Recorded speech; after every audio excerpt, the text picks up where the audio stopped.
Wait. Huh? No. Whatever.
The first time we came here.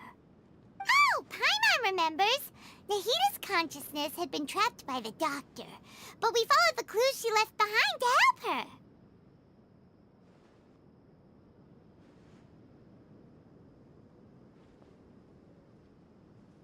So much time has already passed since then, and it seems Sumeru's changing for the better now that Nahita's in charge, right? Paimon just hopes this peace will last a long time, and then Nahita won't have any more new problems to deal with. Yeah, guess you're right. We somehow always find ourselves right in the thick of it. Who knows what will happen next? Come to think of it, maybe it's all because of you. Maybe you're just a magnet for trouble.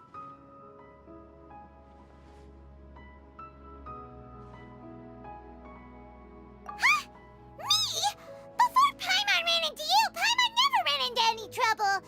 At most, when she was super tired, Paimon got caught in some strange whirlpool and sucked out into sea. And even then, you fished Paimon out. Anyway, for Nahita's sake, maybe we should think about heading to our next destination for now. Ah, look who it is. Running into you in a place like this? I can see you two still love wandering around. Oh, it's Dia! Since when are we just wandering around? We're usually taking care of some serious business. Even though it may have nothing to do with our journey. But never mind that. What brings you here?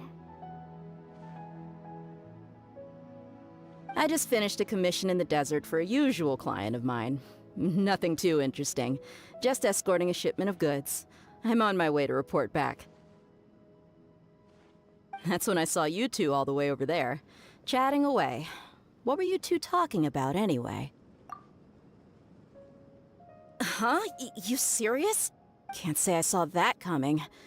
But you are travelers, after all. I guess you'd never stay for too long in one place. Bumping into you like this will become a rarity. I'm starting to feel sad just thinking about it. Hey, how about I gather a few mercs to escort you two? What do you say? Thanks, but no need. Oh, Paimon had no clue you'd miss us so much. But don't worry, we'll come back to see everyone when we get a chance. Sounds good. All you need to do to get to Fontaine is cross this stretch of desert and navigate some waterways. Knowing you two, I'm sure it won't be anything you can't handle. So, when are you leaving? Oh, wait a sec. Paimon just remembered there are still a few dishes in Sumeru that Paimon hasn't tried yet. Now, where's that list Paimon made?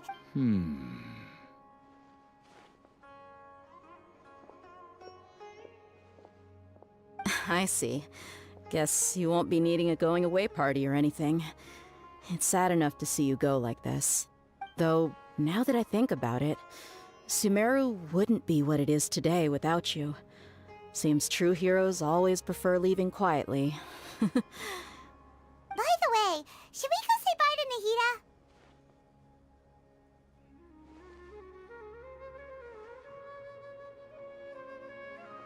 Oh, good point. Then there's no need to bother her in the real world. Then, I guess this is goodbye for now, Traveler in Paimon. Whether as a client or a friend, you're always welcome to come find me. Goodbye, Dia. Bye-bye, Sumeru.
Osmanthus wine tastes the same as I remember.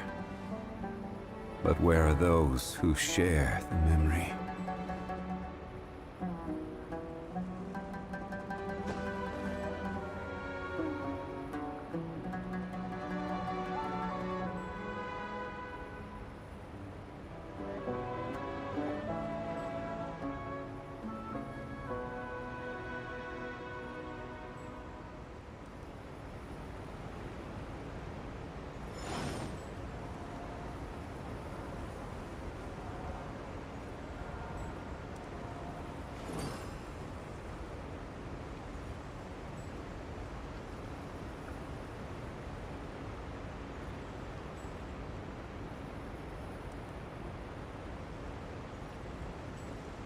Osmanthus wine tastes the same as I remember.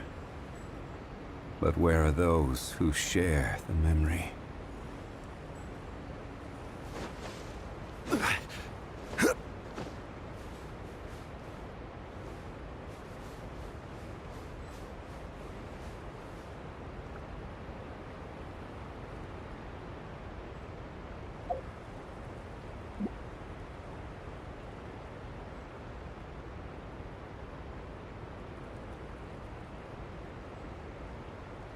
Every journey has its final day. Don't rush.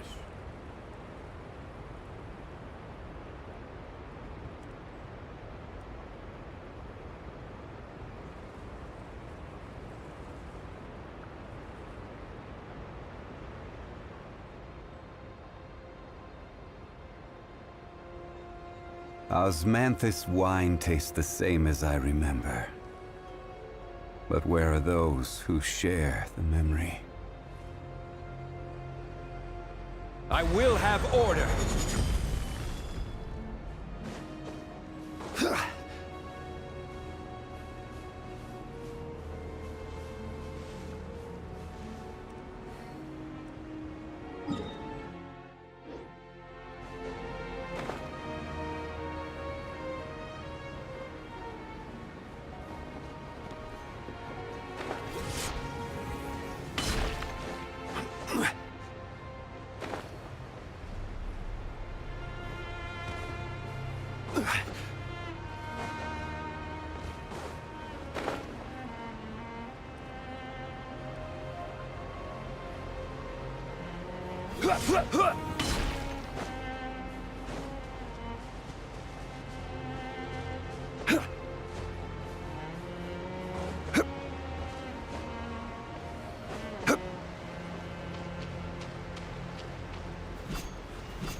Boats are made for transferring commodities back and forth, and those that come across Liyue tend to stay a while. So it is where many things come to settle.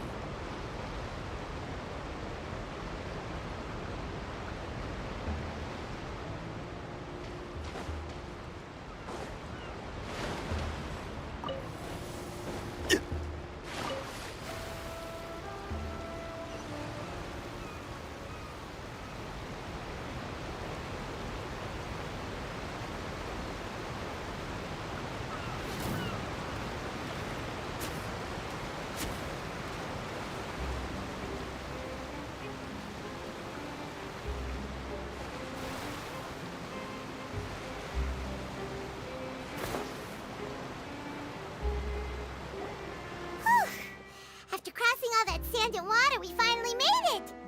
Oh, this must be Fontaine's port.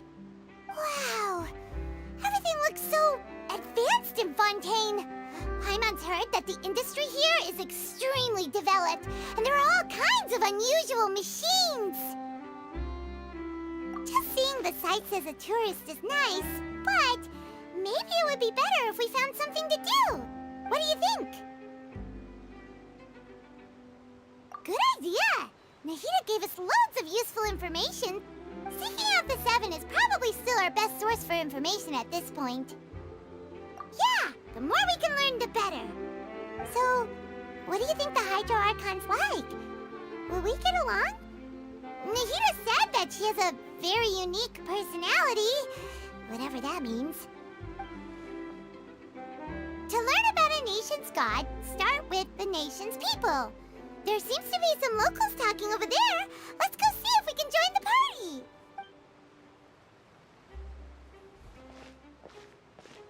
party. If you ask me, it's a tragedy how things ended for him. Clearly, he was a pretty decent person. Yeah, I didn't expect that kind of ending for him. I thought he would at least fight on a little longer for his family. I was expecting a sudden plot twist, but it's a pity that it never happened. Still, his story is quite the tearjerker. Excuse me. Can I help you two? Hi. We're travelers new to Fontaine, and we had... Play? Oh, no. We're talking about something that really happened. In fact, it's a case that was just heard a few days ago. Really? Like, a real trial? But the way you were talking about it and the words you used just now made it sound like some kind of story. Well, good tales are often based on true stories, aren't they? And what you see in reality may also be... Whether something is true or not simply isn't that important. The main thing is whether the story being acted out on the stage is splendid enough. Oh, but it looks like you're not from around here. You probably don't know that the Fontaine Court of Justice is called the Opera Epiclese, or more commonly known as just the Opera House.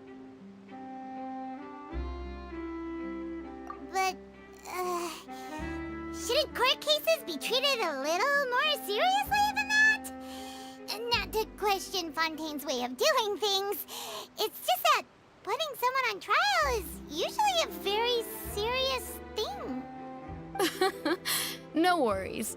Other visitors to Fontaine have wondered the same thing. You could say that we just don't want to waste the moving stories behind those cases. And as for your worries about whether the cases are treated with due reverence, we have the absolutely just and honorable Chief Justice Neuvillette, as well as the Oratrice Mécanique d'Analyse Cardinal, a machine created by the Archon. Between the machine and the Chief Justice, false charges and injustice are a thing of the past now. Oratrice? Is it some kind of machine, too? Oh, Paimon's curious. We should check it out if we get the chance. Wait, Paimon almost forgot to ask you our question. Do you know what we should do if we want to meet the Hydro Archon? Oh, that's easy. Just go to the Opera House. Lady Farina practically lives there. You could definitely say it's her biggest passion. Huh. I think what they mean is that they wish to speak with the Archon personally. In that case, I'm afraid it's going to be a tad more difficult. You'll have to make an appointment well in advance, and it'll depend on whether or not she has any time slots available. Huh. Is the Hydro Archon super busy taking care of official stuff? Wait, didn't you say that she's always at the Opera House? No. Lady Farina seldom takes an interest with the nation's affairs. The reason it's difficult to make an appointment is simply because she's incredibly popular. That's right. After all, she is the Archon. Though she may tend to get a little dramatic from time to time, people can't get enough of her. Huh. First time Paimon's ever heard of an Archon being described that way before. Wait! Paimon gets now! The Hydro Archon is kinda like a big celebrity here, right? Yeah, I suppose you could say that. Perhaps you could even say our mascot. Hang on. This is still Fontaine's Archon you're talking about. You should show some more respect. Yes, you're right. I guess I should at least try to be a little more respectful in front of visitors. Otherwise, I might get arrested and find myself face to face with Monsieur Neuvillette. Come on. Sure, there's a lot of laws here, but nobody's going to be arrested for saying something disrespectful about the Hydro Archon.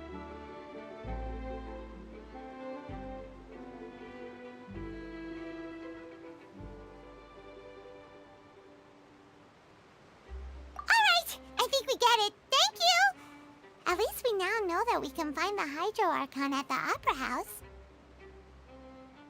But who knows how long making an appointment will take? Guess we could have a look around the city in the meantime.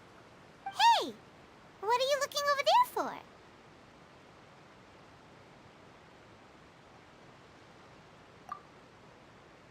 Huh. Maybe something's the matter. She isn't going to jump into the water, is she? Maybe we better go check on her.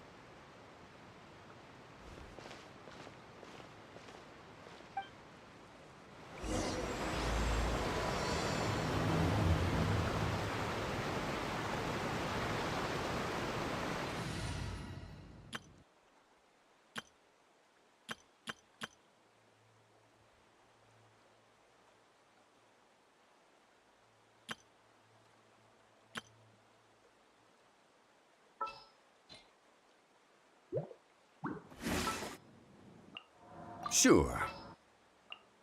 What is the situation?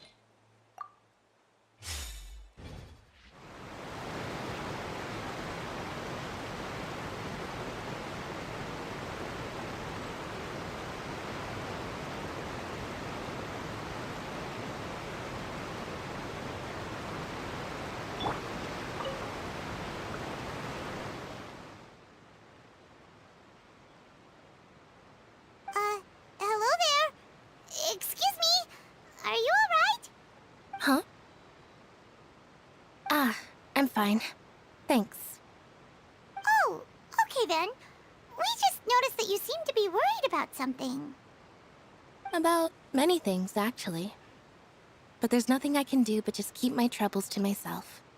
I was just reminiscing about a place my brother and I would play when we were kids. It was just atop that hill over there. See?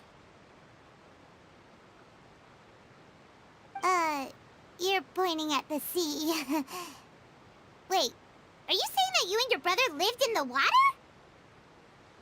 Though people call the waters around Fontaine a sea, it's actually just an inland lake that's filled with fresh water. And though I can still see that hill clearly in my memories, now it's been completely submerged. He would skip and jump, tossing sand in the wind. The sun shone brightly, and the air was filled with the scent of the sea.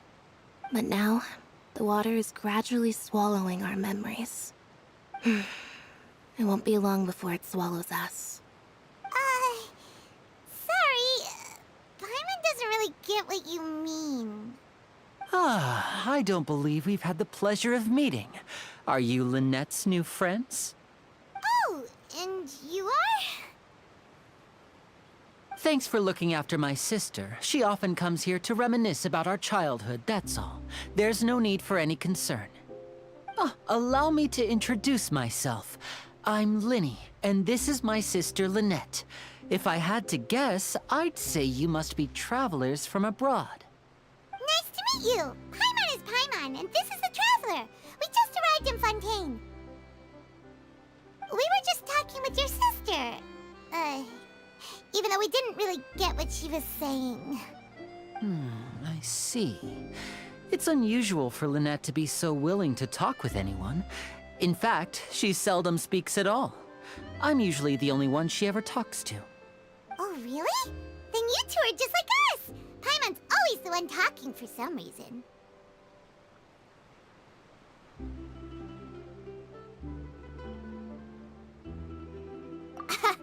So that's how you think it is? I also think my brother can be too talkative at times. Seems you were right, Paimon. We are quite similar. So, what did Lynette mean just now when she said that the water is engulfing your memories, and that it won't be long before it engulfs you too? Oh, that. It's from a prophecy that's been circulating in Fontaine for some time now. Well, I suppose prophecy isn't exactly the right word, because that implies a certain amount of uncertainty. There's no doubt where to begin. Let's put that question on hold for a moment. We still haven't formally greeted each other yet, have we? Did all the introductions earlier not count? Hello, Traveler.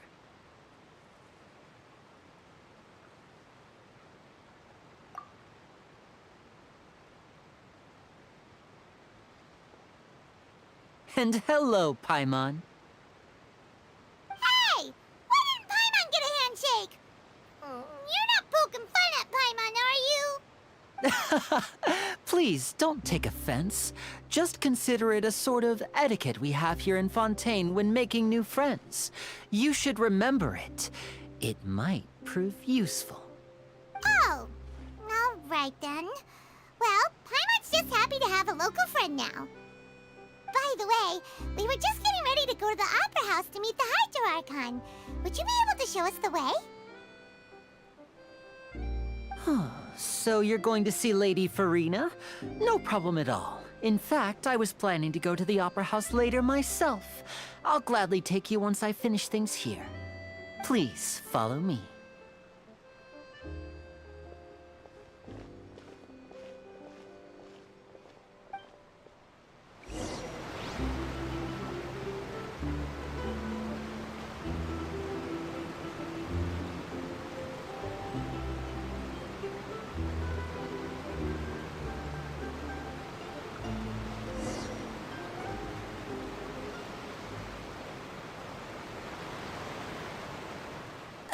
You said you were going to see Lady Farina? Well, it seems Lady Farina has come to see you.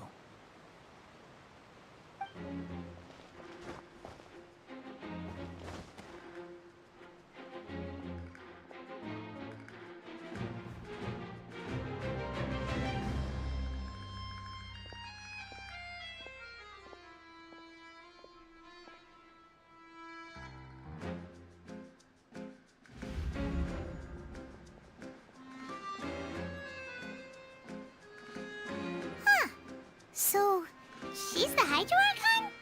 But how did she know we were looking for her? My dear people, rich and poor, those with cup in hand and those with nothing at all, raise your glasses in celebration! If you don't have one, then just raise your hand in lieu.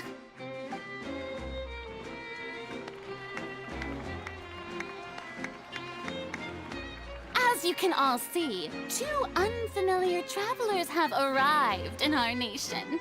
Come, let us make a toast in honor of this traveler and his companion, who have journeyed here from distant lands.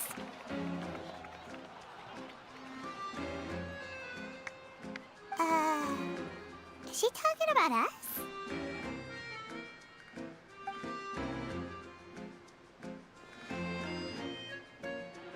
I've long heard of the turmoil and chaos you've left in your wake as you visited other nations, but I welcome you nevertheless. No, I have come to receive you personally. Fear is for insignificant cowards. I am a god, and I will never entertain the notion of such meaningless wariness. You can be rest assured, I see clearly your sincerity. Of course, seeking an audience with me is the most sensible thing to do. It will allow you to truly behold my power and witness my authority. Intelligent people always gather under the correct banner. I, Focalor, hereby welcome you to the nation of Hydro and acknowledge the value and significance of your trip. Now, you may rejoice in this.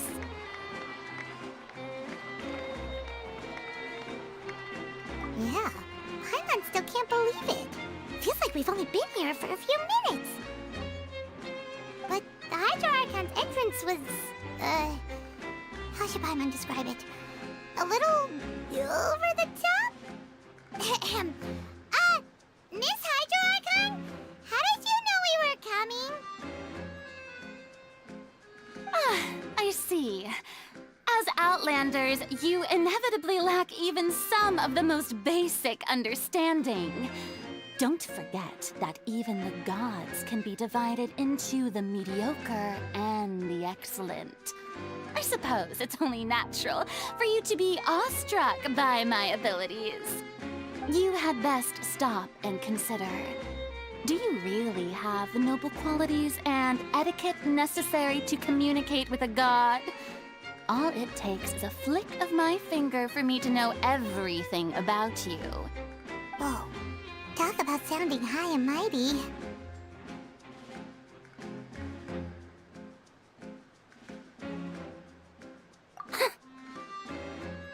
Oh? What's with these looks? Perhaps the welcoming ceremony still isn't enough? What else should I say then? Is she waiting for us to start talking? Wow, I didn't expect to see Lady Farina here. What a surprise! Wait, does this mean they're the legendary blonde traveler? How did I not notice before? Hey, what's all the commotion? Oh, is that Lady Farina?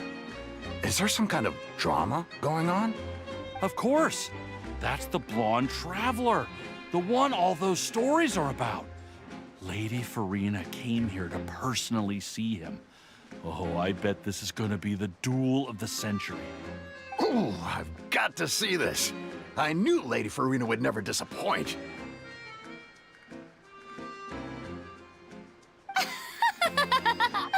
Yes, but don't get too excited now.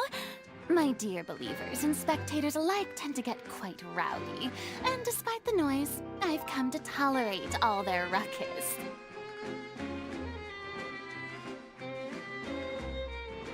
You may consider this my reward to all of you.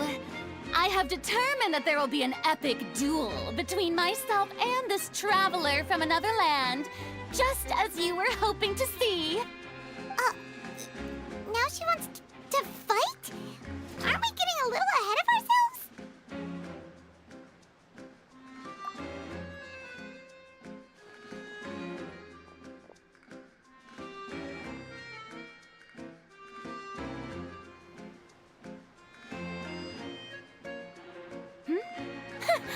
Are you not afraid?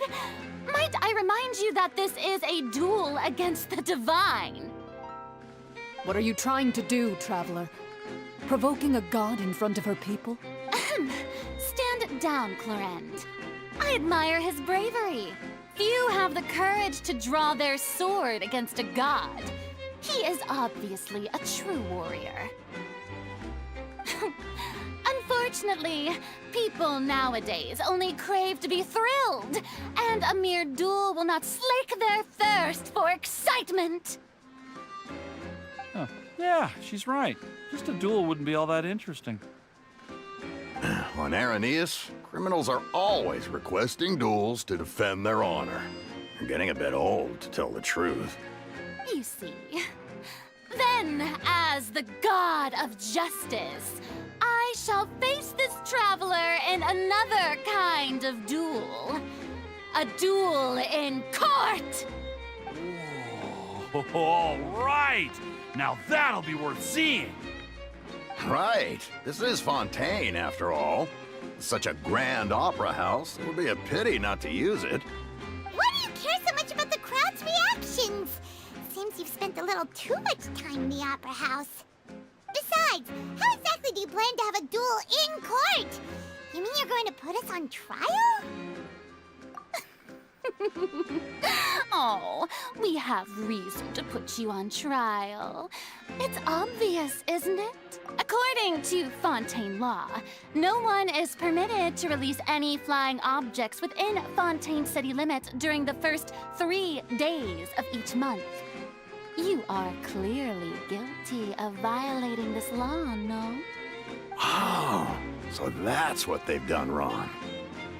That's our Lady Farina. No one knows the laws of Fontaine like she does. You call that obvious? What kind of law is that? Wait, flying object?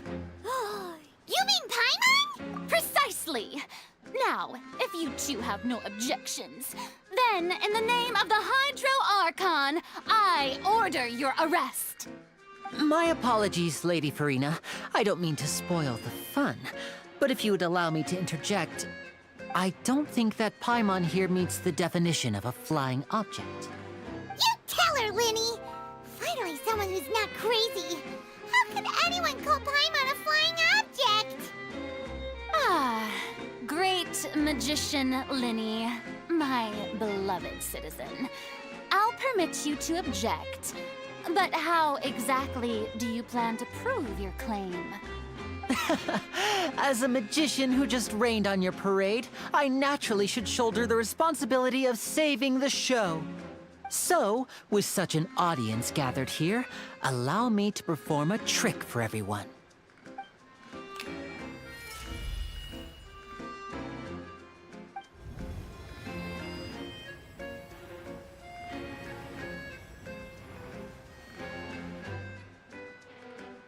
Ta-da! What's that on Paimon's back? Hey, when did you do that?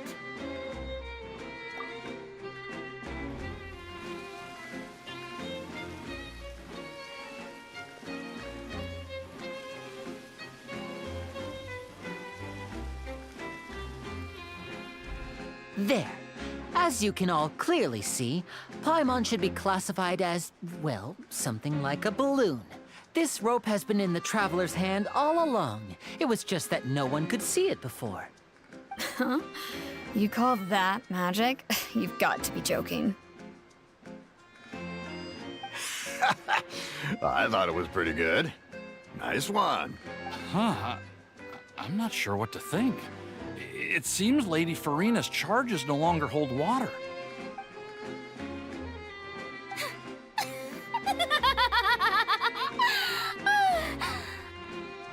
Amusing. Very amusing, Linny. Just the sort of unexpected twist that I enjoy. With you here, today's performance can finally be called complete.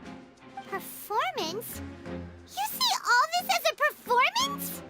In which case, consider the matter of your trial resolved.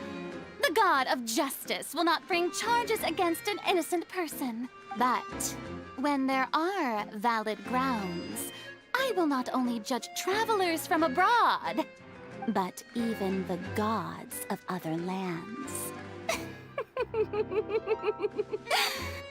I look forward to seeing your upcoming performance at the Opera House, Mr. Linny and Miss Lynette. That's enough for now. Toodaloo!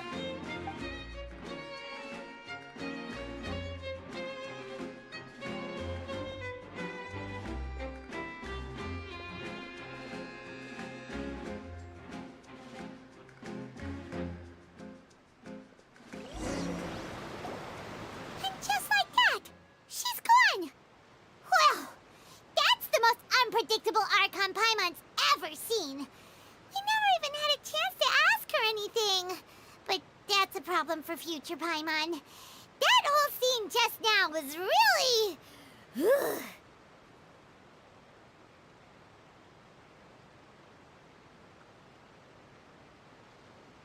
Don't mention it. I just happened to remember that there was such a law, so I did a little preparation, just in case. I didn't think it would actually come in handy. So, now do you see what kind of god Lady Farina is? She can be a bit confusing at times, but she is still amenable to reason.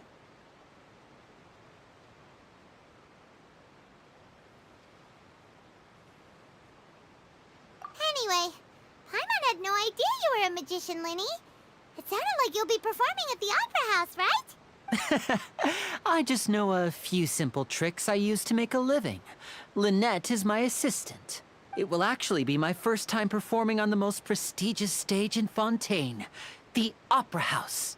But isn't the Opera House where criminal trials are held in Fontaine? When there are no public trials being held, the Opera House hosts a variety of other performances. To the people of Fontaine, the line between a trial and a performance can be a little blurred. And speaking of performances, I would be remiss to forego this opportunity gifted by fate. Might I invite the two of you to see my performance? My brother's always excited to make new friends. Oh, sure. We don't really have anything to do now, and we wanted to go to the Opera House anyway. Splendid. In that case, why don't we go together? I'll show you the way. I just have something to take care of first. Oh, you really mean it? Then I'll take you up on your offer. This is a magical item known as a magic pocket. Perhaps you can help me distribute them to the people here. Huh? What are they going to use it for? About that... You asked me before about the prophecy, right? Let me start by telling you a little more about what it entails. I'm not sure exactly when it began, but a prophecy has been circulating around Fontaine. It says that every person in Fontaine is born with sin. No matter how the nation of justice holds trial after trial, this sin cannot be absolved. Until one day, the water levels in Fontaine will rise, and the sinful people will slowly be drowned. In the end, the people will all be dissolved into the waters, and only the Hydro Archon will remain, weeping on her throne. Only then will the sins of the people of Fontaine be washed away. That sounds pretty gloomy. Why are people in Fontaine born with sin? What is that supposed to mean? There are lots of guesses. Some say that the ancestors of Fontaine stole the power of the seas and stirred its wrath. Others say that the people of Fontaine never heeded the first Hydro Archon's warnings and offended Celestia. But here in Fontaine, evidence is what matters. There hasn't been concrete evidence for any of these claims, so they can only be regarded as conjecture. If even the people in Fontaine don't know what sin they committed, wouldn't it be better just to ignore the prophecy completely? Why bother feeling guilty all the time? That's exactly what the people did at first. But in the last few years, the water levels in Fontaine have actually started rising. Many places have already been completely submerged, and now lie beneath the sea. Many people carry on with their lives as before and shrug it off as a natural phenomenon. But my family and I think that the people of Fontaine shouldn't ignore the possibility, which would end up sentencing them to death. We hope that at least the people who reside near the waterfront can move away before it's too late. So, we've started distributing magic pockets to them. As a magical item, these magic pockets have astonishing capacity. I'm sure they will come in handy when people are moving their belongings. Oh, Paimon gets it! It's like preparing for a rainy day! But this is more than a bit of rain. Perhaps only absolute power could ever contend with such a catastrophe. But who knows? We're just tiny specks in the grand scheme of things. Now, if you'd like to help, then please give these magic pockets to anyone nearby. Be sure to convince them to take it, regardless of what they say.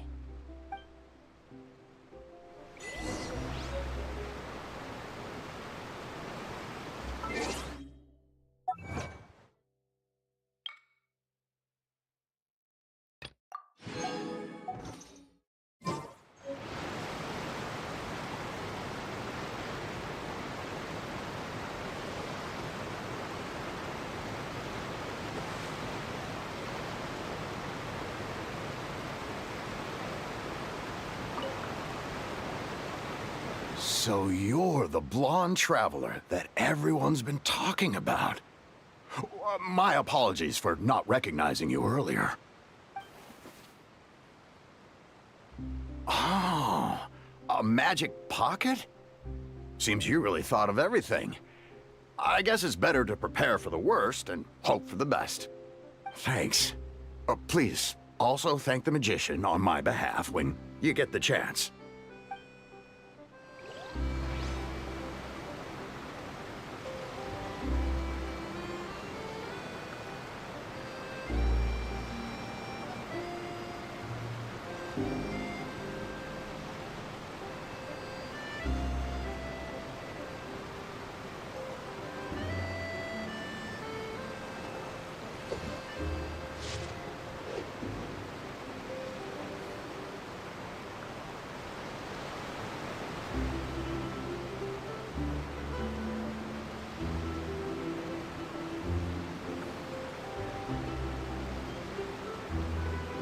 I wonder what the rest of the Harbingers are up to.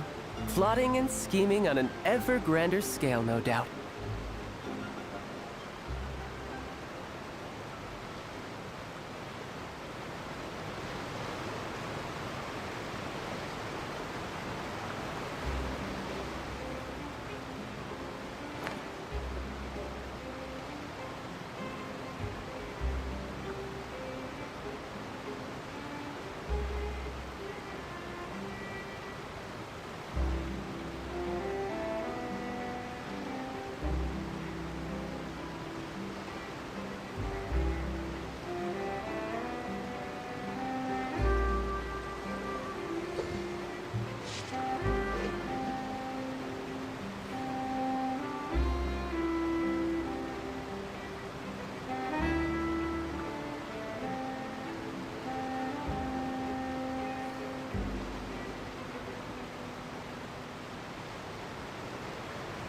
You know, there are better ways to seek out our enemies than, well, standing here.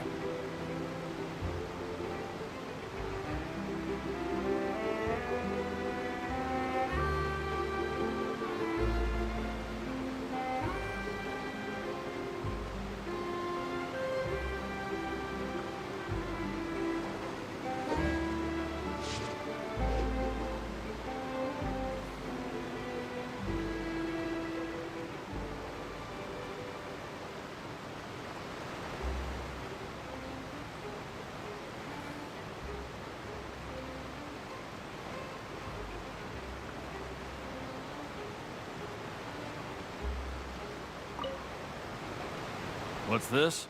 Ah, so you also believe in the prophecy. Keep it. I won't have any use for it. What? You mean you don't believe in the prophecy? No, I believe in the prophecy. But I also believe in another story.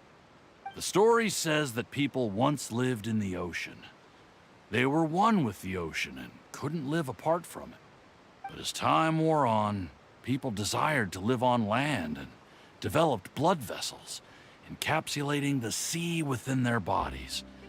Thus could people set foot on land. So, if you ask me, when the water rises and takes us all, it'll be like we're going home. Oh, we hadn't heard that one before. But people can't live underwater. They'll die. You should probably still take it. All right, I'll take it. I guess I just feel that being dissolved into the water doesn't necessarily mean death.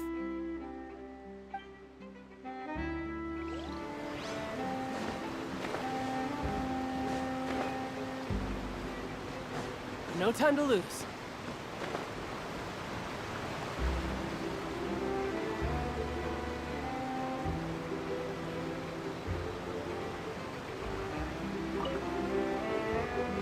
Huh?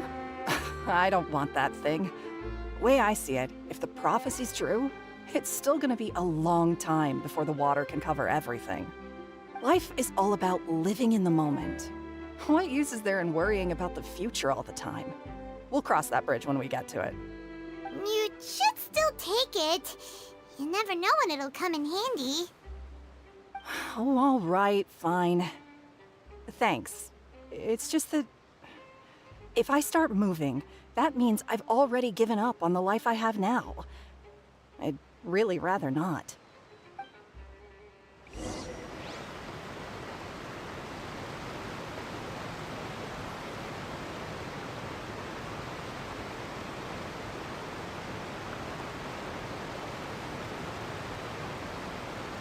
I wonder what the rest of the Harbingers are up to. Plotting and scheming on an ever grander scale, no doubt.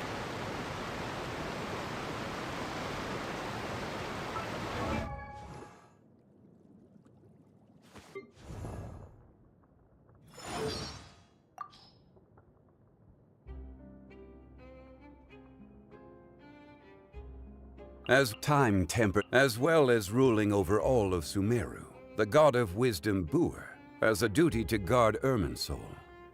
Only one who possesses great wit. Take a rest. Leave it to me. Don't try to rush your enemy. You even bed. Sure, a walk. Watch.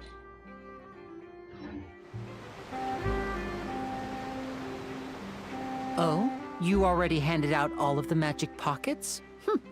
That was fast. So, what did people have to say? I bet you heard some, interesting opinions. Yes, but that will change once disaster strikes. I know they'll change their minds, so it's only right to help them prepare. Is there anything else you need to do before we leave? Yes, one last thing. I have the magic pockets made by a workshop in the court of Fontaine. Since we're out and about, I was thinking about bringing him some more materials.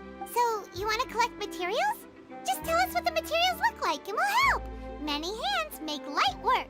Oh, that would be much appreciated. We'll need some Romaritime flowers. I remember seeing them near the waterfront on the east side of the harbor.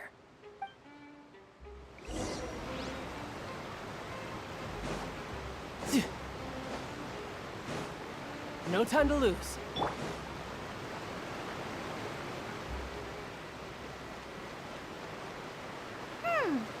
It seems we have to use Hydro to collect Romaritime flowers.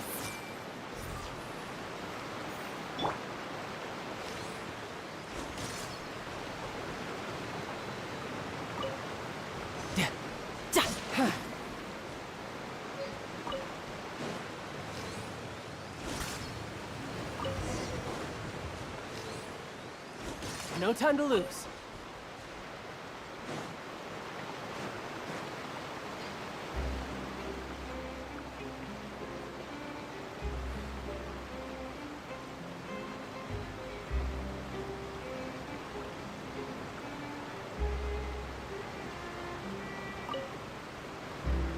You made quick work of that. I can tell you're an experienced traveler. I've also finished collecting a few here. Maybe next time you'll feel like helping too, Lynette. No way. I'm in power-saving mode today. Otherwise, I fear I may not have any energy left for the performance at the Opera House. Fine. Though the performance is still a long way off. Now that we're finished here, we should get ready to head back to the Court of Fontaine. So, we're going to the Court of Fontaine before we head to the Opera House? Good. Paimon wants a tour of Fontaine's largest city and try...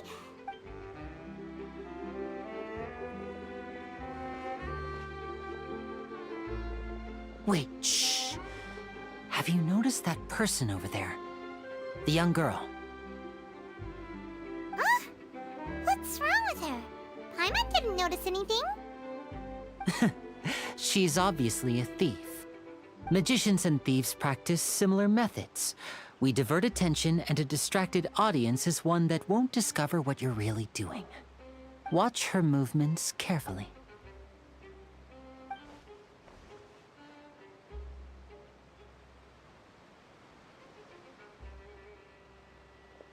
Oh, he's right! Shh, keep your voice down. We need to think of a way to catch her, but it seems she's very alert. Perhaps we should split up. You two can ride the lift over there and wait up top. I bet that'll be her escape route if she tries to run.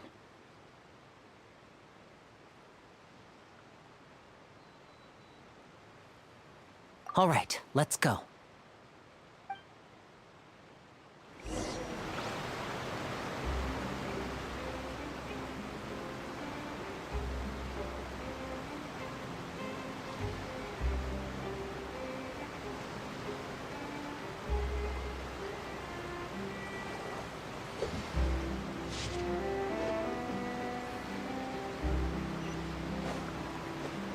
Yeah. Yep.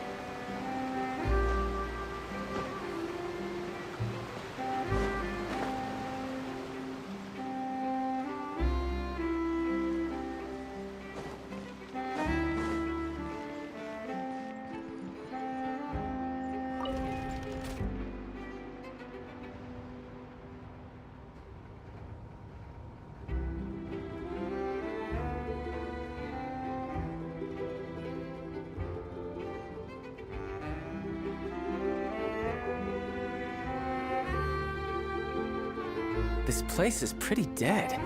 By which I mean, there's nothing to kill.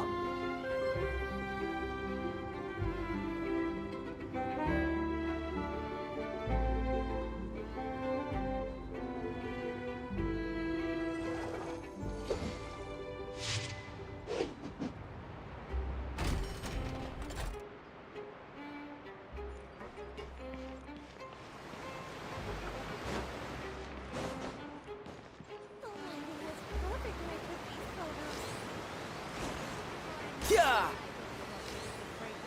Yeah! This is the spot where Linny wanted us to wait.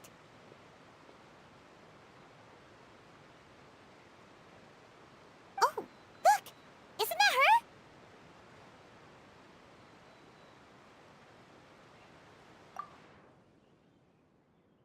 Oh no! Did she notice us? She started running the other direction! What should we do? Should we chase her?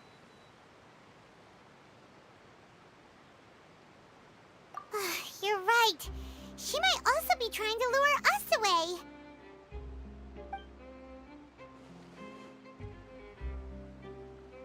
Nothing's happened for a while now. Paimon wonders if Linny caught the thief. Yeah, let's go.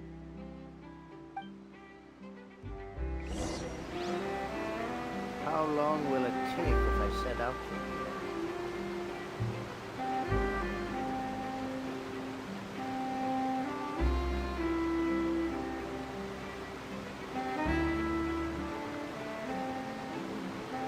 Where I'm from, if we didn't keep moving, we'd freeze to death. Literally.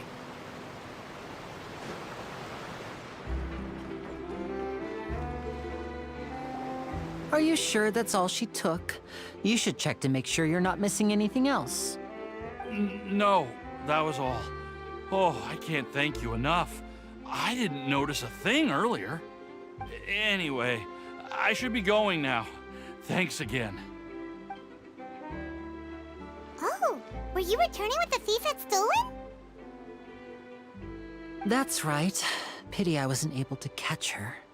She distracted me by dropping the thing she stole on the ground. By the time I looked back, she was already gone. I saw the general direction she went, but Lenny twisted his ankle, and I needed to make sure he was okay.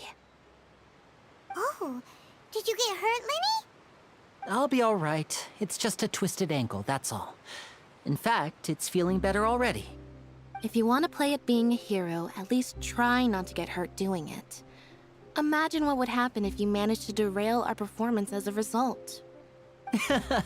You're right. Sorry, Lynette. I have to admit that the thief was even more skilled than I had anticipated. But at least we were able to get the stolen items back, so it wasn't a complete failure. What a slippery little thief! Guess things turned out all right in the end, though. Lenny's initiative paid off! All right, let's put this little detour behind us. We should go to the court of Fontaine now.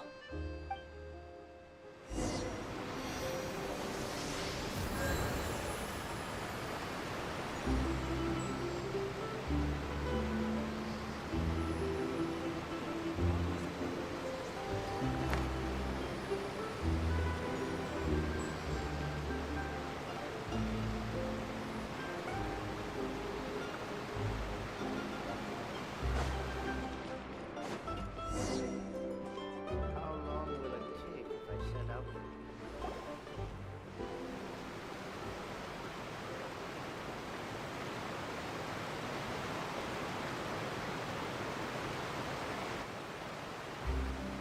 So, we ride this thing to go into the city?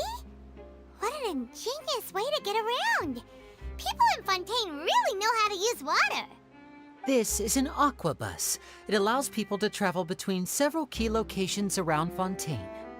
It's pretty convenient, but the ride can become a little dull after a while. The scenery is always the same. That's why it's better to travel with friends. So you mean it's still boring even when I'm riding with you?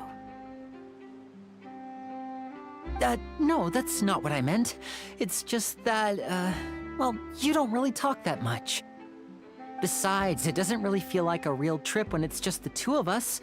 It's the same as being at home. Whatever.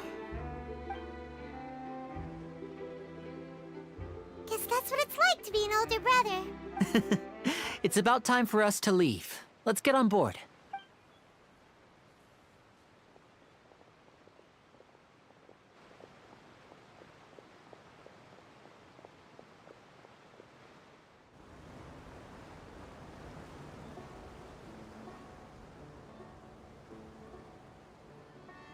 Huh? What? Traveler! Paimon! Charlotte! Oh, I never guessed I'd bump into you while riding the aqua bus. In the story of my life, this is big news. What are you doing in Fontaine? I didn't hear anything about you paying us a visit. Yeah, it's quite the coincidence. But as travelers, we're always on the move. It's not surprising that nobody knew we were coming.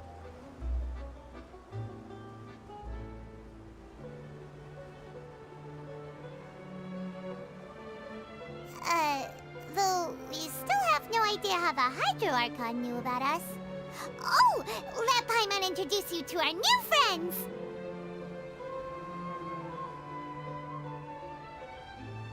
Oh, no need for introductions, Paimon.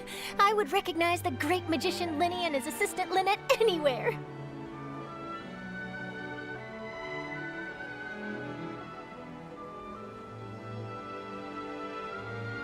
I wouldn't be much of a reporter if I didn't know who they were. It's a pleasure to meet you. I'm Charlotte, a reporter for the Steambird.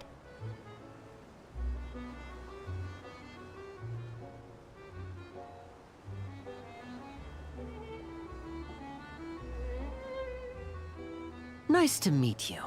From the Steambird, huh? We've often relied on your paper to promote our performances.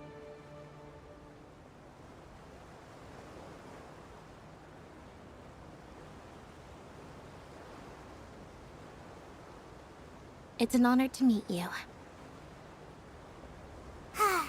Now that everyone knows each other, Fontaine suddenly doesn't feel like such an unfamiliar place.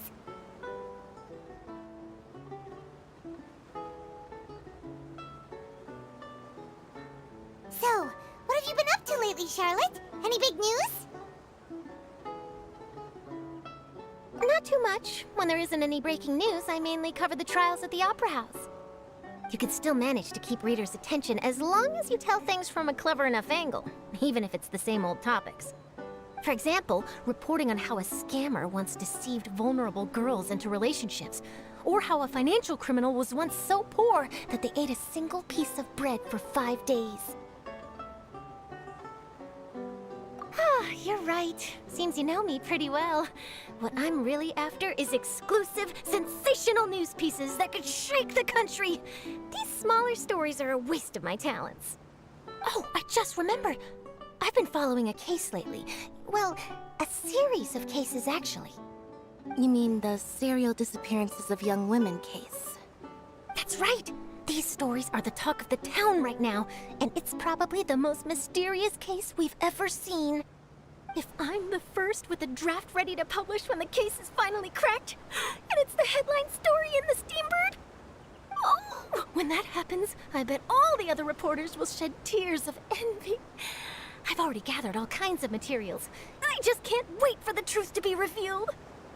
So, what is the serial disappearances of young women case? You mean the culprit hasn't been found? That's right. The first missing girl case happened almost 20 years ago. And ever since, after a period of time, another girl disappears. What the cases have in common is that the girls are all of a similar age, and that they've all vanished without a trace. But the scariest part is that to this day, none of the girls have ever been found. Many suspects have been arrested over the years in connection with this case, but shortly after each arrest, another disappearance would always happen.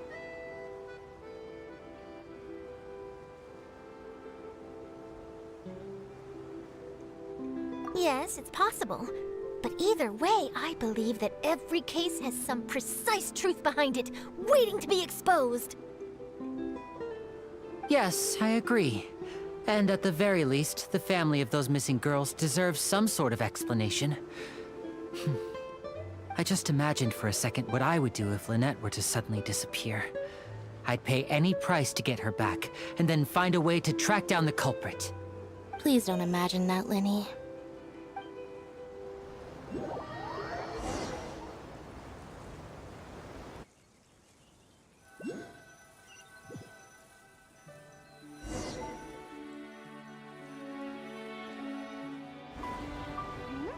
Hey, we're almost there! Look!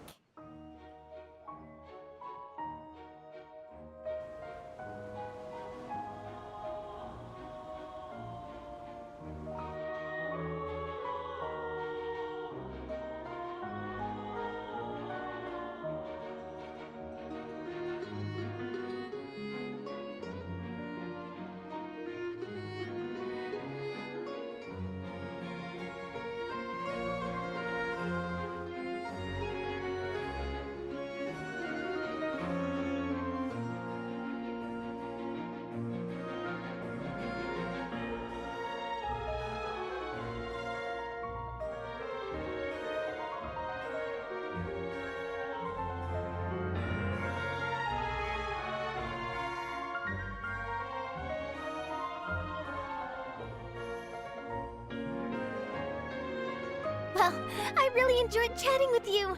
Life should be full of pleasant little surprises like this. Yeah, us as well. The ride went by too quickly. I have an interview to get to. I should get going before I'm late. Okay, Paimon hopes we can chat again soon, Charlotte. See ya! Bye now. Oh, be sure to stop by and see me at the Steambird when you have time. What a tough job. Always running around and interviewing everyone. Well, where should we go now? If you don't mind, how about we stop by my home first? Besides, I still have all the materials we collected. Sure, we wouldn't mind at all. This city is so so huge, Paimon wouldn't know where to start anyway.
This is our current abode.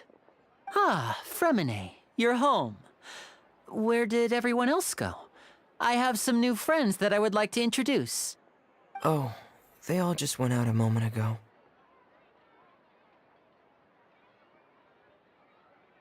I see. Everyone is getting busier now that Father will be returning soon. I suppose that can't be helped.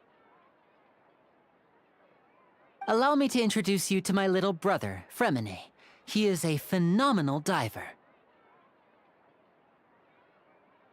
Hello. Nice to meet you! Paimon is Paimon, and this is the Traveler! Oh, you... Linny, could you come here for a moment? What is it, Fremine? Do you have something to tell me?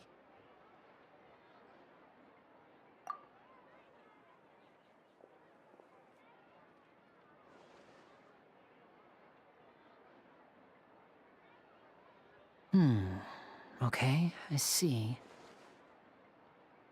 Is everything all right? Oh, it's nothing. We were just discussing a little housework. Sorry for the interruption. Oh, before I forget, the Traveler and I collected more materials to make magic pockets. Were you able to get any, Fremine? Yes, I went diving and gathered lots of materials. I was about to give them to you. That's our Fremine, always quick with the underwater work. All right, I'll take these to the workshop.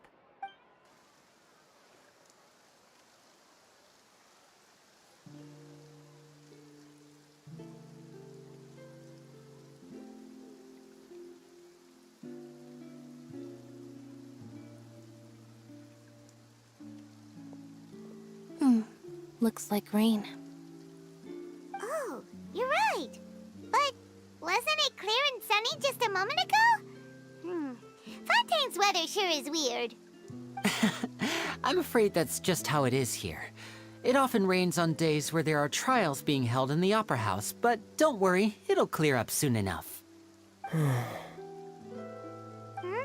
What's wrong, Fremine? There's a legend about the rain that I tend to believe.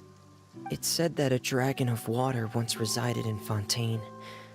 Though we don't know where the dragon went, every time it weeps, the skies will cloud up and pour out rain. When I was a child, my mother told me that if I wanted to go outside and play, I should yell toward the sky at the top of my lungs. Hydro Dragon! Hydro Dragon! Don't cry! If it's an elemental dragon, then having the power to make it rain wouldn't be very unusual. Let Paimon try something. Hydro Dragon, don't cry!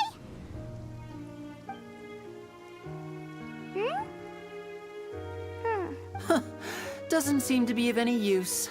It is just a legend after all. You know, you might be a more popular magician if you understood the concept of romanticism. Or could at least play along. Sorry. It might be because we've never met the Hydro Dragon.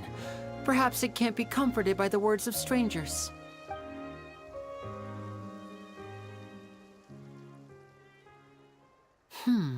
It rained for longer than I suspected.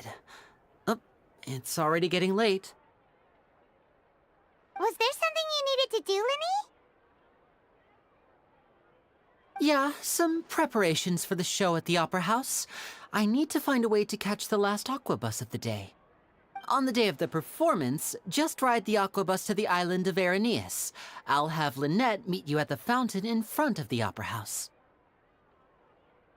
Oh, are you leaving now? What is it, Fremine? I'm in a hurry. Oh, I get it. You feel nervous delivering the materials for the magic pockets, is that it? Perhaps we could trouble the Traveler to help us take these materials to the Beaumont workshop and deliver them to the owner there? I'm afraid that Fremine can be quite introverted, and the boss there tends to be pretty talkative. Fremine has always been a little afraid of her. No trouble at all! Don't worry, we're on the case! Sorry for the inconvenience. I'm quite useless when it comes to such tasks. I'll think of a way to make it up to you. Oh, no need! This will be a walk in the park for us!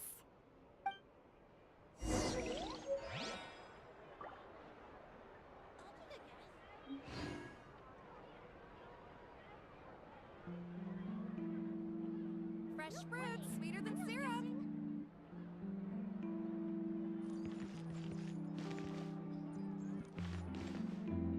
Thanks again, you two. I really can't deal with that lady.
Yeah!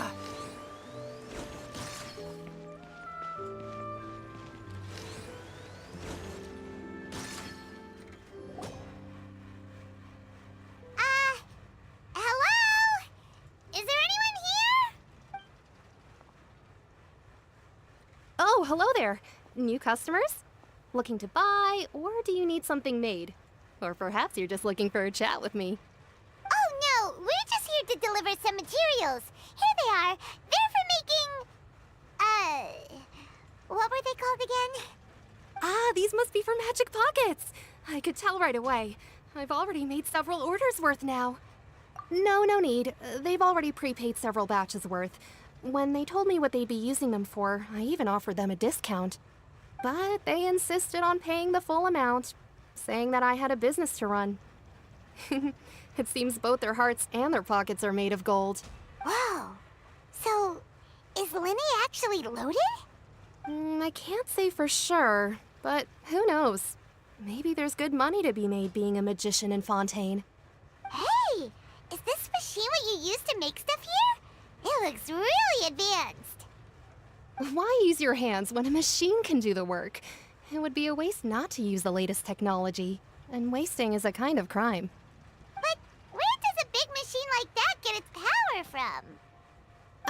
Well, it's a little complicated. I'm not sure I can put it in layman's terms for you. But basically, everything we usually use here in the city is powered by indemnitium. It's a type of energy that's produced from trials. Huh? How can trials produce energy? Well, I'm not completely sure of all the details myself, but basically, when a trial is in session, the Oratrice Mécanique d'Analyse Cardinale harvests people's belief in justice and converts it into energy to be used all around Fontaine. So that's what its other function is? Paimon heard that the Oratrice was created by the archon to make judgments. But Paimon still doesn't get it. How could something unreliable like people's beliefs be turned into a stable power source for these machines? Oh, yeah! So that means the Hydro Archon relies on the machine to take the energy created by belief and turn it into power for all of Fontaine, right? Even though I've never heard anyone really put it that way before, it sounds like it makes sense. Besides indemnitium, we have another type of energy called pneumosia. It isn't produced by the power of the Archon, but it is unstable by nature. Even now, it still cannot be widely used by civilians. I thought I'd find you hard at work, but here you are chatting the day away. Since you're already talking, I'm sure you wouldn't mind a few words with me. You again? Didn't I already promise you that I'd have the more I owe to Confrérie of Cabriere by next month? Why are you hounding me now? Yeah, but how do we know that you won't go running off by the end of this month? I want 50% today. Wait, no, 70%. Huh? You... Seems business isn't so great for the workshop. We've already finished our job and delivered the materials. Maybe now's a good time to leave? Hey, hold on. Before you go around trying to collect payments, why don't you settle your own debts first? If Confrérie of Cabriere wants to poach clients from Northland Bank, that's fine. But I'm afraid you still owe the bank a hefty sum of mora. So why don't we work things out between us first, before you get back to your little conversation here? You're from Northland Bank. But we said we'll pay everything we owe next month. Why are you hounding me now?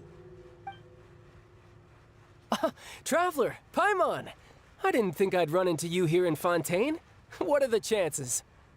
We're surprised to see you too! What are you doing here in Fontaine? You didn't want to stay in Snezhnaya? Long story short, I've already been in Fontaine for some time now, and honestly, things have been pretty boring. But it seems that fate brought our paths together today. Not only will I have some good friends here now, but ones who always seem to find trouble. Either way you look at it, it seems things are going to get a lot more interesting now. Pretty sure we'd want to avoid anything that you'd find interesting. Besides, our trip here has gone pretty well so far. Right, Traveler? Hey, you, Northland Bank boy. Aren't you forgetting something? Don't interrupt. It's not often I run into the Traveler like this. Why don't you wait for me over there for a while? You kidding? Aren't you the one looking for us? You really expect us to sit and twiddle our thumbs while you catch up with your friends? Listen to me, boy. If you want your mora, fine. Why don't you come and take it? Hey, I just said not to interrupt.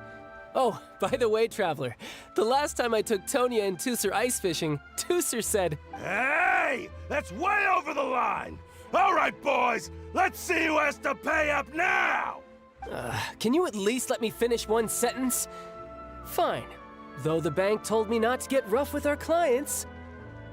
You're the ones who started it. This is an act of self-defense. You two will have to be my witnesses, okay? I'm sure this won't take long.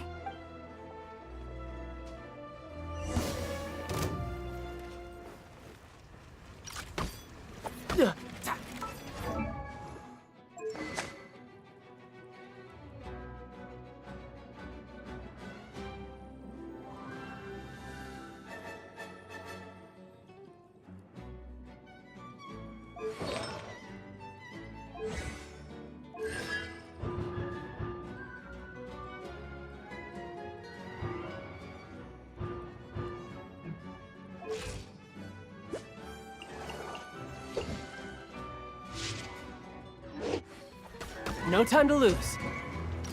Shouldn't let your guard down.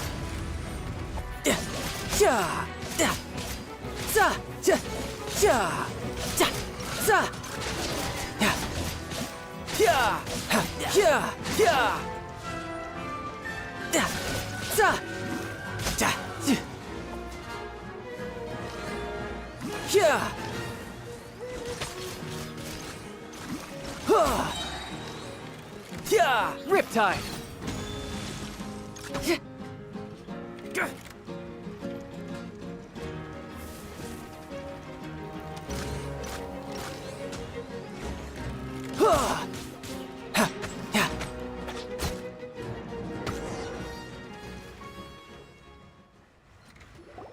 Oh, what's your deal, Brad? How are you so strong if you're just a staffer from Snezhnaya's Northland Bank? Wait, don't tell me you're... Oh, now you notice. It's a little late, don't you think? Just make sure you understand that you don't mess with Northland Bank. Got it?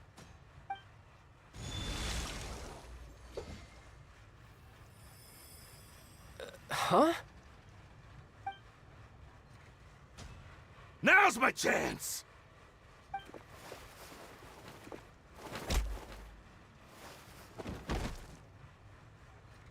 Huh. That was weird. I'm not sure. It's as if I suddenly lost control of my hydro powers when I needed them. Maybe there's something wrong with my vision? Strange. How could that happen? First time Paimon's ever heard of someone losing control of their vision. Never mind. It doesn't matter. If I want to stay sharp, I shouldn't be relying too much on my vision anyway. Besides, I always have my delusion in case I need it. So what are you doing in Fontaine, child? I don't see its work for Northland Bank. Well, I guess it's because I've been in a bad mood lately. Huh? What kind of reason is that? Wait, since when do you feel down about anything? I don't know. Maybe I still have a lot to learn about myself. But recently, there seems to be some sort of restless power stirring inside of me. And I don't know why, but every now and then I feel like I'm in a terrible mood. Maybe you losing control of your vision just now is connected with that power you're feeling inside. That is a possibility. I can't remember if I ever mentioned it before, but when I was 14, I fell into some unknown abyss. It was during that time I learned nearly all of my abilities. The one who took me under her wing and taught me was named Skirk. She was always quiet and very mysterious. Nobody knew where she came from or what she had been through, and she was always very strict when teaching me combat techniques. One time, I asked her why she was willing to take me on as an apprentice. From what I could make of her answer, it was because I had awakened it, and traces of it remained on me. She said that all my combat training would be useful in the future. But what is it? What did you awaken? She never explained that, but my guess is that it's related to a dream I saw when I had just fallen into that abyss. In my dream, I was in the deepest depths of the sea, and the boundless seabed was all around me. But in front of me appeared a whale that was so massive, I felt like I couldn't breathe. A whale? Oh, that sounds familiar! When we fought against you before, you summoned a huge whale that seemed to leap at us. Is that the one? That's just an abstract form of a whale that I create using my elemental powers. It takes that shape because the scene I dreamt of the whale has always been stuck in my mind. I'll never forget it. So you used the whale as inspiration for one of your moves? Huh. Seems a little twisted to Paimon. So why don't you just go ask your master? Maybe she knows the answer. You make it sound so easy. Ever since the incident I experienced there, I've never stopped searching for Master Skirk and that unknown abyss. But it's been years now, and I've still found nothing. There isn't even a trace of the place where I remember falling into the abyss. Oh, it sounds like some kind of ghost story. Yeah, I'm out of leads at this point, but there's nothing more I can do. It seems that strange encounters in this world tend to be elusive like that. Oh, seems the time really flies when I'm talking with you. I just remembered I have somewhere else I need to be, so I should get going. What? More work for the Northland Bank? No, it's more of a personal appointment. Lately, I've been sparring with some of Fontaine's official champion duelists whenever I'm feeling bored. Official champion duelists? You mean it's their job to duel? Yep. In Fontaine, before a criminal goes to court, they're given one chance to defend their honor by requesting a duel with an official champion duelist. The champion duelists are all powerful fighters selected from among the nation's best. And the duel itself is a no-holds-barred fight with no specified stopping point. So engaging in such a duel is regarded as a symbol of defending your honor. If a criminal manages to win the duel, they'll be acquitted. But if they lose, they'll have no choice but to stand trial. And the worst-case scenario is that you're simply killed in the duel. Though it's rumored that Fontaine has a death penalty, from what I can tell, no one has ever been officially sentenced to death. So really, the only people who opt to duel are those who have suffered a grave injustice in being accused, or those who greatly value their honor. Otherwise, why gamble with your life? So, do many people actually get out of their trials by winning the duel? Apparently, it's exceedingly rare for anyone to actually win.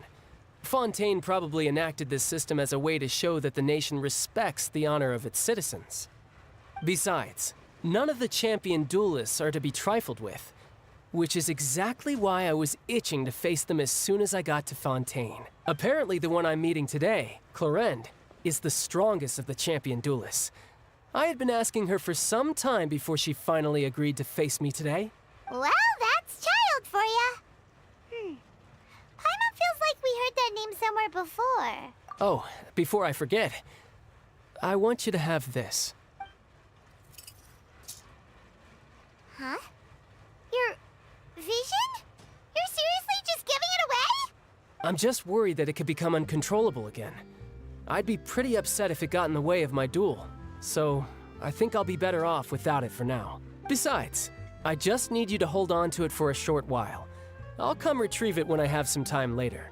Paimon knows what you're up to. You just want an excuse to come talk to us again, don't you?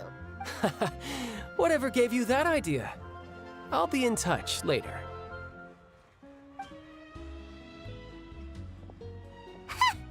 That sneaky guy.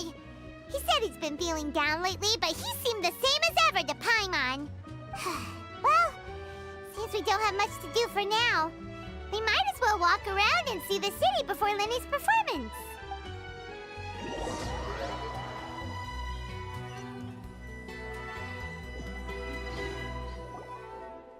Wow! Who could have seen that coming? The reporter who was barely around for most of the story was the murderer all along! Sorry. Paimon was just surprised, that's all. But the whodunits here in Fontaine are a lot different than the light novels you see from Yai Publishing House. Both have their merits, but Paimon thinks this stuff... It's so exciting to reach the moment when the mystery is uncovered, especially in the one... Oh, sorry about that. Hey. Shouldn't we be heading to the Opera House to see Lenny's performance soon? It's almost time for the show to start, so we should get going. Lenny said that the Opera House is on Aranias, so let's go ride the Aquabus!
Yeah!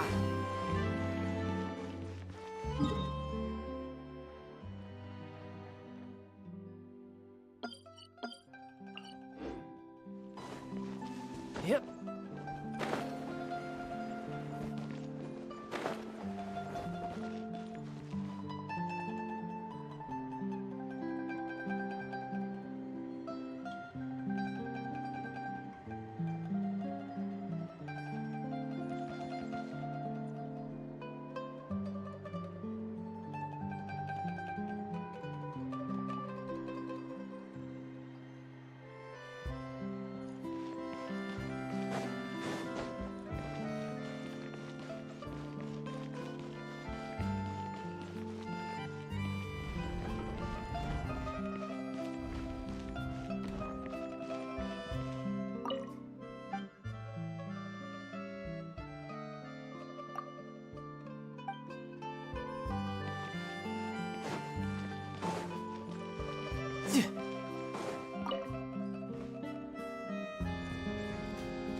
Yeah!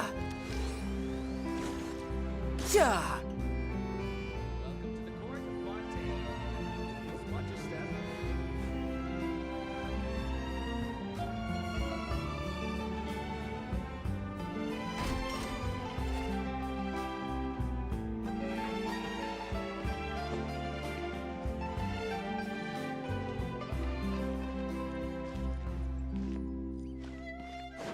Yeah. No time to lose.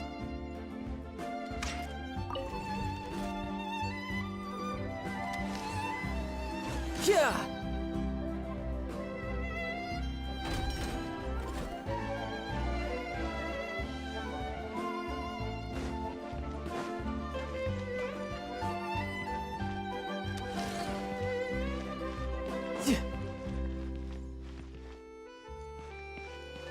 Welcome to the court of Fontaine. Please watch your step. Yeah!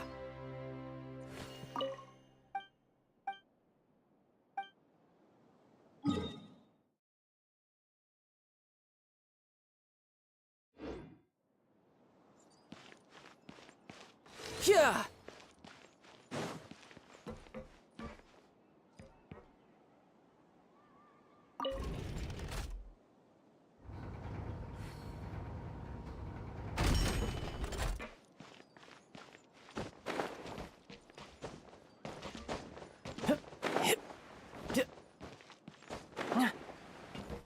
Welcome to the court of Fontaine. Please watch your step.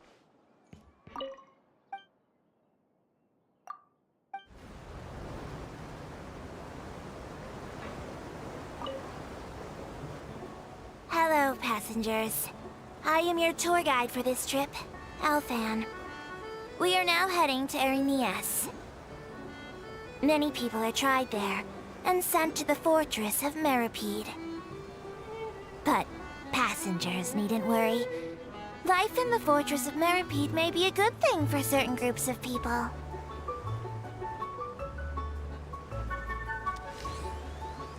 Yeah! The construction of Clockwork Mecca has no restrictions outside of patent law. Other than the Fontaine Research Institute, many private workshops are engaged in researching and building all kinds of Clockwork Mecca. Some people will modify existing models, and other criminals will use Clockwork Mecca for theft, robbery, surveillance, and illegal exploration, among other activities. If you encounter such a situation, please report it to the nearest Maréchaussée personnel immediately.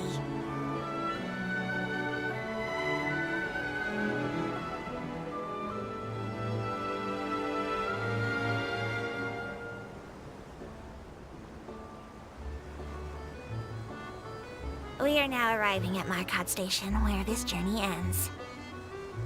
Any passengers interested in taking a commemorative photo of their Aquabus journey are advised to do so at the Court of Fontaine Station on the Clementine line. This is because the atmosphere there is much livelier. Plus, my diligent colleague Aval keeps her boat in a much cleaner, photo-ready condition. And also, my Melusine hands struggle with holding cameras.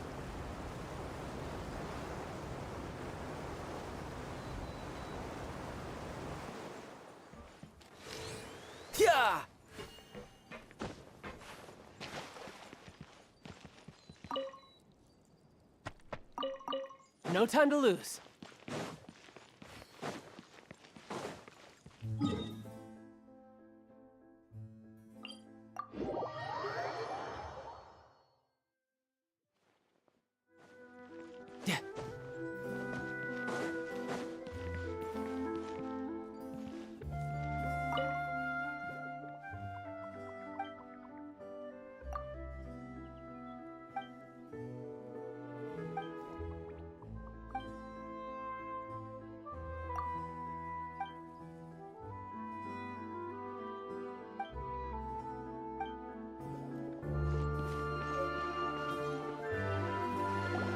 Whoa! Now this is fancy! The Opera Epiclese. What a place to hold a performance! No wonder Linny and Lynette were looking forward to it. Huh. Looks like there's a lot of people standing around the fountain up ahead. Oh, Archon, please bless us with a bright and healthy child.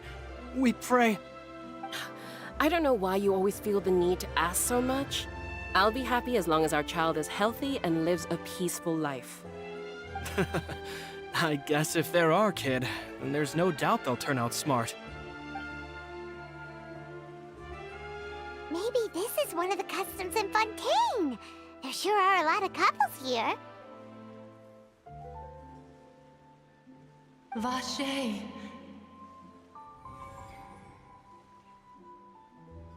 What's wrong? Vache. Vache. No, Paimon didn't say anything. Are you hearing things? Welcome to the Fountain of Lucine. All the water flowing through Fontaine converges here. It's customary for newlyweds to come here and wish for children. Lynette! Lenny asked me to wait here for you, remember? Right. What do you mean? There are a lot of people here right now. Hey, you're not trying to scare Paimon, are you? Besides, it's the middle of the day. It's not the time for eerie things. I see. I might be able to tell you something that could help explain the voice you heard. In fact, you might not be imagining things at all. I suspect that what you heard is a result of your hypersensitivity to the hydro element.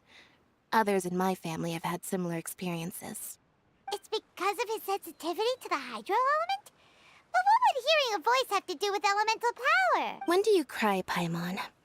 Wait, what? What does that have to do with anything? Just answer me. When do you cry? When Paimon's really sad? Oh, and when Paimon's super happy. Oh, and also when Paimon's really, really scared. Then you should understand that tears contain your most intense emotions. Like I just mentioned, the Fountain of Lucine is where all the flowing water in Fontaine converges. Even the tears that fall to the ground will eventually gather here. So maybe what you heard was the intense emotion coming from someone's tears. So, what did the voice say? If you were hearing their emotions, then Paimon wonders what happened to them. Rather than worrying about them, we should worry about my brother first. Don't let that calm look of his fool you. He tends to get pretty nervous just before a performance. So chatting with Linny might help him relax a little before he goes on stage. Oh, right. That makes sense. Let's go in and see Linny.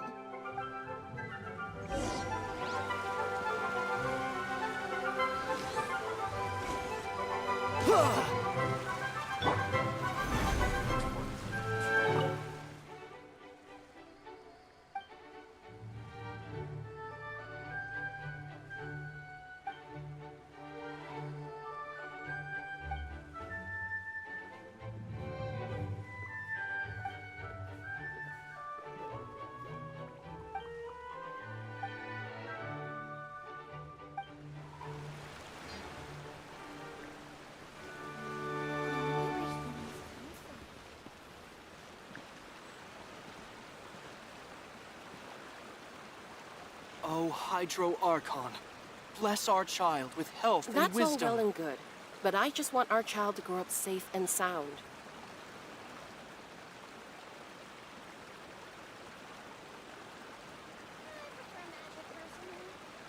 I think the next one is a trial.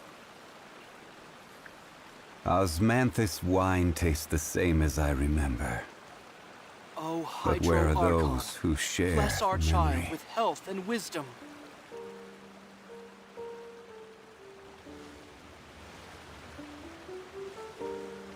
That's all well and good, but I just want our child to grow up safe and sound. I think the next one is a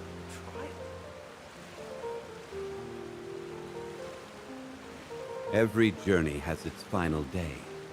Don't rush. Oh, Hydro Archon, bless our child with health and wisdom. Right!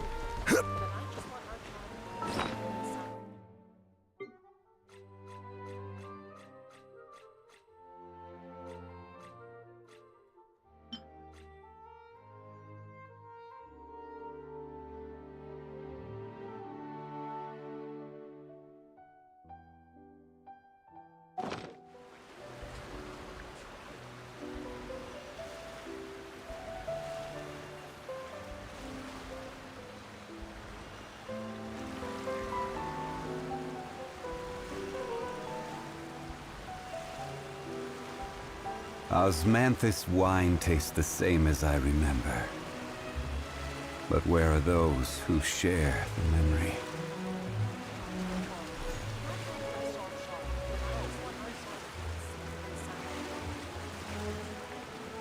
I prefer magic personally.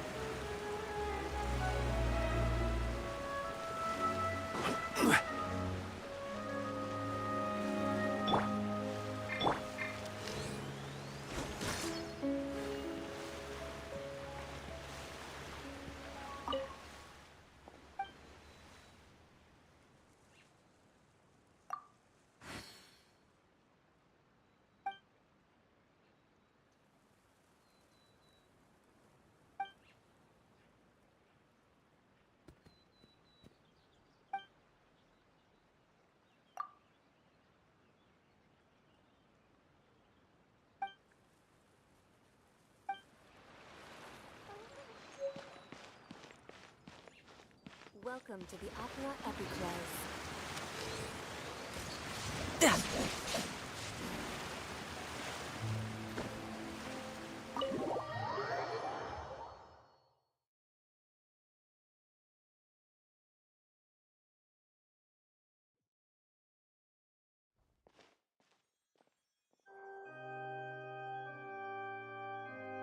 Ah, Traveler and Paimon, good to see you.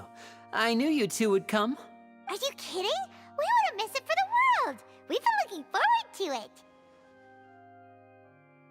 it. I can tell, judging by how early you've arrived. But you're actually right on time. The audience still hasn't started entering the venue yet, which means now is the perfect chance for us to take you to the best seats in the house. Wait just a moment, I'll fetch the tickets.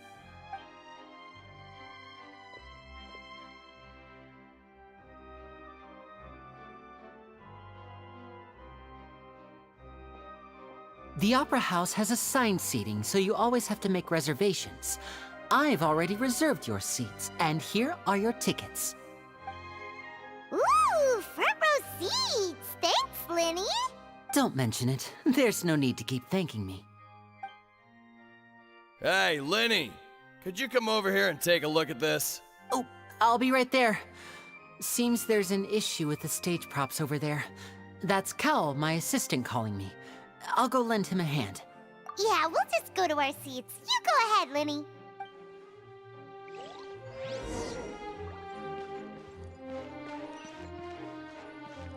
No time to lose.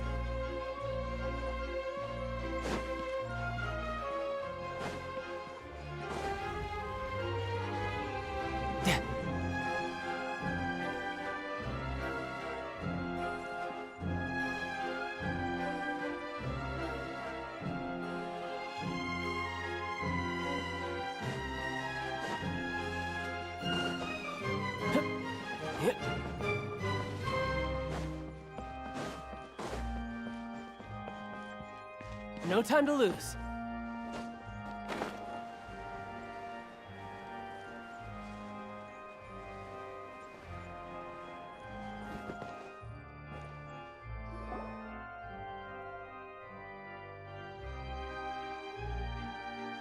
Oh, these should be our seats. Come on, let's sit down.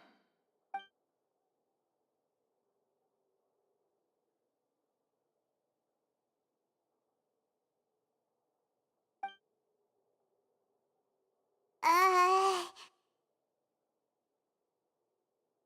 Uh... Hey, Traveler. Maybe we should strike up a conversation with the person next to us. Since we're sitting together and the rest of the place is practically empty still, it's kinda awkward if we don't say anything. Ah, you little... Of course you put this on Paimon. Excuse me, I did not realize you felt awkward. I am terribly sorry. I would be perfectly happy to chat with you if that is what you would like. Oh, so you heard all of that, did ya?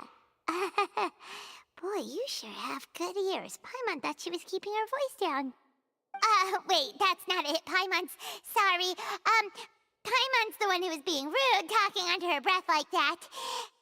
So, let's talk, but, what should we talk about? Oh, Paimon's got it. You're also here early and sitting in the front. Are you a friend of Linny's, too? A friend, you say? Well, if Mr. Linney would like to be my friend, I would be more than happy to reciprocate. Oh, so you're not friends with Linny, then. Oh, this is getting more awkward by the second. Paimon nearly forgot to make her introduction. Nice to meet you. Paimon is Paimon, and this is the Traveler. We just arrived in Fontaine. It is an honor to meet you two. I have heard of your deeds across Tevat, and as required by proper etiquette, I will also introduce myself. I am... Oh, Monsieur Nervillet! What an honor it is to have you here to see my show! Ah, Mr. Linney. I should say it is in fact an honor for me to see your performance in person. Wait, Nervillet? Could he be... Hmm? I saw you all chatting just now, but it seems you still don't know who Monsieur Nervillet is. Allow me to introduce you to Fontaine's Chief Justice. That seat is always reserved for him. It wouldn't be too much to say that he's the symbol of justice and honesty here in Fontaine. Whoa! Sorry for being so rude just now. Paimon had no idea you were such an important person. No offense taken. Being Chief Justice is merely what I do for work. Nearly every person has their usual reserved seat, so I'm not so special, really. And by the way, I should probably let you know, even though I would prefer not to. There's someone sitting up there in the VIP seats that has been striking a pose for quite a while now. I believe she is trying to give you a most elegant and impressive first impression.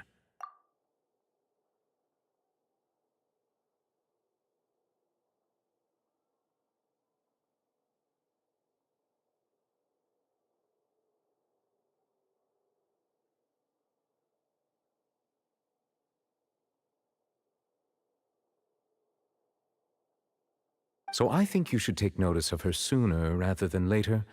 Otherwise, she may become flustered.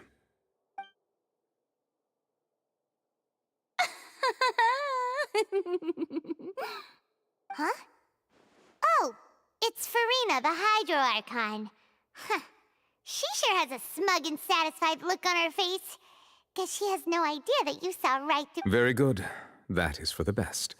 No need to pay her any more attention. We may now enjoy the show. Huh? So is this what things are like between the Chief Justice and the Hydro Archon? All right, please wait just a moment longer.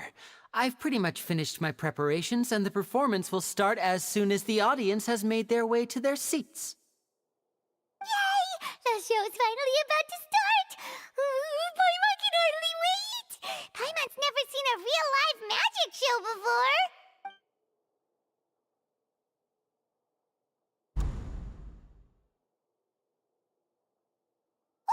They're dimming the lights! The show must be starting!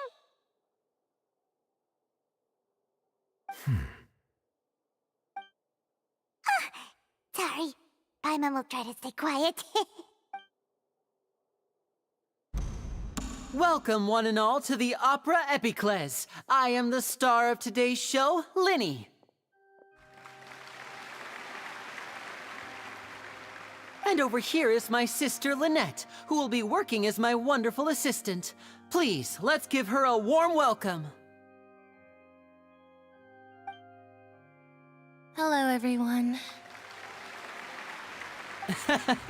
I know she may seem to be a little sleepy right now, but that's just a sign that she's nervous.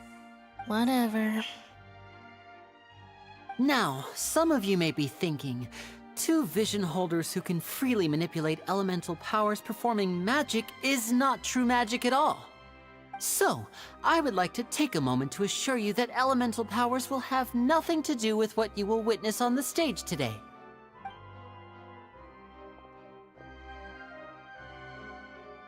Both Lynette and myself have removed our visions for the show. That way, even the gods won't be able to help us. Oh, good point. That's what makes the Now, without further ado, let the show begin. Lynette will now exit the stage to make some preparations. I know you might miss her, but don't worry. She'll be coming right back on stage momentarily. Perhaps in an unexpected way. I'm sure she'll be stealing the spotlight soon enough. Oh, and before I forget, there's one more thing I should say. You never know what can happen in the blink of an eye. A magician's greatest skill is making things disappear or appear. The possibilities are endless.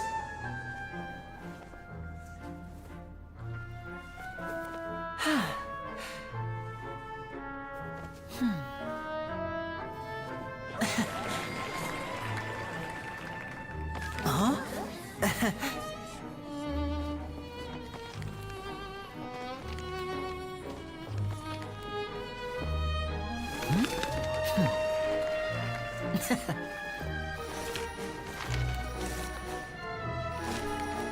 But this isn't what you came for.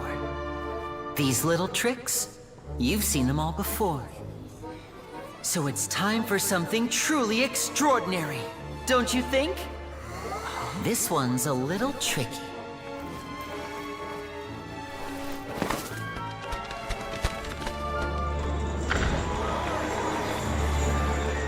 Using this water tank, I shall make my sister vanish completely, right before your very eyes.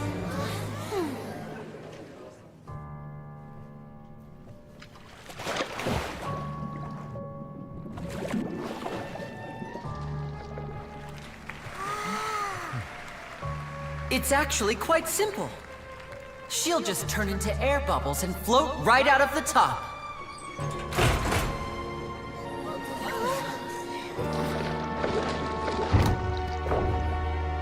Oh no! I told them to check all the props carefully. With the lid on, even air can't escape. An amateur magician would be getting very nervous right around now. Luckily, it's me on stage, so let me show you what a true virtuoso can do.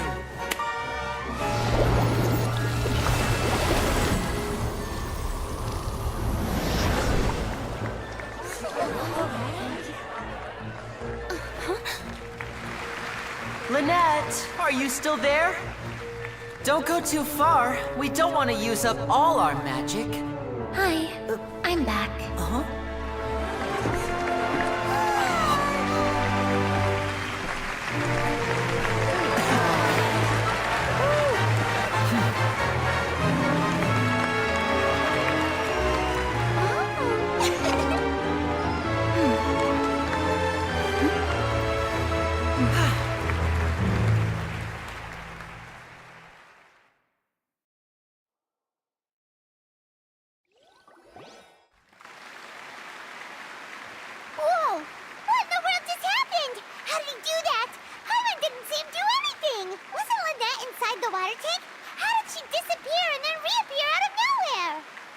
If we could see easily through his tricks, then that would mean that his skills are still lacking. To appreciate magic, you should focus on the show happening on stage, rather than getting caught up in trying to see that which has been intentionally hidden. Guess you're right. Paimon couldn't believe her eyes when Lynette reappeared. Amazing! Thank you everyone. I'm glad you enjoyed that performance. But our magical journey has only just begun. I've prepared even more astonishing surprises for everyone here. The magic of transformation and disappearance can go far beyond what you've just seen. I'm sure many of you are thinking that escaping the water tank was impressive enough, but Lynette is still my assistant after all.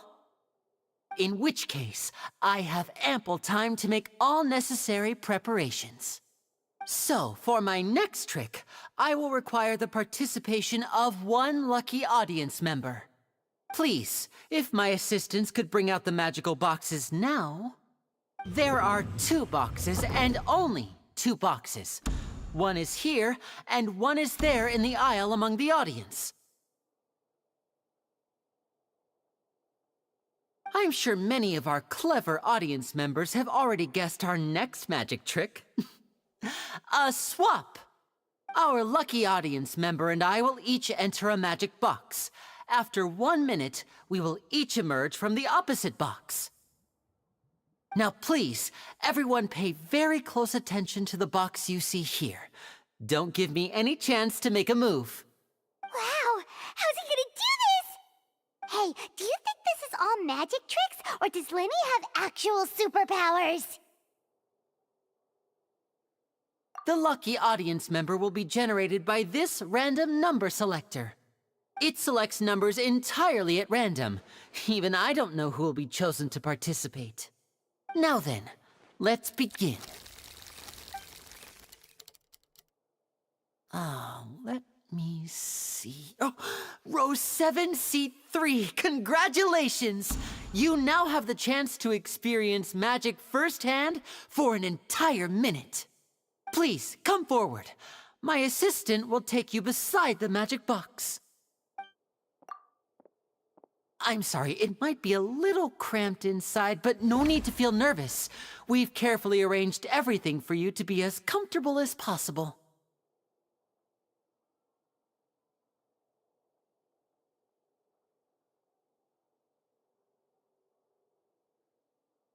You don't need to do anything, but no matter what strange things may happen, don't come out of the box.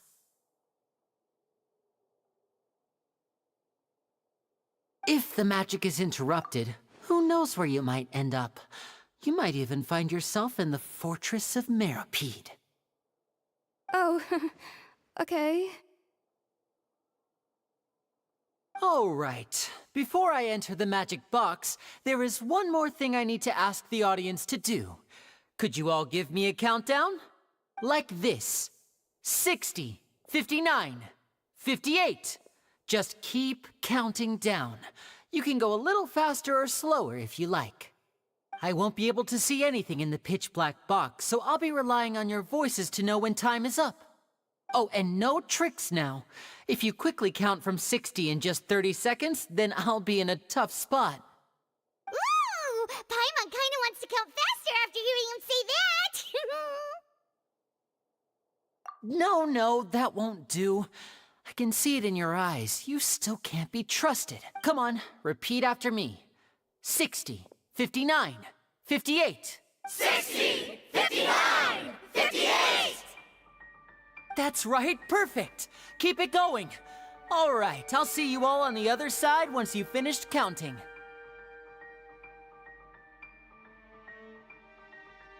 "54, 53, 52?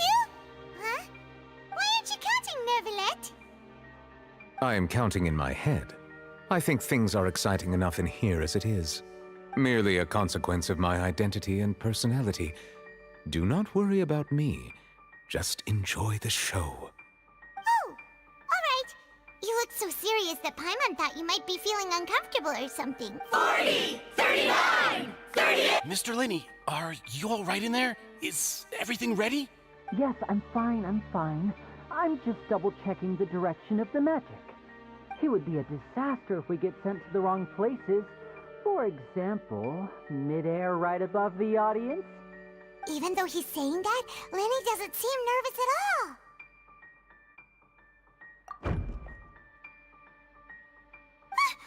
What was that noise? Did you hear it too?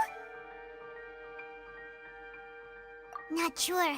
Anyway, it doesn't seem like anyone's worried about it. 25! 24! 23! What's wrong, Mr. Linney? I can still hear you moving in there. I seem to have accidentally knocked over a decoration. I'm trying to fix it, but it's pitch black in here. I can't tell left from right. Never mind the decorations. There's no time for that. The show is what's important. No, that's unacceptable. I want my show to be perfect. Don't worry, we still have 20 seconds. Hear them counting? 19! 18! 17! It seems things aren't quite going as planned. I apologize, everyone. It feels like you're all starting to count faster, but that's all right. I know it can be tiring to do such a long countdown. 10 seconds and change is still plenty of time. 10! Almost there now. Whew. Swapping two people is harder work than you might think. Even a master magician like me can't guarantee I'll get it right the first time. Hey, wait! Is this the back one? I can't tell. They both look the same inside. Huh? No, that's not it. I'll try again. 7! Hey, slow down! Honestly! 5! 4! 3! Whoops! That doesn't count! 0!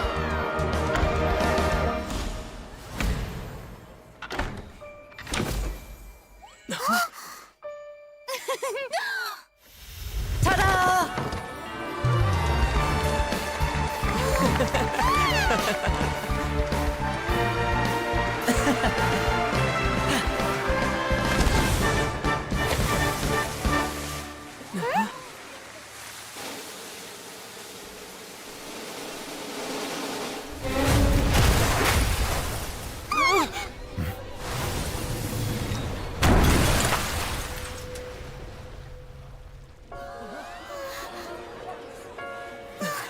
What happened?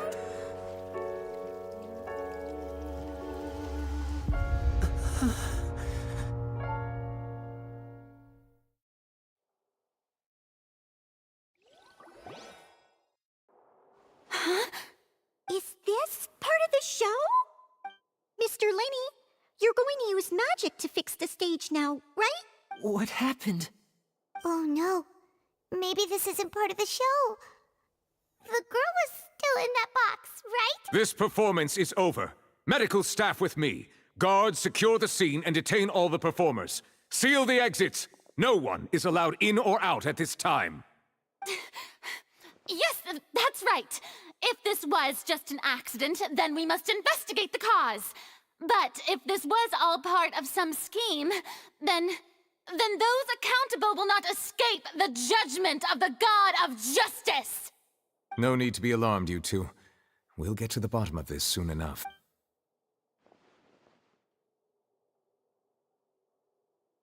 Unfortunately, the person who is in the magic box has been pronounced dead. His name was Cowell, one of the assistants in Linny's magic troupe. Apparently, the fireworks on stage ignited the ropes that were suspending the water tank, which then caused the tank to fall onto the stage. As of now, we are still not sure why we found Cowell in the box, rather than the guest from the audience. And after an initial search of the area, the guards have confirmed that the girl is nowhere to be found. It appears that this incident was not merely some mishap with the performance, and there are many indications that it is connected with the case of the serial disappearances of young women. That's the case that Charlotte mentioned before!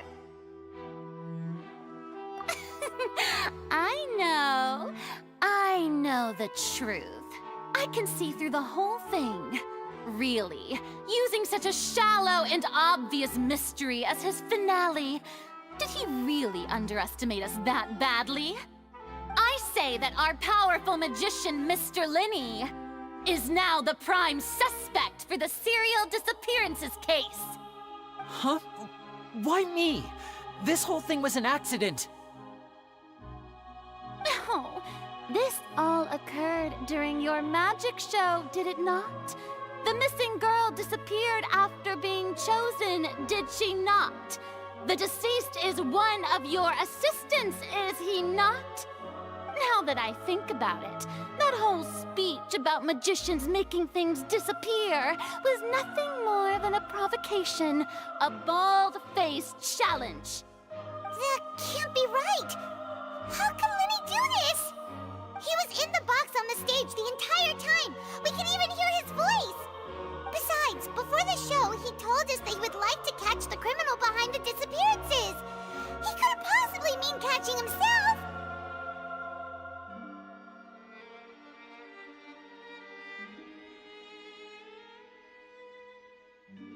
Save discussion for a later time, please. Lady Farina, may I assume that your comments just now constitute an accusation against me?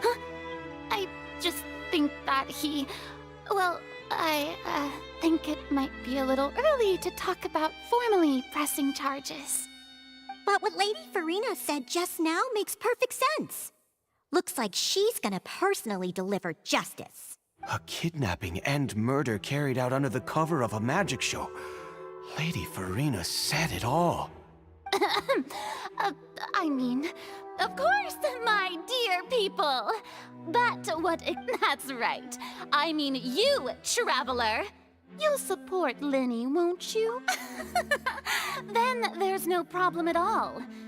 But with Lenny's help, our little duel ended in a draw, so no more draws. Between the two of us, there must be a clear winner and loser.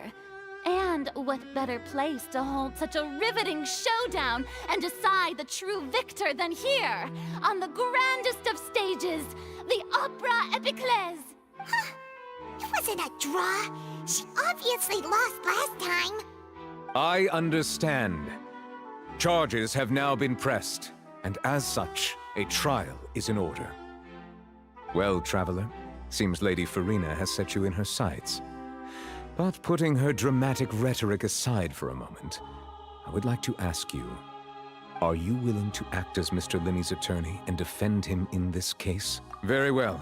The trial will be held a day from now in the Opera House. Both sides may investigate the scene to build their cases and search for the truth.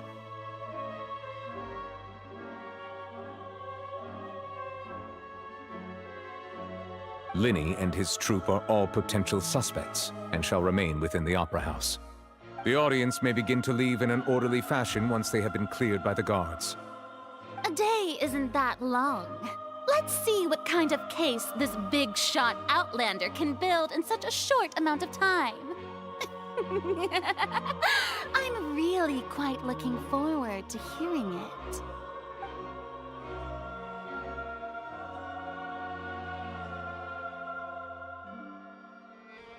Lenny!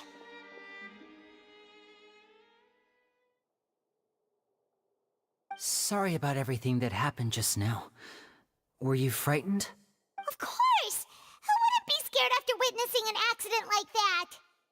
Yeah, I'm a little shaken up myself. How could this happen? And poor Cal. I know you already claimed that you would defend me, but now it's just us talking. Tell me, do you think I could possibly be the murderer? Good to hear. Thank you so much for trusting me. I'm sure everyone sees me as the biggest suspect at this point. But if you ask me, I don't know whether what happened there on the stage was purely an accident or not. And I don't know why poor Cal was in the box.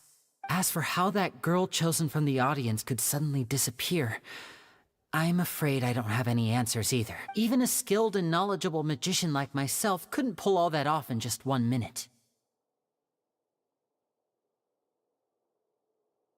Which is precisely why we need to investigate!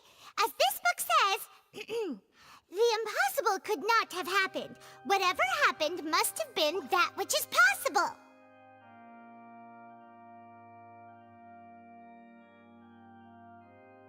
Paimon bought them when we were reading at the bookshop in the city earlier. Pretty cool, huh? Don't worry, Paimon used her own savings to buy them. It wasn't from our travel funds. I think they look cute on you, Paimon. You have good taste, Lynette. That's the right attitude. Feeling depressed isn't going to help me now. I need to get back to my normal self. But with the guards watching our every move, it's going to be especially difficult for Lynette and I to prove our own innocence. Good thing you agreed to be our attorneys. Thanks for that. We'll be counting on you. Yes, thank you so much. Yeah, just leave it to us. Oh, since we're going to start investigating, Paimon has a question first. Where did Lynette go during the performance? Oh, well, I'm afraid that would involve some of our essential trade secrets as magicians. The secrets behind our magic are past saving, Linny. I suppose you're right. The truth behind our tricks is going to be important evidence that will be weighted during the trial. 'Tis truly a pity. As a magician, our magic show is a work of art. We've poured countless hours and spared no effort in perfecting it. But if revealing our secrets will help you uncover the truth behind what happened, then it will be well worth it. We should go somewhere else if we're going to discuss our magic tricks. We'll go speak with the guards, and in the meantime, you can go investigate the stage and the seating areas. Alright, let's go have a look while the investigation teams are still here. Detective Paimon is on the case!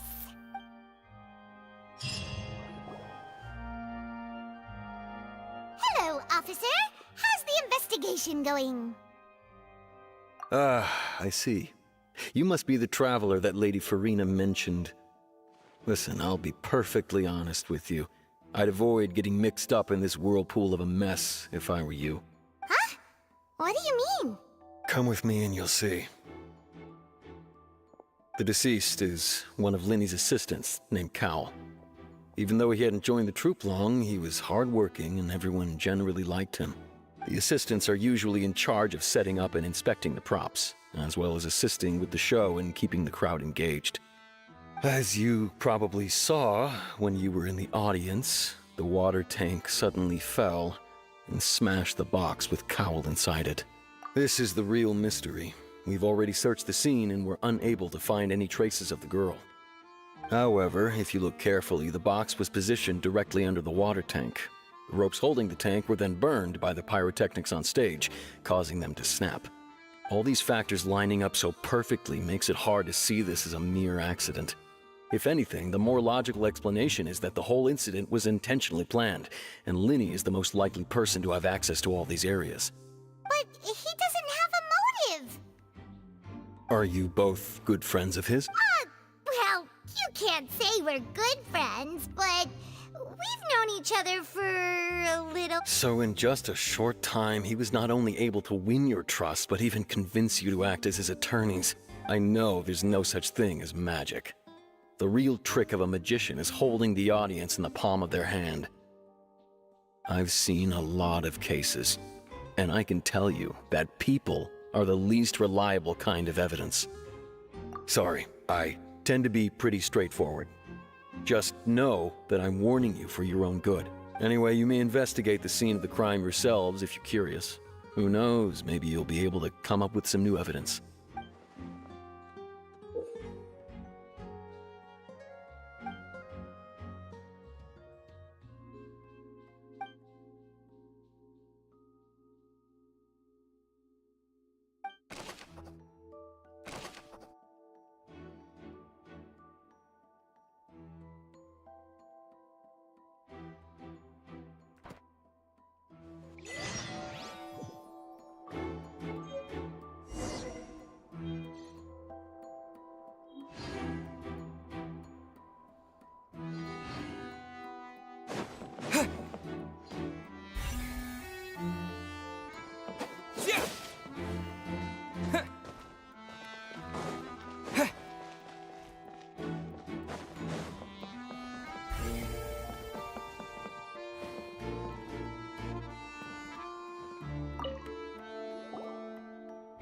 The investigation team has some new findings. Turns out there's an issue with the random number selector after all. See, I told you. What if the machine picked some big guy's seat? You think the murderer would have still made his move then?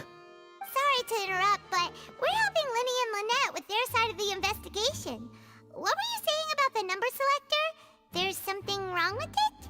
You're trying to help them? That'll be a tall order. Lenny used the machine to pick a random member of the audience during his performance, right? The lucky girl that later disappeared. Well, we thought there might be a serious problem with the machine, so we had it taken away for further inspection. It turns out that the seat number it picked wasn't random at all. The machine picks that same number every time. I'm sure you already know that you have to make a reservation in advance to get a seat, regardless of whether it's a trial or some performance. In other words, Linny knew who would be sitting where from the very beginning. That much checks out. Linny reserved our seats for us too. Bet you see why I was saying it'd be tough to make a case for Linny. Even though it's bad for Linny's case, Paimon had better write it down.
So this is the rope that broke and caused the water tank to fall. The rope looks pretty durable. How can it be burned through so quickly by fireworks? Why are you suddenly so serious, Traveler?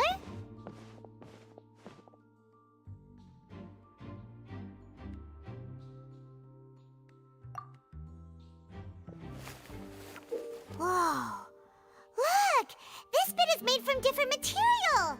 Most of it was burned away, but there's still a little bit of it left.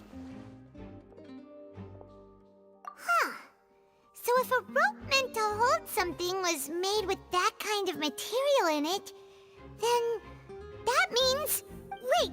Paimon should write all this down! Let's take notes!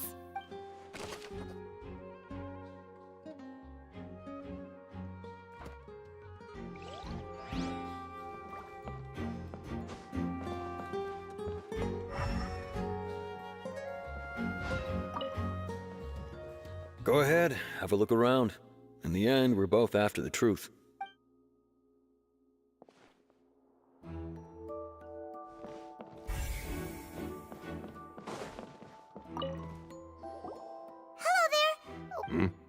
Oh, this location has also been cordoned off because the Magic Troop members are currently considered prime suspects. The investigation team is still collecting evidence. The seats were all booked in advance, so we were able to deduce the missing woman's identity by checking the guest list. Sure, it's not like this is confidential information. We will publish it later anyway when we petition the public to help us find the missing person. Her name is Halsey. She's a painter from Fontaine who's made a bit of a name for herself. Apparently, she wasn't a regular at the Opera House, but she'd been feeling some pressure with her work lately, which made her decide to come see the magic show. The Magic Troop members all claim not to know her, and we have looked into her social connections. It seems that she has no personal grievances or conflicts of interest with the suspects. Simply put, she wasn't related to the Magic Troop at all, which matches the features of the previous serial disappearances. Were the victims of previous cases also chosen at random? That's how it seems to us, in any case. Apart from the fact that they were all young women of around the same age range, there really weren't any other connections between them. Okay then. No need to be so formal. If you do happen to see the missing girl, please be sure to contact us. It is of utmost importance that we get to the bottom of these disappearances.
I see that you're investigating the area. Well, it just so happens that I'm interested too. If you find any new and interesting leads, be sure to share them with me, alright? We don't have too many thoughts yet. Then why don't I tell you my hypothesis first? The way I see it. And I'll start it with that loud thud. The thud? Oh, you mean the sound that happened during the countdown? Yes, exactly. It wasn't terribly loud, but I suspect that most people heard it. It's just that everyone was awaiting the results of Lenny's trick with bated breath, so no one paid it much mind. But now that the incident has happened, the thud has become an important clue. That makes sense. So, what do you make of it? I'm of the opinion that it may have been the sound of Lenny's accomplice. Lynette, perhaps. Jumping atop the water tank, or something like that. And when the pyrotechnics went off, she cut the rope, sending the water tank crashing down. But wasn't the noise we heard too loud for that? Perhaps the balance wasn't right, leading to a particularly rough landing. Oh, that's true. I suppose I must reconsider. That does remind Paimon, though. What was with that sound?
Lenny's still talking to the guards. It seems he'll have a lot of explaining to do. I think someone will be assigned to monitor us later, but that's alright.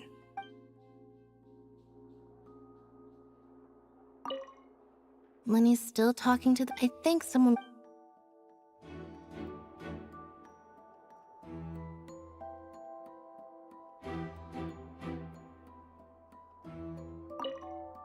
Lenny's still talking to the... I think someone...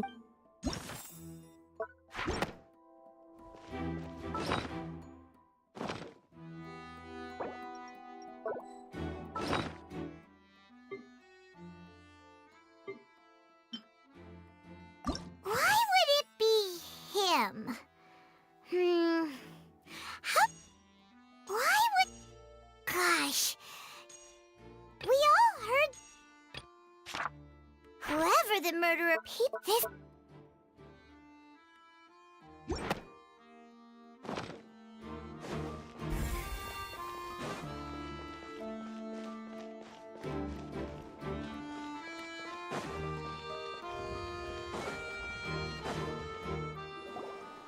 Hey, you! Yes, both of you! Over here! I've been keeping an eye on you for a while now. Huh?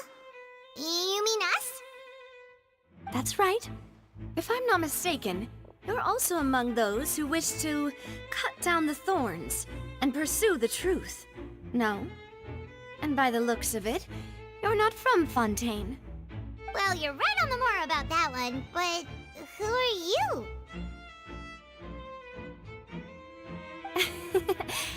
Have you never heard of the Spina di Rosula? From mediating disputes and providing protection to solving conundrums, you name it, Spina di Rosula does it. And I, Navia, have the honor of being its renowned president. Though those who play by our rules call me boss. I'm Silver, her attendant. Pleased to meet you. And I'm Melus. Demoiselle's various daily needs and affairs are under my purview. Huh? Boss? Demoiselle? What gives with the names? Well, I am the second generation president. Melus and the others are still used to my previous title. My apologies, Demoiselle. Should you prefer, boss, I will endeavor to use that instead. No, no need. You don't have to call me boss. Just Navia is fine. Okay, if you say so. Not that we're members of Spina di Rosula anyway. All merely trifling details. Never mind. Now, back to the situation at hand.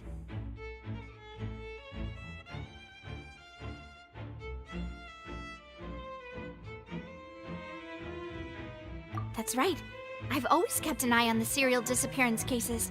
My interest stems from a matter back from my father's time. Judging from the look of things, I find Linny an unlikely mastermind. Really? We think so too! That's why we're looking for clues now. But how did you come to that conclusion? Intuition, naturally. My unparalleled intuition. Farina sure was quick to point the finger at Linny without any decisive evidence whatsoever, wasn't she? But that's not uncommon for her. If you remember, the Justice had to interrupt her and ask if she was pressing charges just to keep her from getting carried away. Anyway, a trial begins the moment someone levels charges. And, of course, there was no way Farina was going to back down in that situation. Sounds more like you just don't trust the Hydro Archon. Well, what's your opinion? I must admit that she can be interesting at times, but liking her doesn't mean that I'll blindly agree with her. All right, I've answered your question. Now, it's time you answer mine. Wait a minute, did that answer count? Well, I say it does. But don't worry, you won't hear any pointless questions from me. In your opinion, do you think it's right to treat a trial like it's an opera? Well...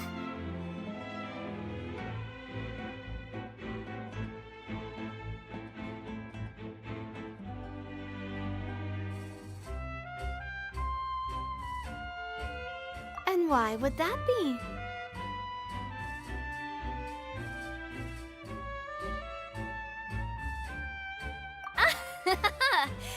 See, Silver and Melus?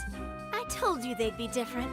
Most astute of you, Demoiselle. I too think that the Traveler's response was most excellent. No matter how wonderful the script or how fervent the audience's expectations may be, the trials that go on stage here must be based in fact. And if that can be done, boss, then... All right, that's quite enough, Melus. Anyway, I like your answer. You passed with flying colors. Now, I need to make some preparations, following which our joint investigation shall commence. You two shall be my assistants. Wait! Since when did we become assistants? Oh, well, I can be the assistant, sure. Or your companion, if you like. I'm really not that fussy. That's more like it.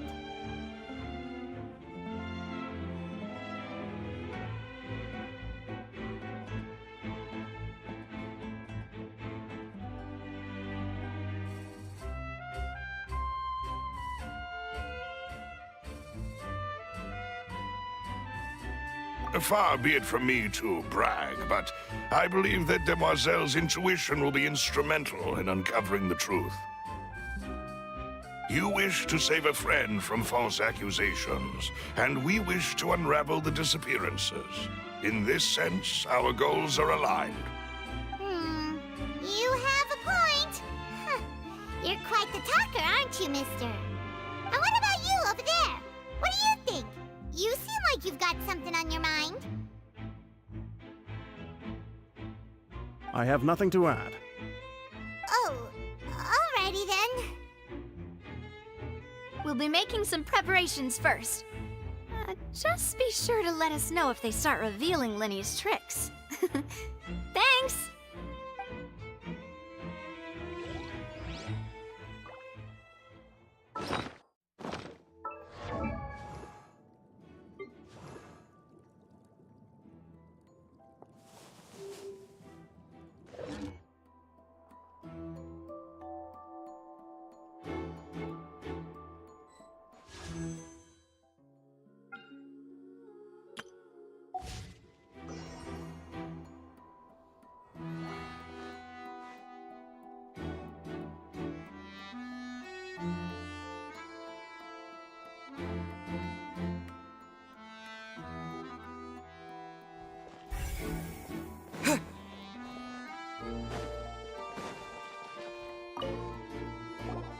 Sorry, but no one can freely enter or exit the Opera House at the moment. If you wish to leave, you must register your identity with us first. No, we're not leaving. We're representing Linny and Lynette as attorneys, so we're investigating the case. Were you always guarding this entrance? Yes. After the Chief Justice gave the order, everyone coming in or out must undergo a strict inspection. So, the missing girl couldn't have left from here. At least, not from that point on.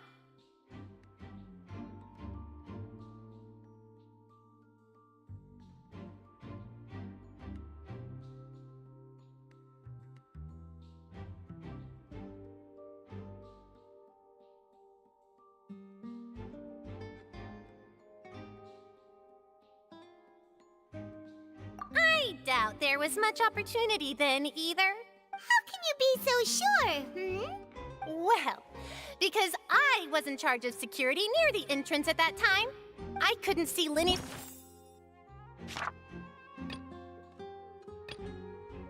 performance from here, which was quite a shame. Just my luck. But still, I did not abandon my post, and I stayed put no matter how loud the applause was. If someone had so much as even approached the door, I would have noticed it, let alone if they had tried to leave. We Melazines are good at that sort of thing, you know. So, it's safe to say the girl couldn't have left through here. All right, thank you for your help.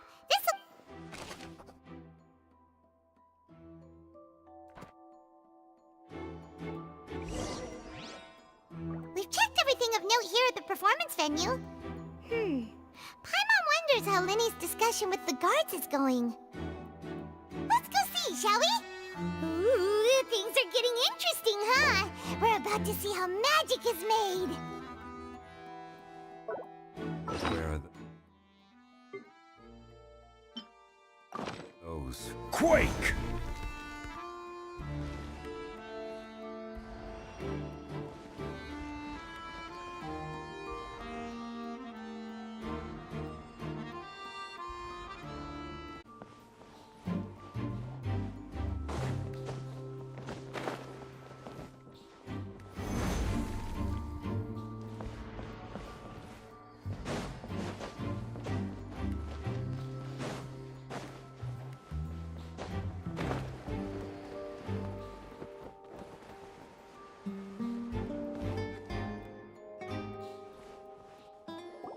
Understood. Then I will be going with you. Just so you're aware, I will be monitoring your actions and making notes as necessary. Very good. Thanks for being so agreeable. I'd pull a rose out of my hat as a gift for you if I could. You may spare the pleasantries. I'm just doing my job. You've arrived. Who's this? Me? I'm Spina di Rosula's guardian angel.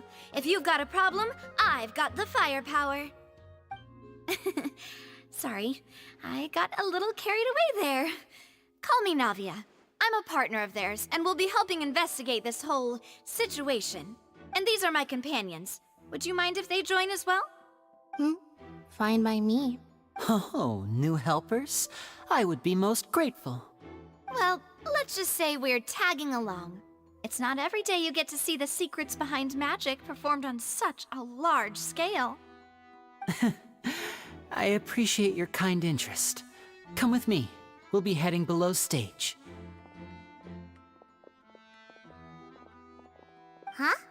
Below stage? Yes, a world of secrets is hidden beneath this magic box, prepared specifically for this switcheroo trick. But before I reveal everything, you should have a look first. Notice anything strange here?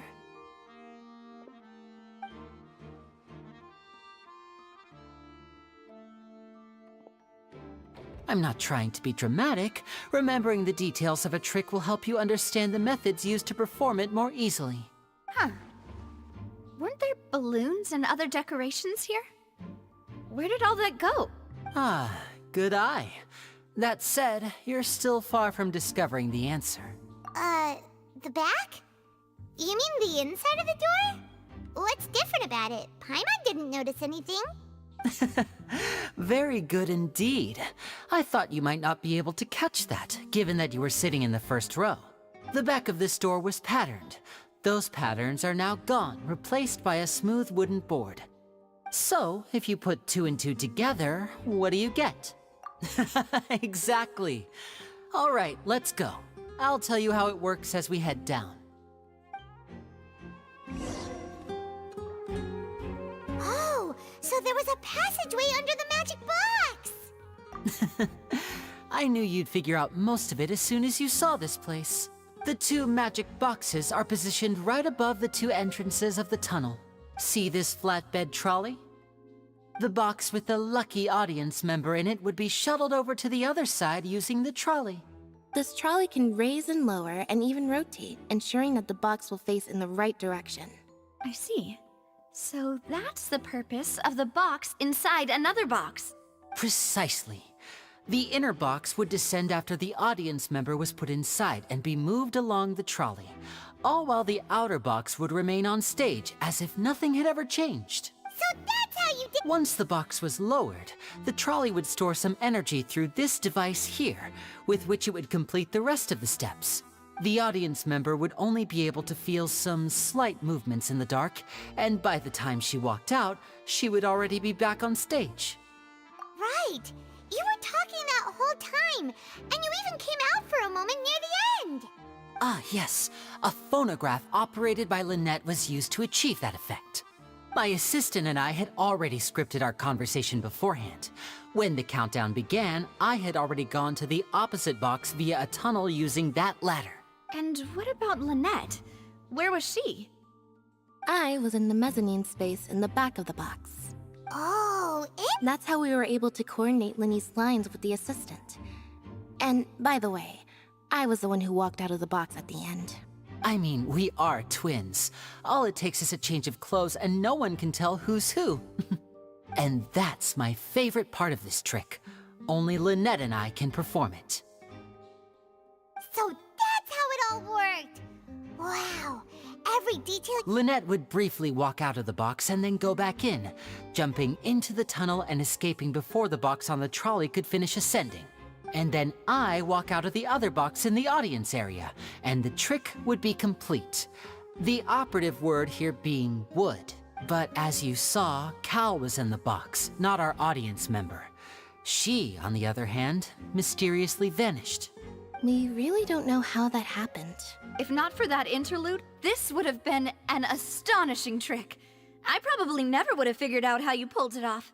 And yet, to think that someone was able to use this magic trick to commit a crime. Could we have a look around? I think we can come up with some more leads. This is the scene of the crime, so Linny and Lynette are not permitted to stay here. I'll escort them back up. Yes, of course. No need to be so strict now. I won't disappear into thin air, you know. Thanks, everyone. We're counting on you.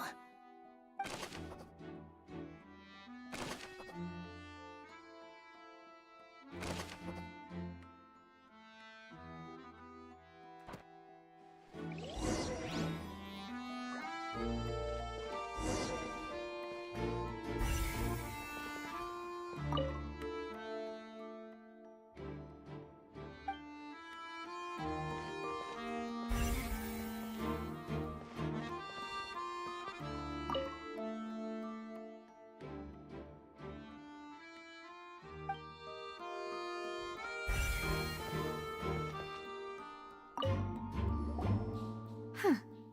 What's this? Looks like a hook tied to the end of a rope. Huh? There's all kinds of odds and ends here. Perhaps it was a prop for a different trick. But why would it have been left here? Whatever it is, let's make a note of it first.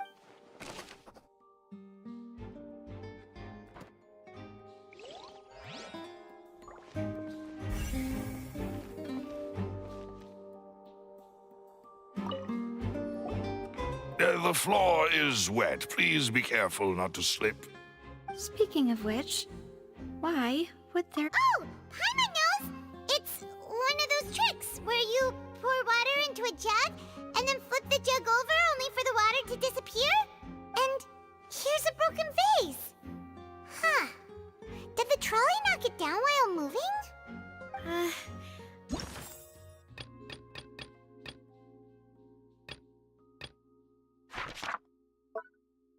That can't be. The trolley moves along tracks from start to finish. It couldn't have hit the vase at this distance. Let's note this down too and think about it later.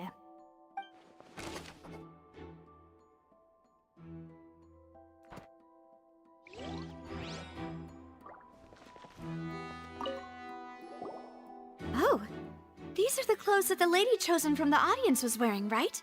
Her clothes are here, but she's nowhere to be found. Right! And do you really need to do that if you're kidnapping them? Ugh, this is so confusing. Paimon doesn't want to be a detective anymore.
What is this place? It seems someone could fit through here. Huh. Could this have been the suspect's escape route? Alone, perhaps. But if they had to pull another person with them, the space would be too narrow. But there are no other ways in or out of here. Oh, you're right! Let Paimon write that down.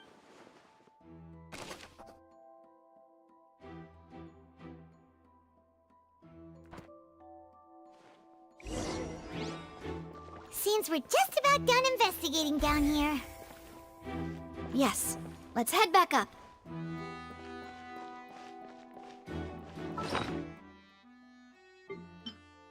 Whoever the murder... This flower vase is probably a prop for... Why would it be him? That size wouldn't have been a problem for Paimon. That size wouldn't have been a problem for Paimon. This is...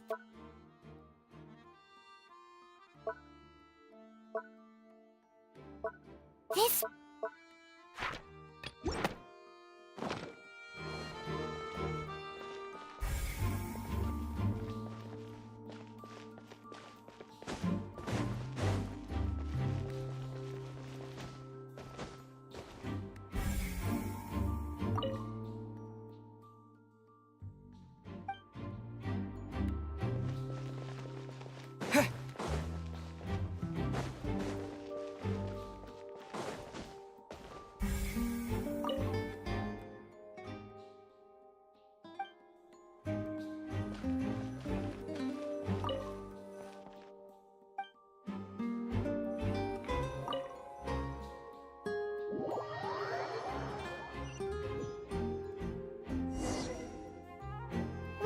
we've ascertained the state of the crime scene. Let's find a place to sort out our findings once Malus returns.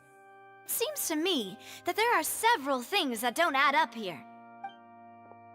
Apologies for the wait, demoiselle. So, what did the guards say? Did the criminal escape through the vent? They believe the odds of that are very low, since the vent leads to the Opera House's basement. The guards have checked the area carefully. No one left through the basement during the performance or after the incident, and no one was found hiding there. So the tunnels become like a secret chamber then! You know, like the kind you usually— The plot thickens. Halsey's disappearance and Cowell's death are both quite inexplicable. No wonder Farina was so confident in her accusation. All the current evidence points toward Linny and Lynette. In other words, the charges are very likely to be upheld unless we make some considerable progress. Charges and then trial. So if the charges are upheld, they'll announce a sentence? That's right. This is how a trial goes in the Opera House.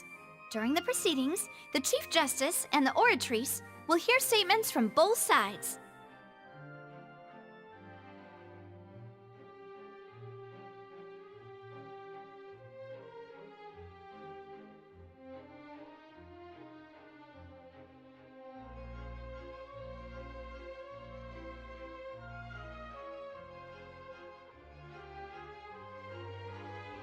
That's right. This is how indemnitium is produced. The statements from both sides, the defenses from attorneys, witness testimonies, and even the audience's emotions will all be projected on the Oratrice. To put it simply, it's as if the Oratrice has its own will, and is a judge in its own right. This also precludes any kind of favoritism on the part of the Chief Justice. And not that this has ever happened anyway. Once both sides have finished speaking, the Chief Justice will make his final decision. This, too, will be used by the Oratrice as a reference. Then, finally, the Oratrice will be consulted by officials. The result it returns is the will of justice itself. Huh? So that machine is the one that actually decides? Paimon thought Neuvillette called the shots. In practice, there is very little difference. Both have always come to the same judgment, which is why people have great faith in the Chief Justice. Ah, yes, the guards also asked me to convey that none of us will be allowed to leave this place before the trial. Huh? Why? Because we've chosen to act as the twins' proxies. That makes us persons related to the case. They're concerned that we might be colluding with outside parties, or that we might find outside help to disrupt the case. And even if that were not so, it could prove problematic if we happen to spread key information about the case ahead of time. I'm ready to break out at any time. Whoa, whoa! There's no need for that! Paimon thinks they have a point. That said, are they providing food? Of course. I just hope you don't mind the lack of options. I'm afraid that catering to all tastes is not in the cards, nor is any guarantee of balanced nutrition. In that case, let's just sort out our findings together here. Pity. I was hoping to take you to try some of Fontaine's what better way to properly think through our findings than over some tea and sweets? Huh. Breaking out suddenly doesn't seem like such a bad idea after all. Just kidding, just kidding. Paimon will still do her best, even if there are no snacks. What do you mean, no snacks? Of course we'll have snacks. If we cannot buy some, then we'll simply make some. Huh? Here? But how? Understood, demoiselle. Everyone, please come with me.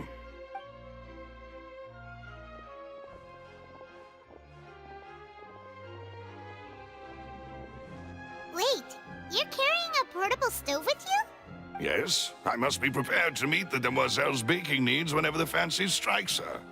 I have eggs, sugar, and almonds at the ready. Good work, you two. Then I'll get to it.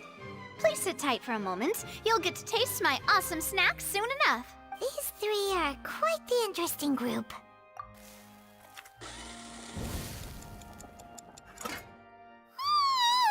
And Paimon thought it smelled good while it was still in the oven. Oh, it's even better now.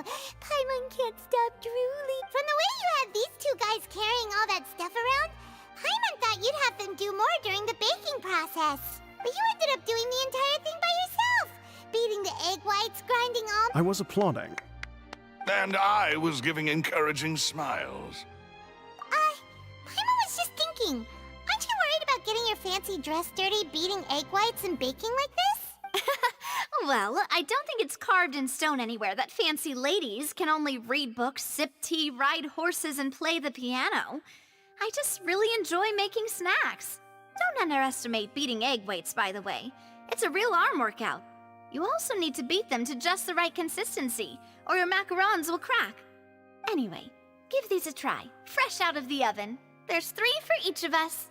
Only 3? Well, eating too many sweet treats might send all that sugar to your head.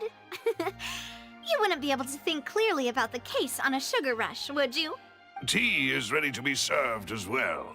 This is Demoiselle's favorite, strong black tea with a floral fragrance that clears the mind and lifts the spirit. No need for concern. I'm merely doing as I should.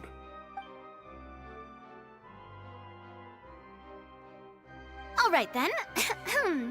Down to business. As Paimon mentioned previously, the tunnel seems to be something of a secret chamber. However, we can assume that Linny and Lynette were not alone within it.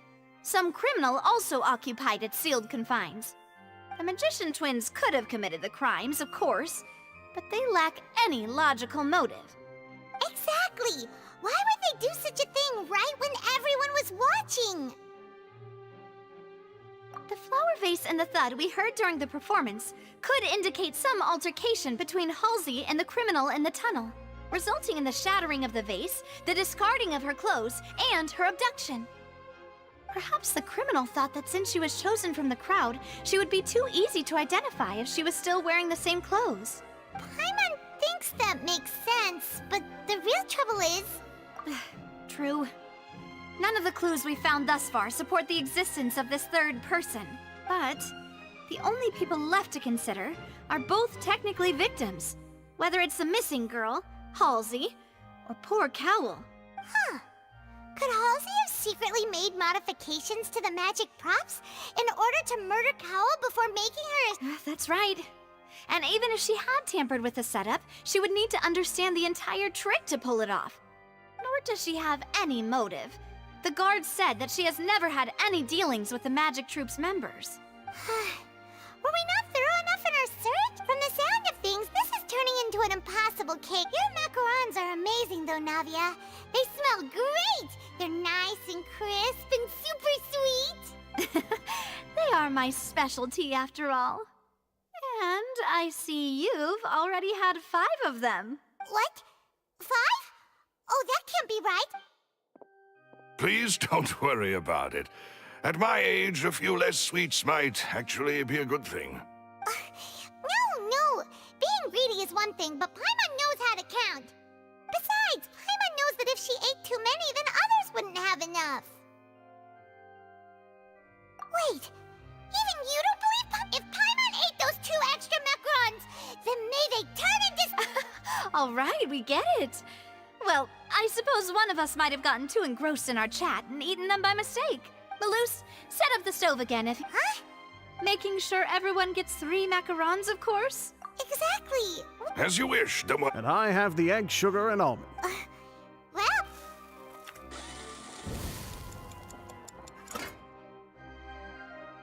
Well, that's it for snack time. I'm going to have another look around the area. I don't know what we're looking for yet, but we've still got some time. As attorneys, I suggest the 2 of you think the case over again. It would be awkward if you got all tongue-tied on stage during the trial. All right, thanks for your help, and for the snack. It was nothing. A small task for the Spina di Rosula. Silver, Maloose, it's time to go. I'll be back if I find anything new.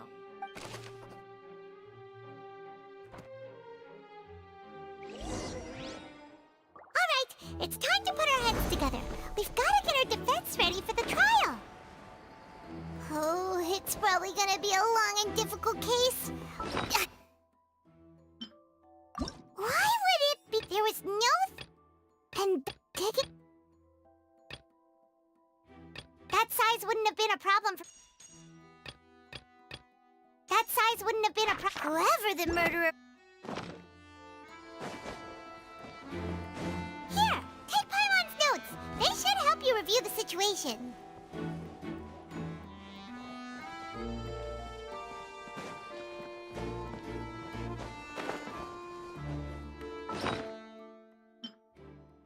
Whoever the murderer was, they must have made preparations well beforehand. This rope was obviously tampered with. People needed to register and reserve a seat for the show.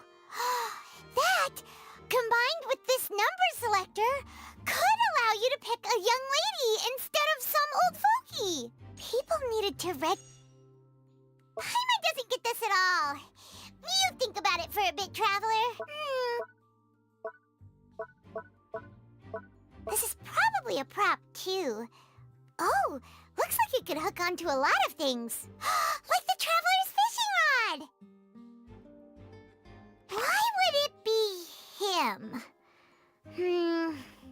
How strange. Gosh, no wonder the serial disappearances never got solved. We all heard that noise, didn't we? The performance would not have been visible from where the doors were guarded. If Paimon were on duty, she would have snuck back into the audience seating. Well, and there was digging. That size wouldn't have.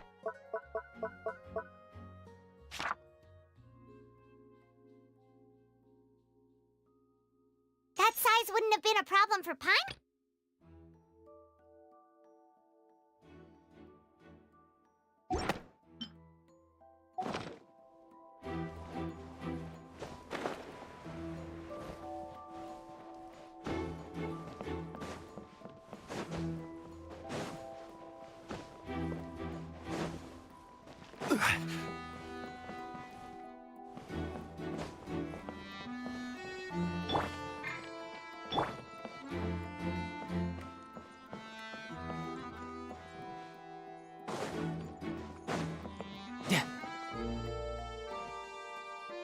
If you do encounter Miss Halsey, please contact the guards immediately.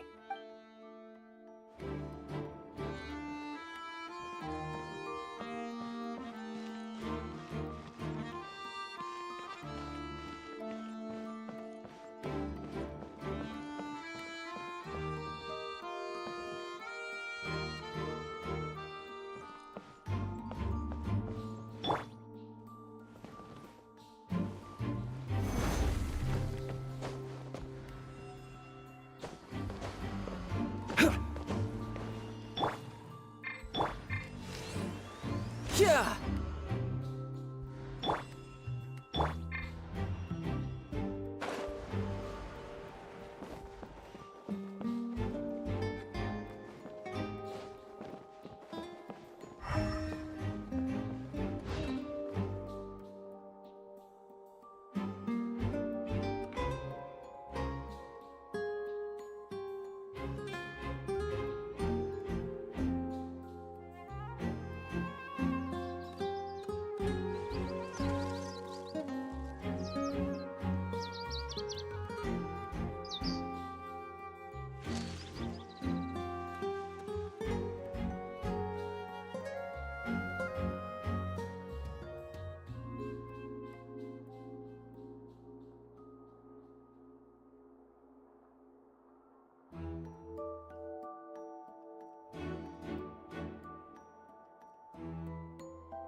All the world holds dear is but a backdrop of constant motion. I stand before it, alone and unchanging.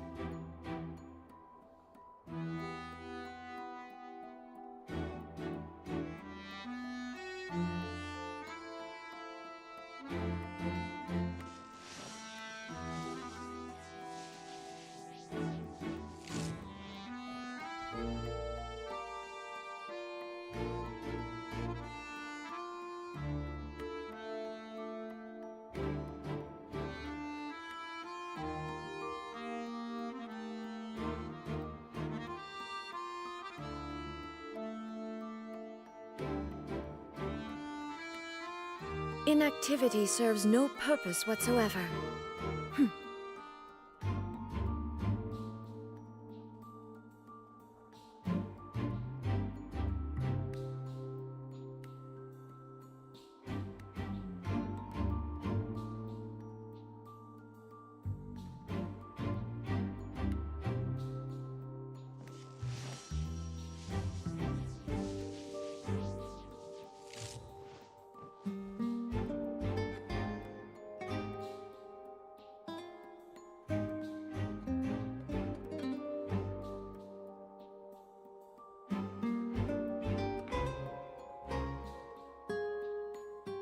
The world remains constant over the centuries, but human life is like the dew at dawn, or a bubble rising through water.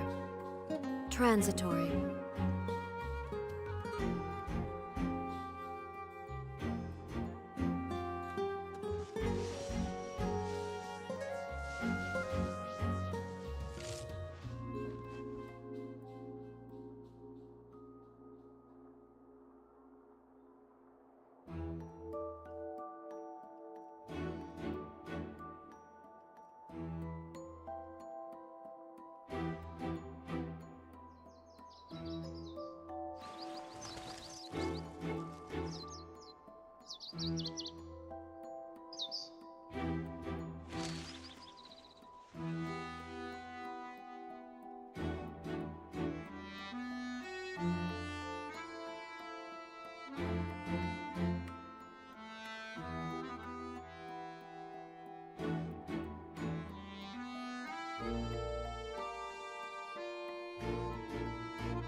All the world holds dear is but a backdrop of constant motion. I stand before it, alone and unchanging.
Do?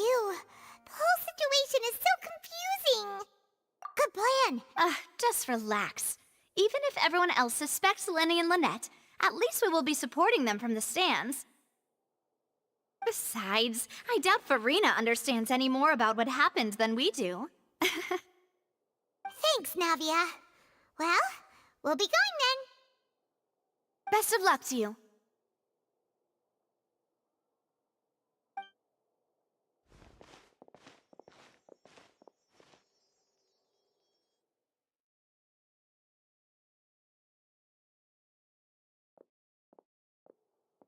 Ah, finally, you're back. Well, how did your investigation go? To be honest, you might be disappointed. No. We're already very grateful that you were willing to help. Well now, don't you all look disappointed. Don't tell me that your investigation came up empty-handed. That was to be expected, of course. The guilty can never produce proof of their innocence. But don't let that stop you. I shall be terribly disappointed should you, my most anticipated foe, concede so easily. Since both parties are present, I declare that the trial regarding the magic show incident is now in session. Firstly, in order for the audience to understand the causes and results of the incident, could we please have Mr. Linney explain the trick? Yes, of course. I will explain while Lynette demonstrates on stage. All the necessary items have been prepared.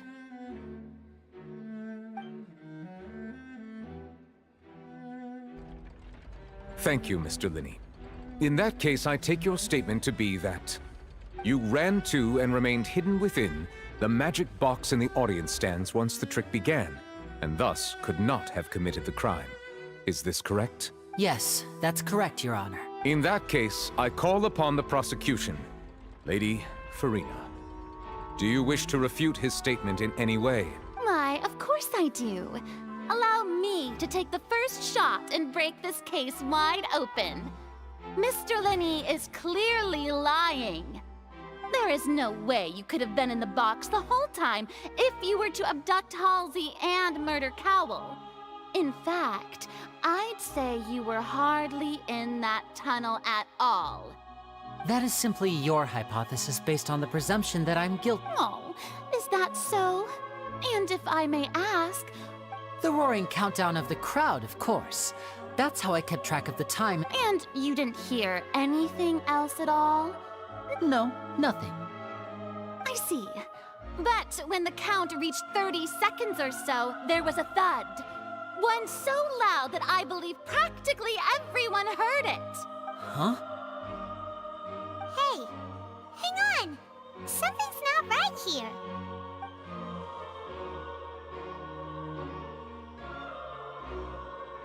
Yeah, I'm sure he could have heard a noise that loud from inside the box. I was right by the box, and I definitely heard the thud. Look at those scales. Could those mean... Well then, ladies and gentlemen, allow me to use the words of the magician himself. You never know what can happen in the blink of an eye. Indeed, it seems his alibi can also collapse in the blink of an eye. Of course, I have armed myself to do far more than smash your alibi. Confidence cannot go unfounded, and my foundations are rock solid. Tell me, aren't you and Lynette actually from the House of the Hearth? The House of the Hearth? No wonder they did something like this. So the serial disappearances were the Fatsui's doing. Now it all makes sense. I've got a feeling that what happened on stage probably wasn't just an accident. That's irrelevant.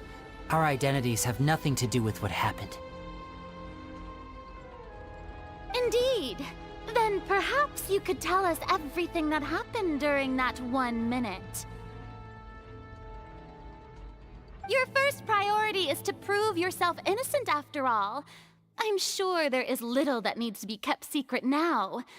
Unless your script already has holes in it. The Outlander is speechless. My, oh my, don't they look flabbergasted? Now comes the infighting and discord, I suppose. This was almost too easy. Good thing I made all those preparations. Seems the all-nighter I pulled last night is really paying off. Hey, Linny! Why didn't you tell us this before? Order! Order! Mr. Linney, allow me to re-establish the facts. Lady Farina has raised 2 points. First, when the thud was heard in the Opera House, you were neither in the box nor the tunnel. Second, you and Ms. Lynette are both members of the House of the Hearth. Are these claims true?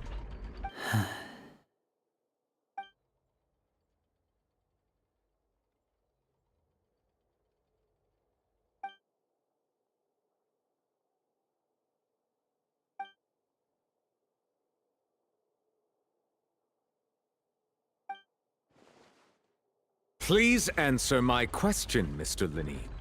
I'm sorry. Yes, they're true, Your Honor.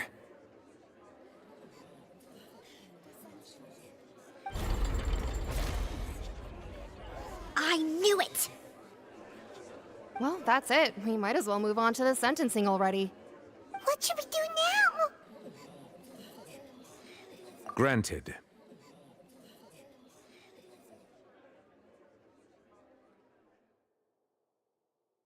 In that case, what is your request? Is that really necessary? They're already as good as guilty. The defendant deceived their own attorneys. What is there left to discuss? Order! Order, I say! Your request is reasonable, and we shall adjourn. This trial will reconvene in 1 hour.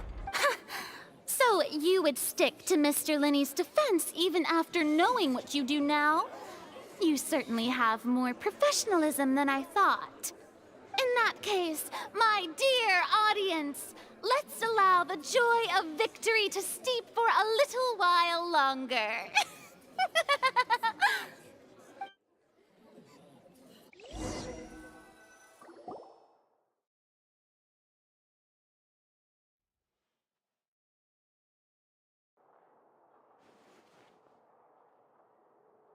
Well, this is awkward.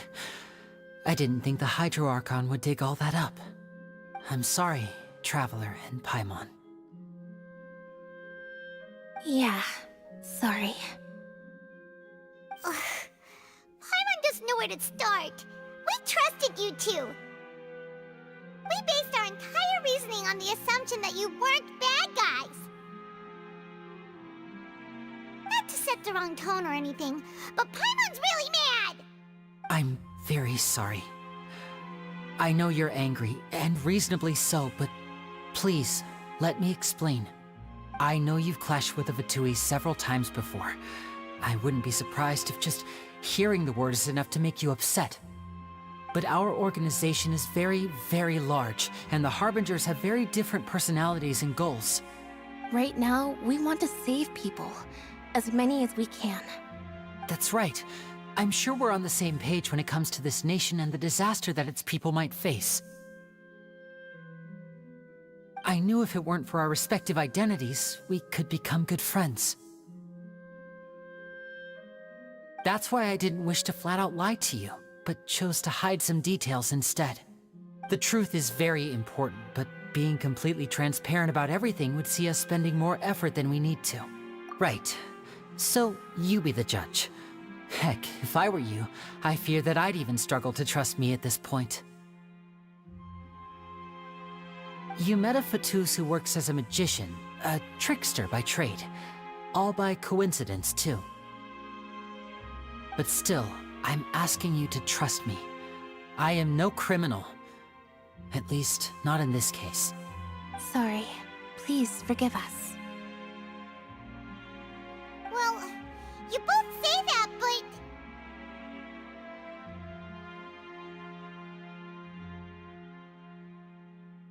Right, let's hear your answer first. Of course. I'll answer any question you ask. We've been trying to find out how the Oratrice operates. We want to know why it has a consciousness. Why can it deliver sentences accurately? During our investigations, we learned that the machine's core is beneath it. From that moment on, Lynette and I have been designing this box swap trick, with the objective of getting close to the core. Is that why you needed a whole minute? That's right. In truth, the audience would take about 75 seconds to count down from 60, while I would only need 15 to get to the opposite box. So, after jumping into the tunnel, I accessed the Opera House basement via the vent, and went to investigate the room in which the core is stored. That air vent was created during the construction of the tunnel specifically to execute this step. Well, nothing. As soon as I reached that room and was about to investigate, I heard someone's voice. Which should have been impossible, of course. I was quite certain that I was the only one in the room. That voice seemed to recognize me and tried to speak to me. I chose to err on the side of caution and retreated the way I came. On the way back, I saw the broken vase and the clothes on the ground, but the countdown was almost finished, so there wasn't time to give it any thought. After that, the homicide occurred just as you saw. Well, that explains why you didn't hear the thud. Because of that prophecy I told you about, of course. We must know all we can about this nation's secrets in order to deal with that prophesized crisis. That's the only way we can save everyone. So, there you have it. The whole truth. I swear, I didn't hide anything from you this time. It was never my wish to proceed under this cloud of mistrust either. But like I said earlier, you can be the judge. If you want to leave because you don't trust the Fatui, there's nothing I can do to stop you. Well, Traveler, you decide. Paimon will follow your lead however you choose.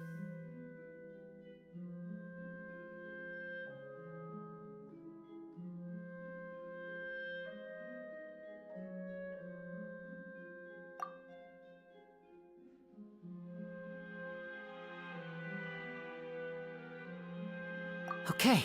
Thanks for giving us a chance. The current problem is that the scales are tipped pretty badly against you two. If we want to refute the Hydro Archon's accusations, we're gonna need a seriously watertight defense. Huh? Oh,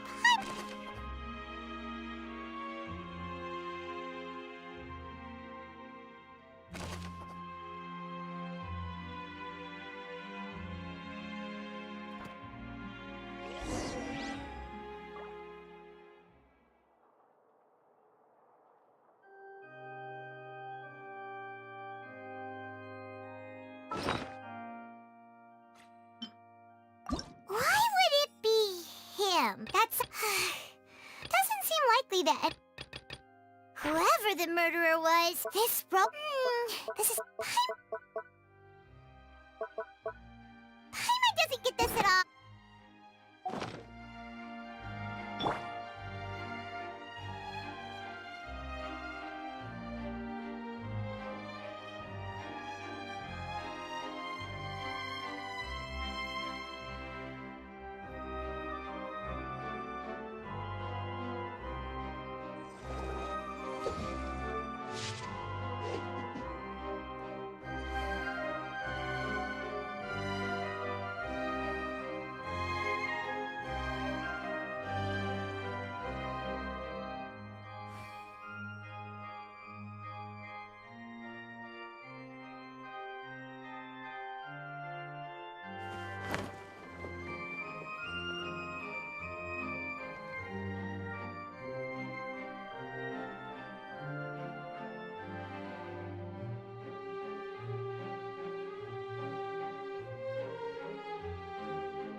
This place is pretty dead.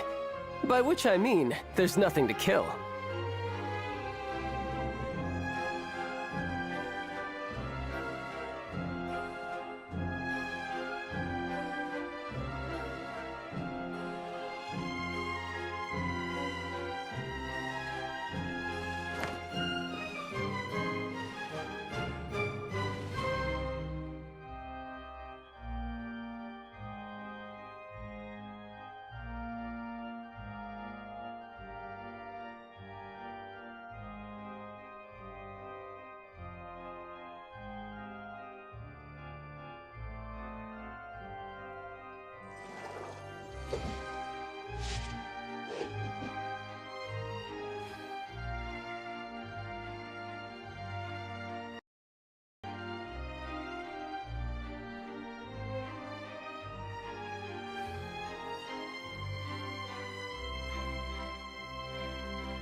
Where I'm from, if we didn't keep moving, we'd freeze to death.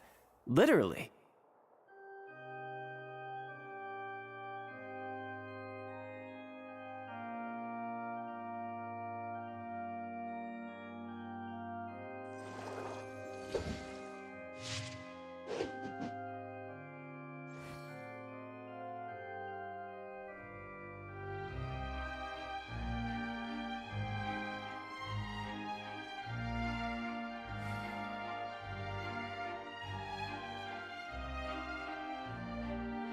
This place is pretty dead. By which I mean, there's nothing to kill.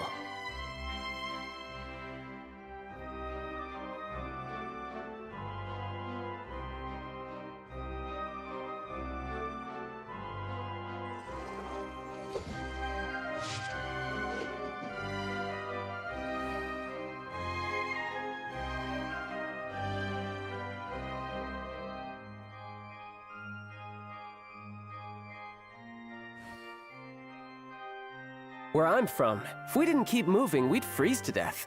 Literally.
You know, there are better ways to seek out our enemies than, well, standing here.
This place is pretty dead.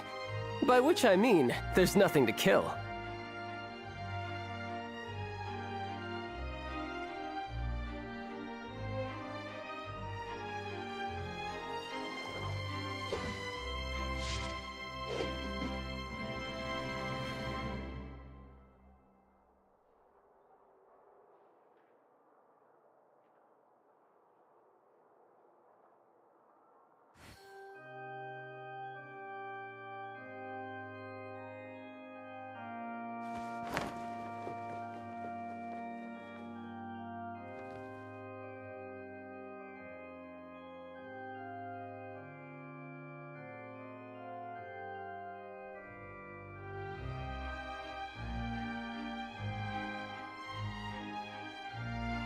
Where I'm from, if we didn't keep moving, we'd freeze to death.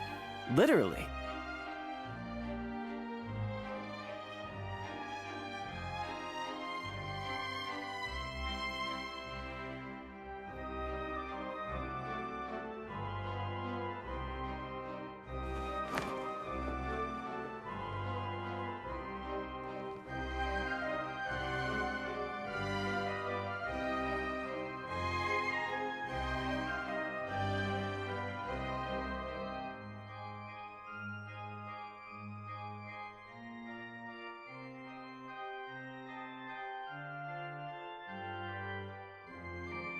I wonder what the rest of the Harbingers are up to.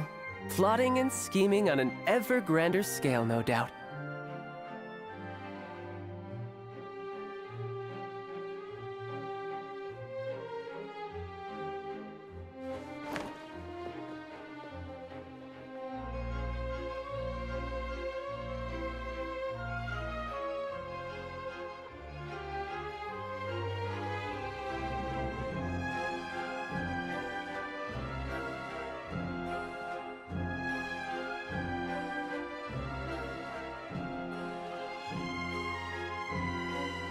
Where I'm from, if we didn't keep moving, we'd freeze to death. Literally.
I wonder what the rest of the Harbingers are up to.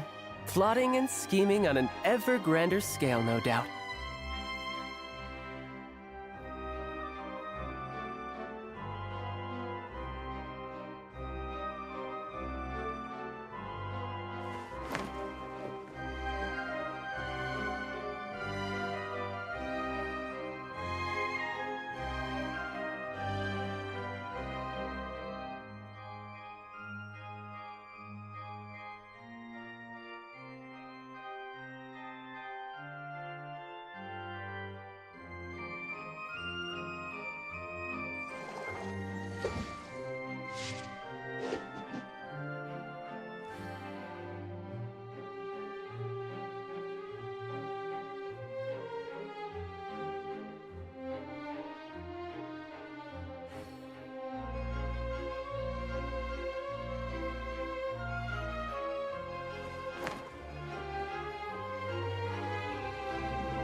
This place is pretty dead. By which I mean, there's nothing to kill.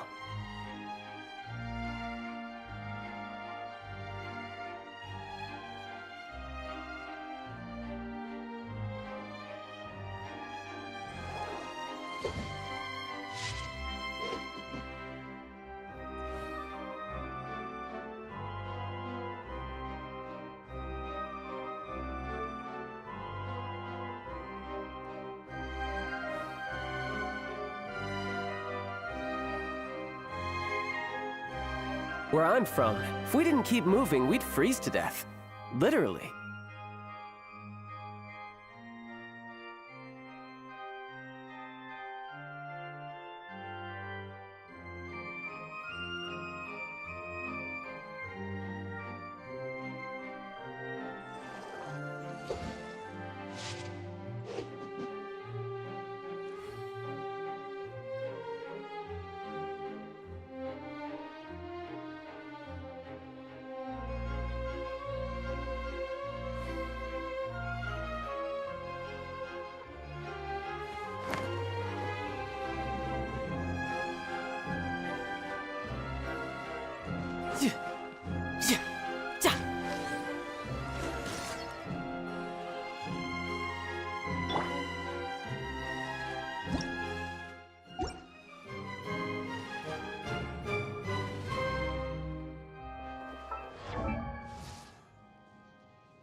Crumble!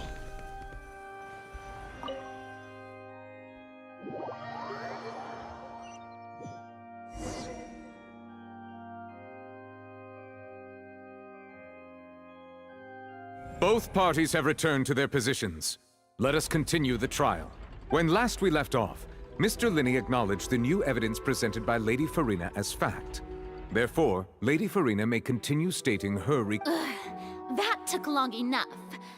Now then, if at this stage, let's revisit that scene from Linney's perspective.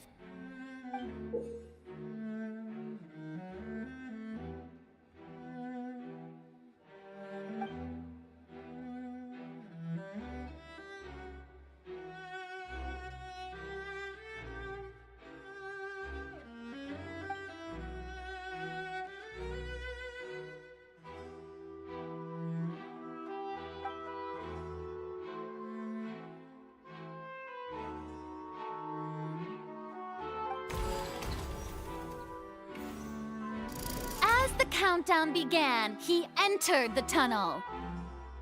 When the flatbed trolley passed, he opened the box and got into an altercation with Halsey, which caused the loud thud. He did not realize that this sound could be heard by everyone in the opera house, which is why he claimed earlier that he could not. Finally, he used the vase to knock her out.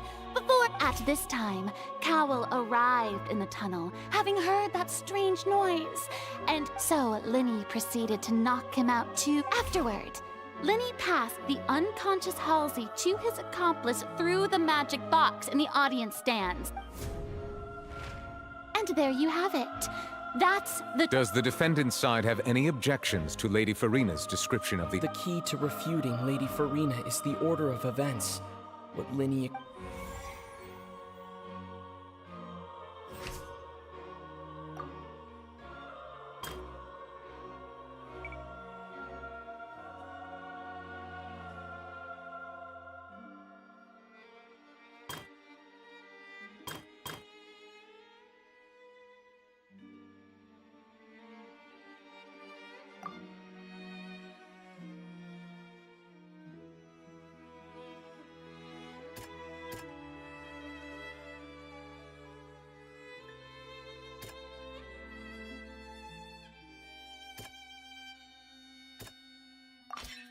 According to Linny, he left via the vent after entering the tunnel.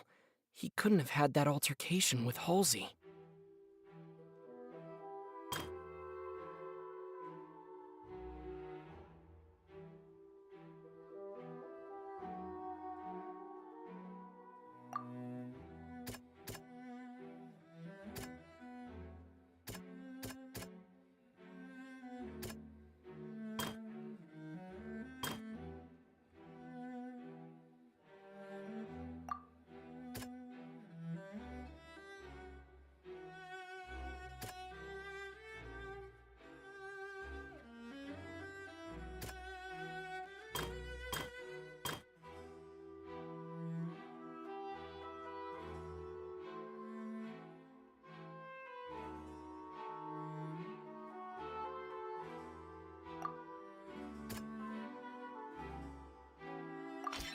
Linny did not take part in the underground altercation.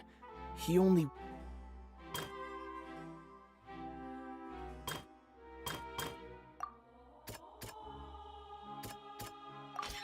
Linny went to the room that contains the Oratrice's core. This is the actual truth. Attention! Ace Detective Paimon has something to say!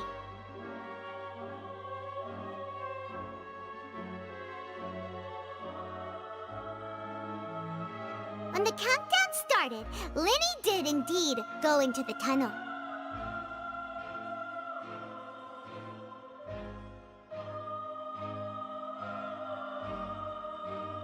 But he immediately used a vent to access the Opera House basement. Once he reached that area, he heard a voice in what should have been an amp. The crime scene had already developed by the time he reached the tunnel again. And in order to complete the magic trick, he did not remain there for any length of time. Finally, he reached the surface, and that was when the accident happened from his point of view. Therefore, he's innocent!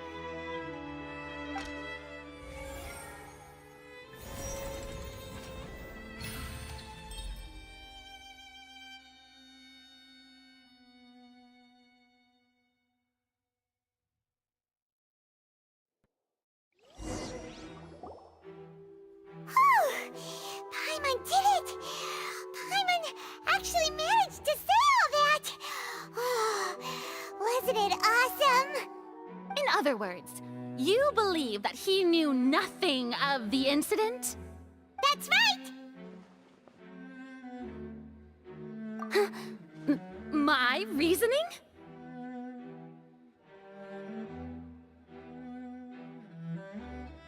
If that's the case, then if Cowell hadn't entered the tunnel, who was the entire setup meant to kill? Assuming that what you say is true, Linny only needed to kidnap the young girl to cause a new disappearance case. What would the point of killing someone on stage be? Oh, they have a point. That's right, you tell him! And that's why they're partners of mine. They've managed to turn things around. Well, your denial is very strident, I'll give you that. But what proof do you have to back your claims?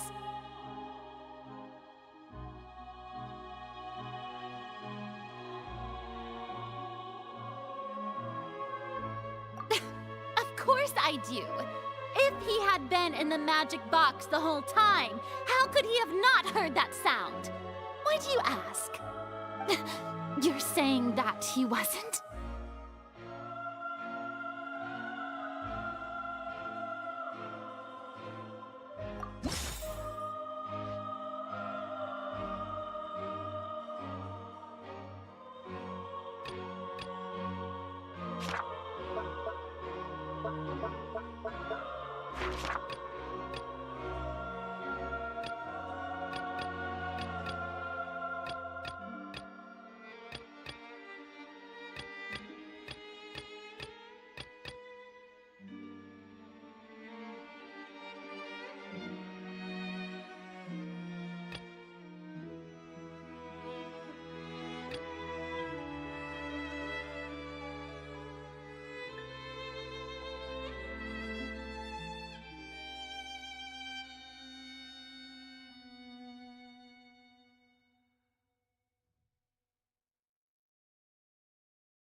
right! Linny wasn't in the box or in the tunnel. This means that when the crime happened, Linny, the same clue you used to disprove his alibi, has now become... Well, to think you'd use such logic. Well then, if it wasn't Linny who committed the crimes, then who was it?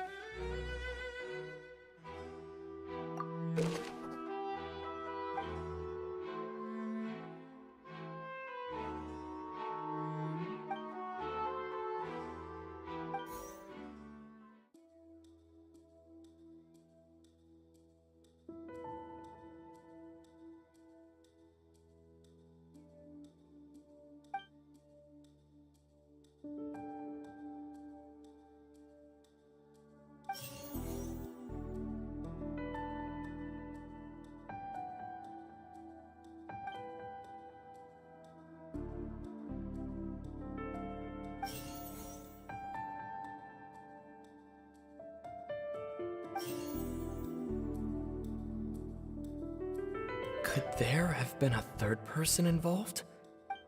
Halsey is the missing person and an ordinary...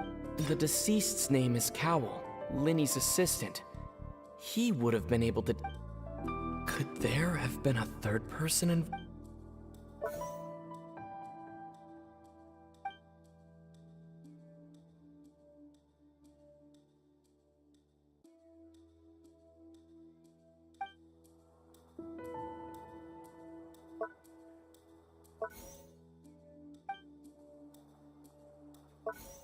Halsey is the missing person and an ordinary audience member. Or did she have her own scheme all along? The deceased's name is Cowell, Linny's assistant. He would have been able to tamper with the equipment.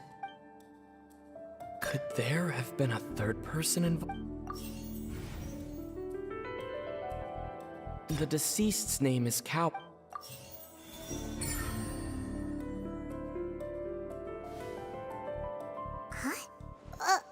That can't be right.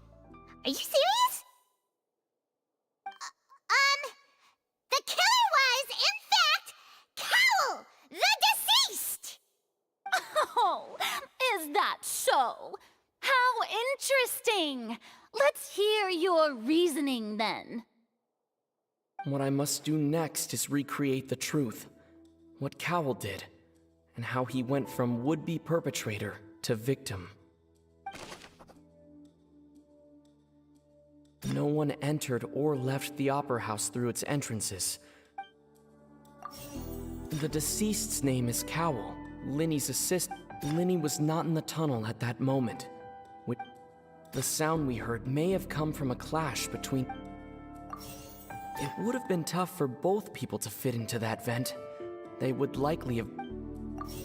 Linny was not in the tunnel at that moment. Halsey's clothing was in the tunnel. So there must have been some... Linny was not in the tunnel at that moment, which gave our criminal ample time. No one entered or left the Opera House through its entrances, so where would the criminal have wanted to take Halsey? The deceased's name is Cowell, Linny's assistant. He would have been able to tamper with the equipment.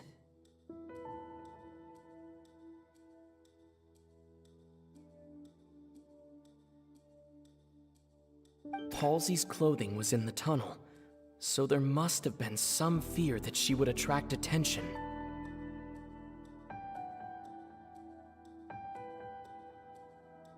The sound we heard may have come from a clash between the missing Halsey and the criminal. Linny was not in the tunnel at that moment, which gave our criminal ample time.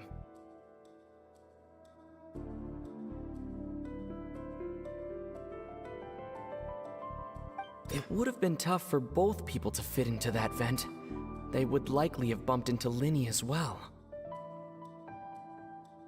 Halsey's clothing was in the tunnel. The deceased's name is Cowell. It would have been tough for both... The deceased's name is Cowell. Linny was not in the tunnel at that moment. Halsey's clothing was in the tunnel. It would have been tough for both people. Linny was not in the tunnel. No one entered or left.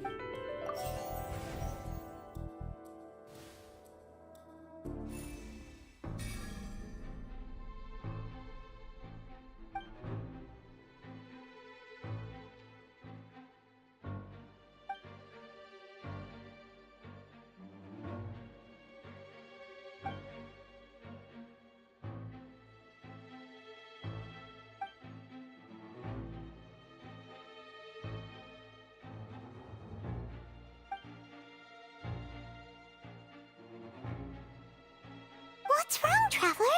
Are you still having trouble I see how it is. So this was all just... Look, since we're at a dead end, why not consider a different track? Just like the trick as it transpired, the end result must have been utterly different from the magician's initial design. If only we knew how Halsey disappeared. Well, that would be nice, but the tunnel only has 3 exits, and none of them seem very likely.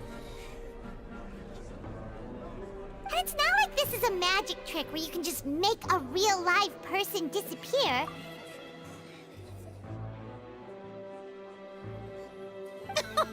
Excuse my interruption, dear opponents, but do you not see that the crowd is growing impatient?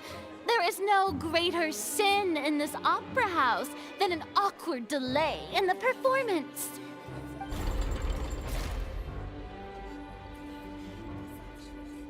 If the defense is unable to make further effective arguments, we will move on to the next stage of the trial.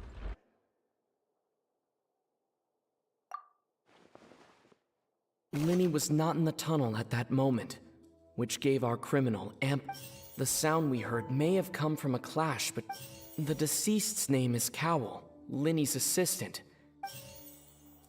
Halsey's clothing was in the vase was not broken.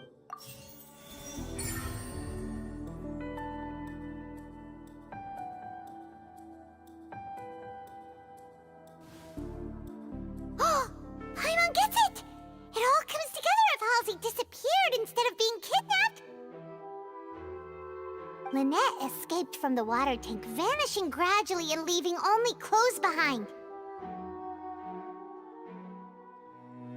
If there's a similar method where a person could be transformed into water... Oh, just a moment, please. I do hope you know how preposterous you sound at the moment. How could a person ever be transformed into water? This is reality we're talking about here, not some Must we really? I should think that of anyone. Your friend Linny already knows this truth very well. Magic tricks are ultimately just illusions and misdirection. But Halsey's disappearance is very real. We're talking about 2 completely different things. Even so, I trust the Traveler's judgment. The truth must be out there somewhere.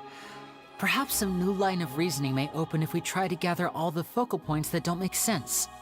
Since Cal was the deceased, we haven't placed much attention on him. But given that we aren't making much progress with the case, it wouldn't hurt to have a look at his belongings, would it? People really do come up with all sorts of harebrained schemes when at the end of their rope. The way I see it, your suggestion that we broaden the scope of our investigation is nothing but a tactic for stalling the trial. Nevertheless, I believe that this is a reasonable request on the part of an attorney. Since the trial does indeed appear to be at an impasse, I believe that additional evidence may help us make more progress. Guards, please step into the lounge and examine the personal effects of the deceased, Cowell. We are still examining the items, but we have already made critical progress that we feel must be shared with everyone post-haste. We discovered several test tubes of fluid within Cowell's baggage, each labeled separately.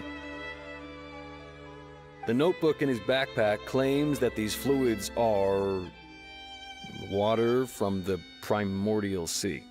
The primordial sea? The note's contents also indicate that Cowell belonged to an organization that sells illegal drugs and that he had an accomplice. The notebook has many entries concerning safe usage of these fluids, in which the keyword dissolve appears many times. One of these tubes was labeled Opera Epiclese, along with yesterday's date. It is empty. The notes also state that these dissolution properties work exclusively on people from Fontaine. It's likely that Halsey was chosen as some sort of test subject. As such, we believe that the defense's hypothesis is, in fact, supported by sufficient evidence. You've got to be kidding! People dissolving into water? Could something so ridiculous actually be true? Wait a moment. This reminds me of a certain prophecy, but it's just a coincidence, isn't it? Huh. If people can become water, does that mean that the water tank's real use was as a means to hide water stains? And if Cowell was targeting that girl... Wait just a minute. Could that mean... You two, with me, quick! Demoiselle, wait! What about your partners? Let's go. Just trust me. Order! Order! It is undeniable that further examination of the deceased's personal effects has yielded some surprising results, but we cannot yet verify the veracity of these clues. Still, let us assume that these clues are indeed authentic, albeit with the understanding that Ms. Halsey has yet to be found. Guards, please continue examining the items along these lines. Mr. Linney, it appears your hypothesis is supported by the evidence, so please continue speaking. Of course. Thank you, Your Honor. If we uphold this hypothesis, I believe that many of this case's seemingly unrelated clues can be connected together. Right! Like the metal hook! That one didn't make sense at all. Let's think about this. Cowell's methods must have something to do with that water from the primordial sea.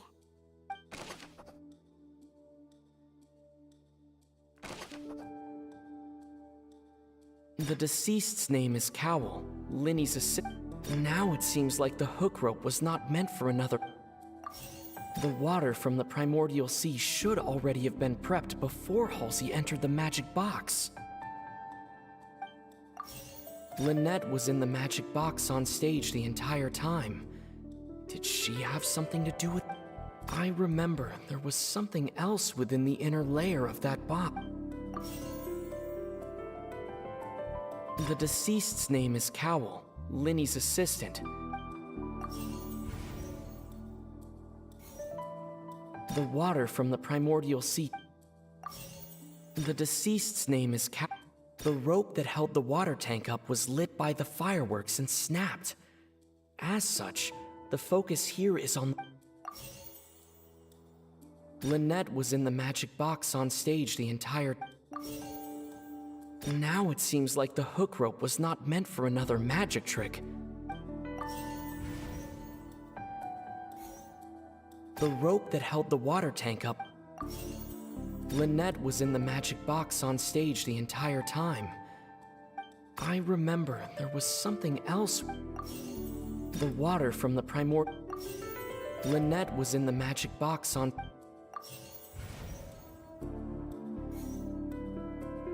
Lynette was in the magic box on stage the entire time. I remember there was something else.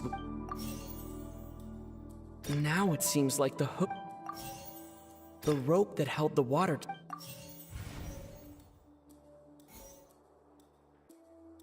The deceased's name is... I remember there was...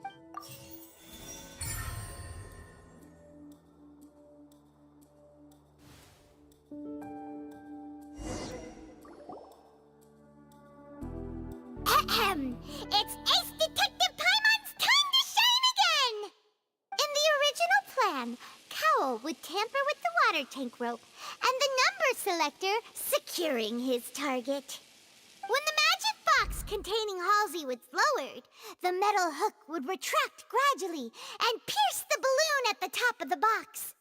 When the balloon attached to the box popped, the water from the primordial seed inside it would pour down and dissolve Halsey.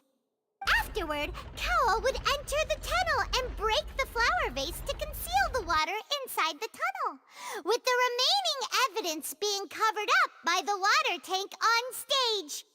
But he encountered something unexpected in the tunnel, and wound up being fatally hit by the same water tank he meant to use to cover his tracks. Huh. That does make sense. That actually links together a lot of the more confusing pieces of evidence. Oh dear, what do I do? Even I think they sound convincing now. Have I falsely accused an innocent person? What a humiliation. Now, it seems like the only point of contention remaining is the exact circumstances that led to Cal's death. His notes mentioned he had an accomplice who could be related to the situation. On that note, the guards have just contacted me indicating that they uncovered new evidence. I shall now invite him on stage to share it with us. Thank you, Your Honor. We were just inspecting the luggage of the other people involved in this case. And we found an identical sample of the water from the primordial sea among Linny's personal effects. What? That can't be. Oh, I see. Well, how wonderfully comedic to have your own counterattack only to come back and wound you. Does this not clear all doubt? My dear citizens, my loyal audience, allow me to present my reasoning and bring this performance to a swift close. Linny did not need to take part in the dissolution of the young woman at all. Indeed, he did leave the scene via the vent.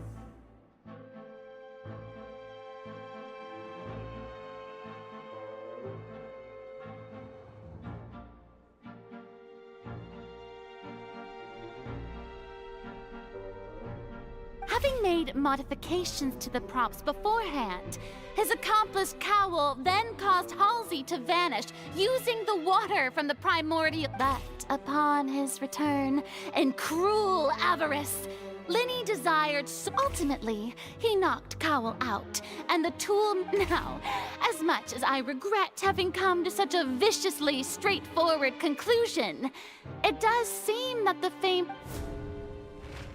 Am I right, Mr. Linny? We've used up all the evidence we collected. There's no way for us to make a rebuttal here. Is this the end of the road? Oh no! Paimon can't think of anything either. Seems using the water as new evidence was too good a move. Why did this have to happen now? I think we've all seen enough now, and we have ample witnesses to my flawless reasoning. I believe this is indeed the finale. Now then, my good, noble Chief Justice, should we not, in your view, move... Excuse me, everyone, but I must interject. Miss, I must ask you not to shout, and to respect the ongoing legal proceedings. Oh, come on. Don't be hasty. I have a good reason for interrupting, you know. Now, would anyone here like to take a little break from all this debate and see a little magic? I'll show you an amazing trick. One that can bring a young woman who has disappeared back in the flesh, right before your very eyes. Please, do the honors, Mr. Linny, if you would be so kind. What in the world is she saying? No offense, miss, but miracles like that are beyond my scope as a magician.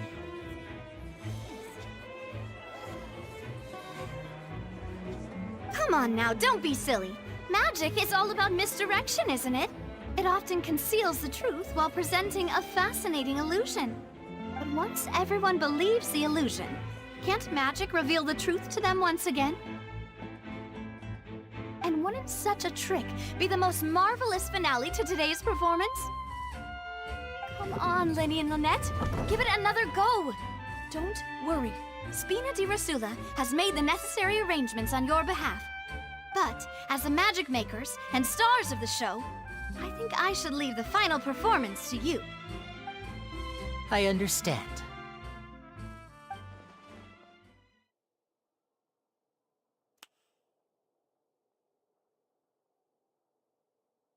And voila!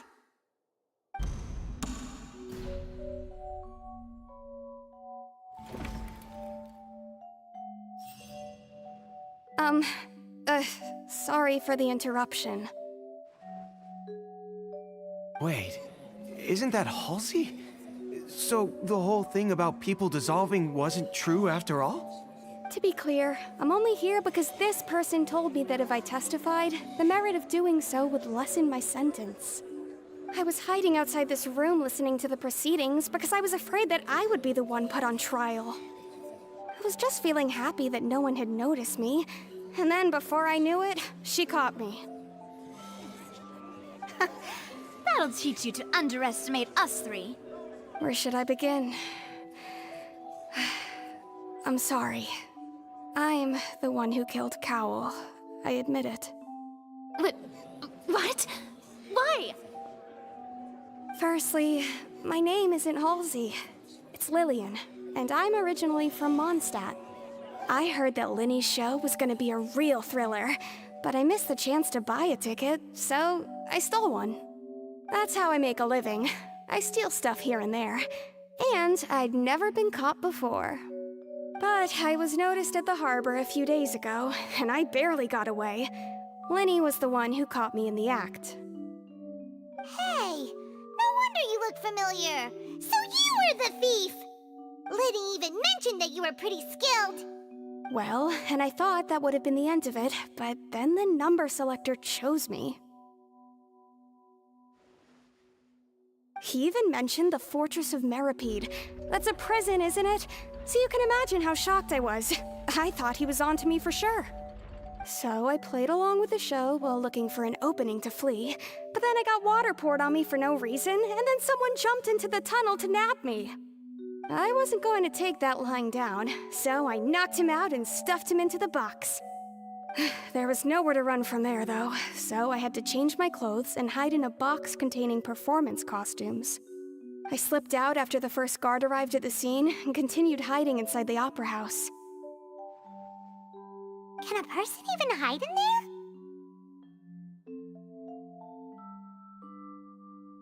But I swear I didn't know that the water tank would fall down.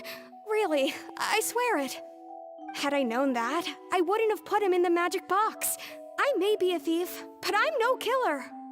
Well, that makes everything pretty clear now, doesn't it? This time, we need to tell the entire story from Lily-Ann's perspective.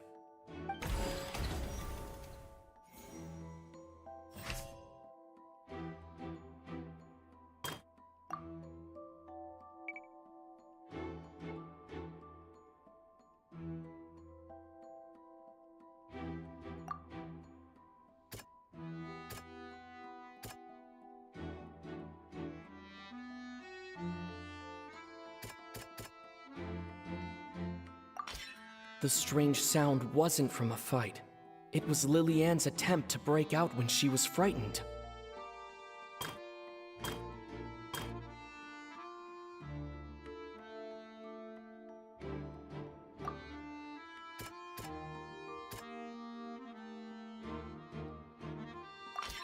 The flower vase was not broken to cover anything up, but was smashed during the struggle between Lily-Ann and Cowl.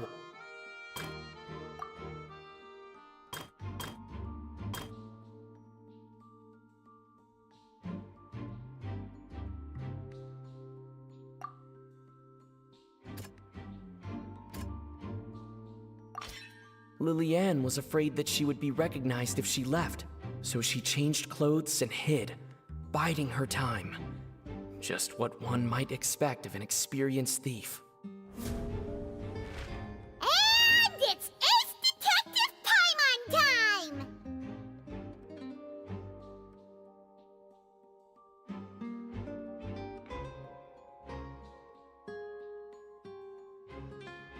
Having been selected out of the blue, Lillian panicked.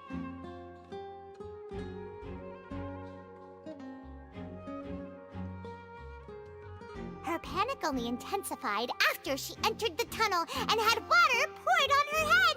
So she kicked the door open. Hearing the commotion, Cowell leapt into the tunnel, only to discover that Lillian... He did not know that Lillian was not from Fontaine, but was a thief who made her way in, mistakenly believing that the water from the primordial sea needed time to take effect. The two broke the flower vase during the struggle, but Lillian came out on top, knocking Cow with no way of escaping. She changed her clothes and hid in the...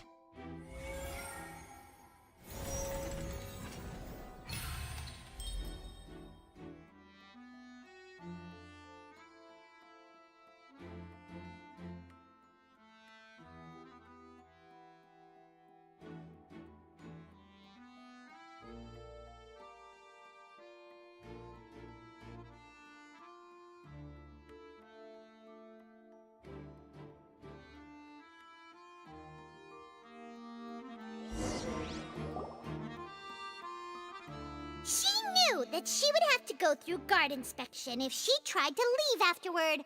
So, she has been trapped in the Opera House these last 2 days. She had already become desperately hungry by the time we were chatting over macarons. So, she swiped 2 of them right under our noses. Talk about a sneaky thief. At this point, all the events that happened in the tunnel have now come to light. Ah, so that's the whole story. Bravo! Bravo! Now then, Lady Farina, do you wish to speak against the defense's statements? Please answer the question, Lady Farina. Also, if I may add, the trial has not yet ended. As such, I request that the prosecution not leave the room before the proceedings have concluded. What? Are you reading my mind now? No, I have no further arguments. I admit defeat. But really, could you at least have left me with some dignity? Wow, look at that! She's like a deflated balloon now. If there are no objections, then as the Chief Justice of Fontaine, I shall once again repeat the full sequence of events. The actual perpetrator of the serial disappearances, Cowell, selected his next victim from the audience reservation list. With some modifications to the selector, he could ensure that the pre-selected young woman would be chosen. To cover up any evidence while committing the deed, Cowell thought of allowing the water tank to fall, which would conceal the water left behind after the young woman was dissolved. He also tampered with the rope suspending the water tank, using the fireworks at the end of the performance to cause the tank to drop and hide the watermarks. He poured the water from the primordial sea into a balloon during the preparation of the magic box and stuck it to the box's lid. Finally, he passed the prepared hook on a rope through the gap in the magic box's door when bringing the young woman to said box. When the magic trick officially began, the box containing the woman was lowered into the tunnel, tightening the hook rope and bursting the balloon containing the water. If all had gone to plan, the young woman would be dissolved at this time. However, Lillian was not from Fontaine, and thus fled the box with a loud noise. Realizing that there was trouble, Cowell entered the tunnel and met Lillian. Thinking that the waters had not yet taken effect, he decided to proceed. However, his opponent was more capable than he thought, and he was overcome, knocked unconscious, and placed into the magic box, and thus became his own final victim. Lillian, according to her own statements, then changed clothes and hid until the performance ended, before hiding in other parts of the opera house. As for Linny, He was in the underground structures within the Opera House, and was thus ignorant of these happenings. From this reconstruction of events, we can conclude that Linny, the accused, is in fact innocent. While there is much in Linny and Lillian's conduct that should still be investigated separately, this case, at least, can be handed over to the Oratrice to make the final decision.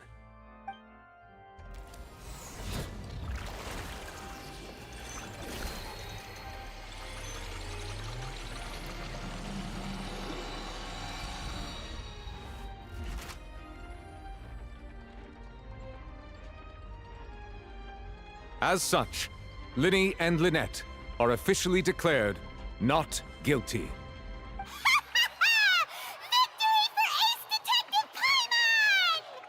Great work, partners. Thank you all. Thank you so much.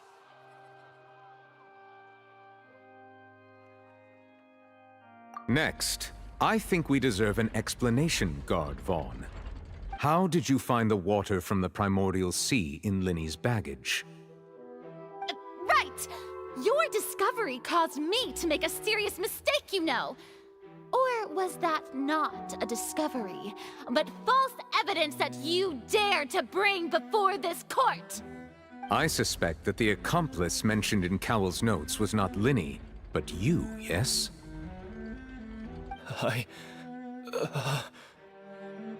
I'm sure you know what you must do to lessen your sentence. Speak quickly!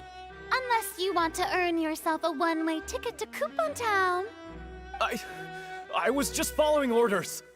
We were supposed to place blame for the serial disappearances onto Linny, and thus cause suspicion to fall on the Fatui.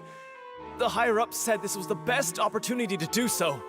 And now that your plan has fallen through, and the secrets of the water have been revealed, you have become a liability to said higher-ups, yes? Therefore, you would be wise to tell everything you know, and seek the protection of the guards. Yes, I'll tell you everything I know. Our boss discovered that the water can cause people to dissolve. It can also be made into a potion, which when extremely diluted, can cause people to experience unforgettable exhilaration. We've been in this business for a while now, and have made decent mora off it. The disappearances were also the boss's idea. I mean, this is the boss we're talking about. The...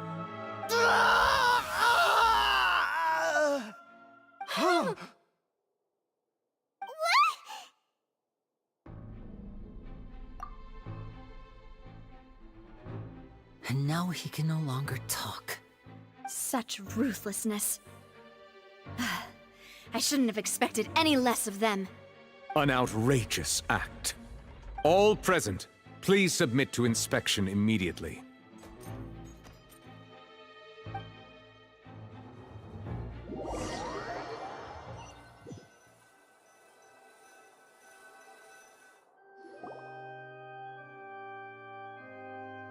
So, we're just going back now?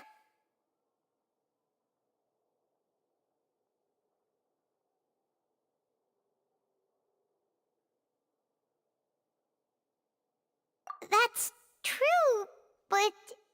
Traveler, Paimon! Please wait. Linny... I know you may not want to speak to me right now. Maybe you don't even want to look at me. But still, let me thank you again for defending me to the end. Even after you learned that I'm a I guess. But regardless, I'd like the opportunity to set things straight. I didn't approach you with any ulterior motives or ill intent. I've spoken to you as myself, just plain Linny this entire time. As for why I'm a Fatus, it's because the goals of the House of the Hearth align with those of an orphan like me. That's all. That was how Father, who you might know as the Knave, approached recruiting us back then too. The Knave? The one who controls the House of the Hearth? She's your father? That's right. And since we're here, I was wondering, would you mind hearing a story? It's about my past. Back when our parents first died, Lynette and I were left wandering the streets. To survive, I took to surreptitiously observing an older street performer who did magic. It took me several days to figure out how he pulled off his amazing tricks. I took my sister through several streets until we found a crowded corner, and we began to perform magic tricks there. To my surprise, we proved to be pretty popular, and we could at least stop worrying about where our next meal would come from for a time. But I didn't want my sister to remain a street rat together with me forever. Before long, an aristocrat came to me and claimed that he wished to take us in after watching my performances. So you went from orphans to nobility just like that? That was how we felt at first, too. As if fate was on our side and we could say goodbye to those painful days. But I gradually discovered that while we were called foster children, he was really after my talent for magic tricks. He would constantly take me to all sorts of banquets to garner attention, which he would then use to expand his social circles. That doesn't seem too bad either. Better than roaming the streets at any rate. It took a while for me to realize just how dark his heart really was. After one particular performance at a banquet, I discovered that Lynette was not on the same return vehicle as me. I waited a long time after we returned home, but she did not come back. I went to that noble's bedroom and asked him about her whereabouts.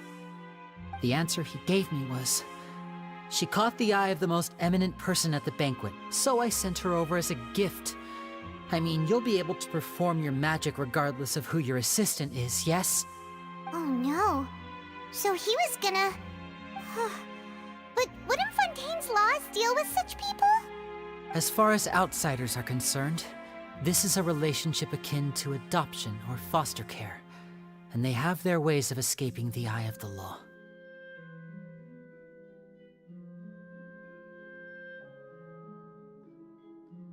I managed to ferret out the location of the mansion of that so-called eminent person and hurried through the night. But by the time I leaped over the walls, avoided the guards, and made my way in, all I saw was the moonlit ground covered in blood, and the knave standing there in the darkness. So, she'd already taken care of that guy. That's right.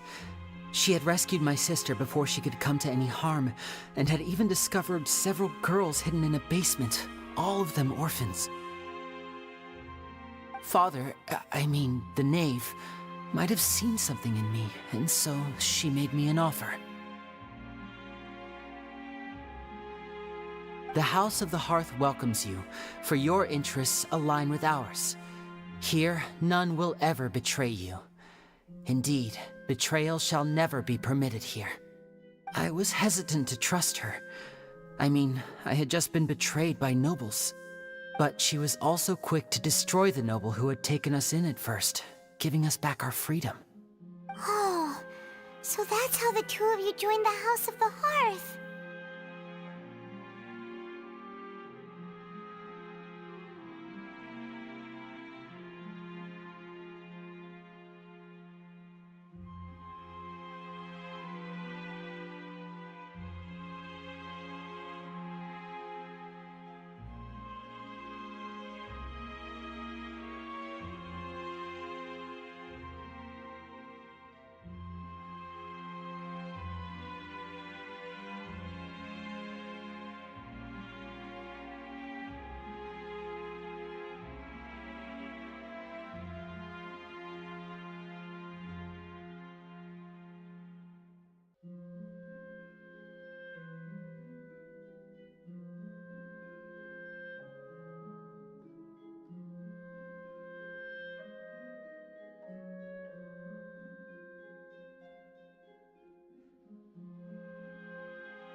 She has her own plans.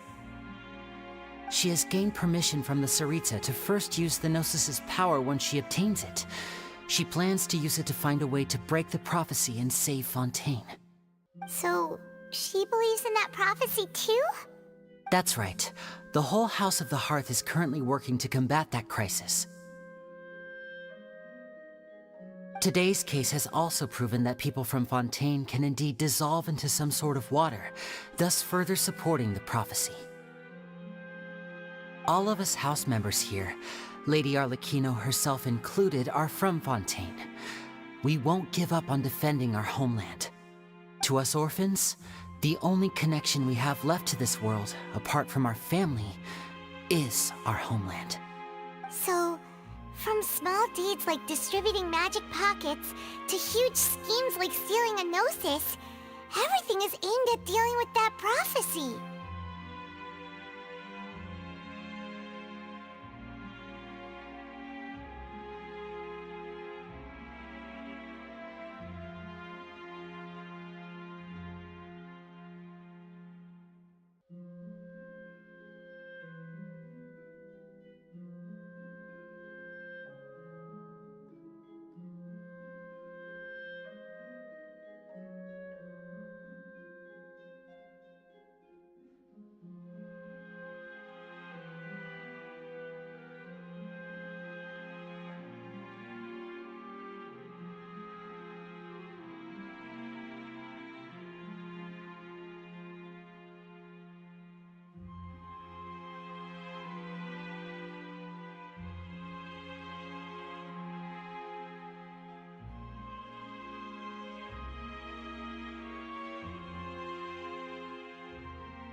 It's all right. I understand. The only thing I can do is relate all this to you. I just hope you can understand that even as a member of the House, I have never stopped making my own decisions, and that I believe what I'm doing is right. If you should need anything at all in the future, feel free to find me. I will do my best to help you, as plain Linny.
Bye, Linny!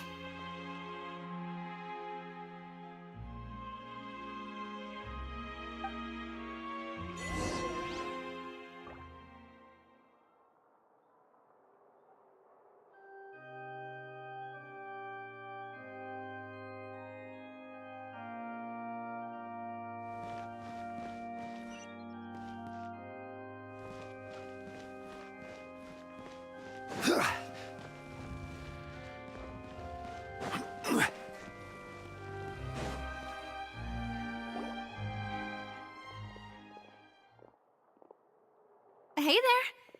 What was with the disappearing act you pulled right as the trial ended? Were you looking for us, Navia? Well, this whole thing isn't exactly over, is it? I do feel that we're getting closer to solving the serial disappearances case, huh? What's wrong, my dear partner?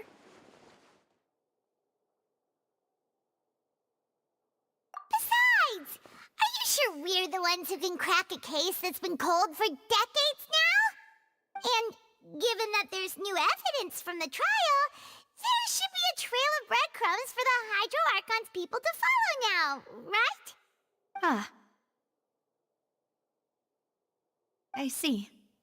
Well, I won't lie. I'm a little shocked to hear that from you. But I suppose you are just travelers who have only arrived in Fontaine after all. Sorry. I might have been too presumptuous. Don't say that, Navia. Ah, and we were having so much fun investigating with you, too. It was like having new waters flowing into a stagnant mire, causing new hope to spring forth, and the reflection in the murk to become clearer. Sorry about that.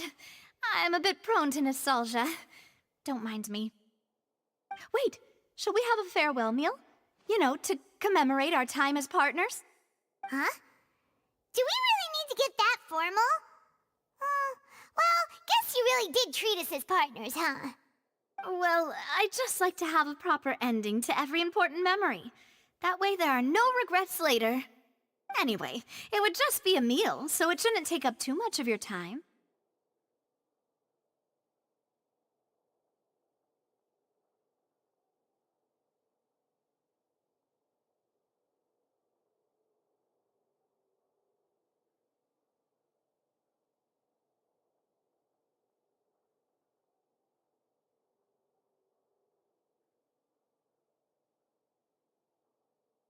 You don't have to twist Paimon's arm. If Boss Navi is treating, count Paimon in! Oh, wonderful! In that case, why don't we return to the court of Fontaine and head to the Hotel de Boer? I believe we'll make it just in time for dinner. All right then, let's have our farewell meal!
Ben!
How's Manthus wine taste this?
I came here several times with my father when I was little, but stopped eating here as often after growing up.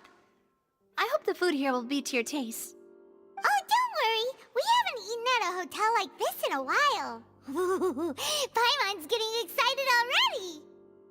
In that case, I'll go order for us first. Please wait here a moment.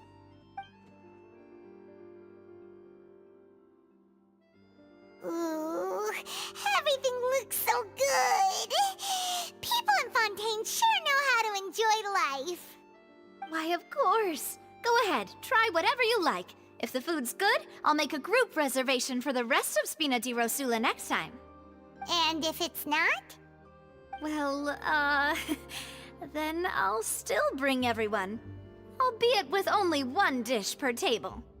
You, sure have your own way of doing things. Oh, we called this a farewell meal, but we could also treat it like a victory feast, right? We did just win that case after all.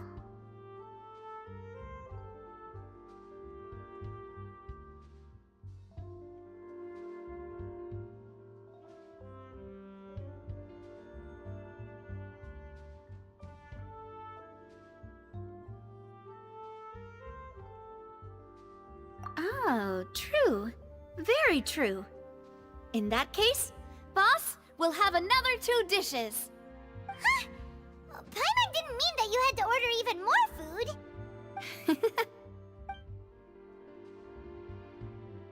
Speaking of cases, do you think that the mastermind behind the serial disappearances will get caught soon now that this has all happened?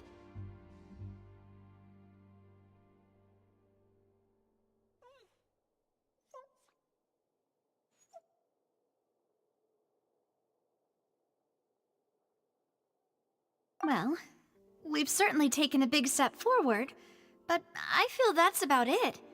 We know that there's an organization that means to dissolve these young women, but we still don't know what they are really after.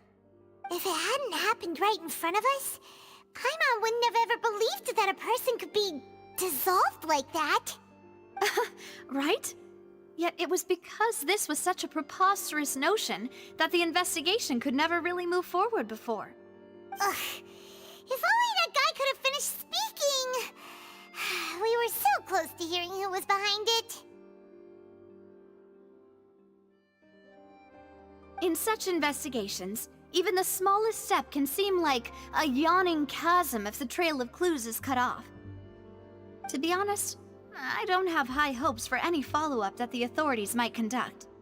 It's not that I don't have faith in their ability, it's just that a different perspective is required in some matters.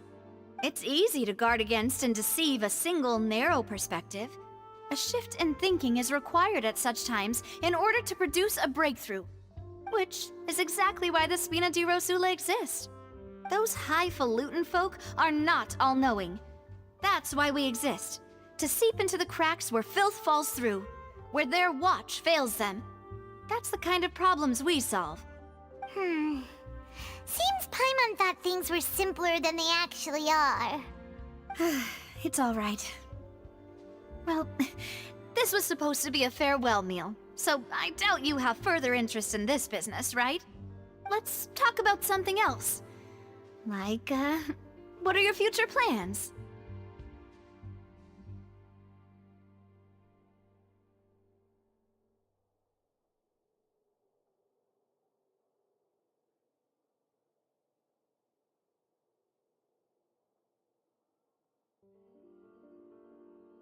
That's true. We didn't have a chance to speak to her after the trial ended. It didn't really seem like the right time or place to do it anyway.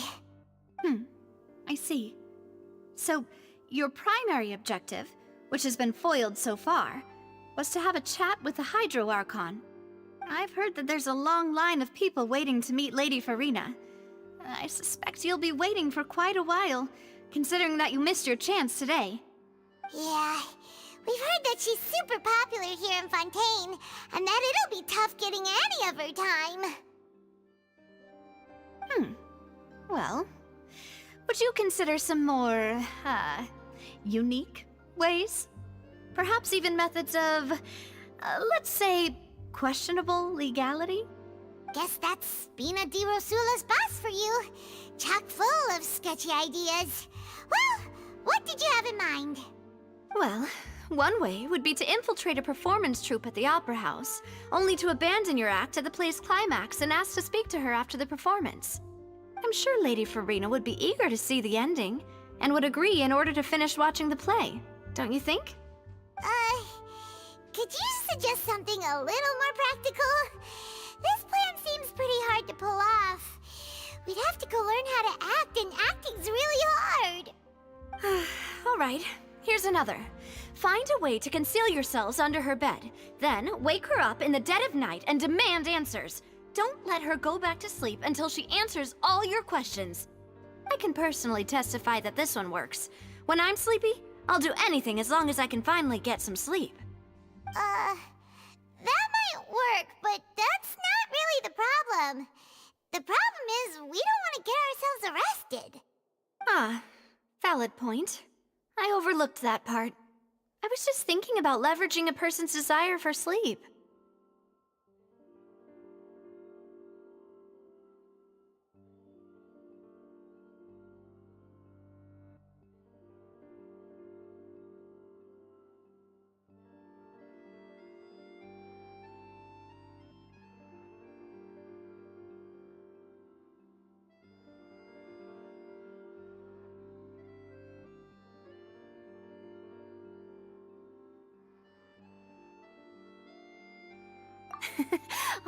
All right, no more joking around. Perhaps you could... Oh, I don't know. Cut the line when she's on a break. You did defeat her in court, clearing citizens of hers from false accusations. False accusations she had nearly upheld personally. I imagine that she feels quite ashamed about the whole thing. You mean that if we catch her while she's on a break, she might be too embarrassed to refuse? Oh, that does make some sense.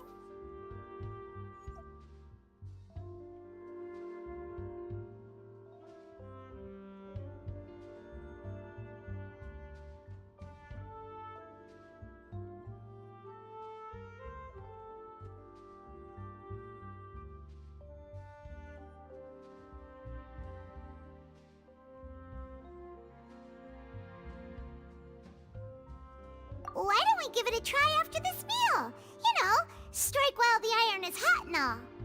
Huh? Paimon, did you drink my Fanta? Was this your drink?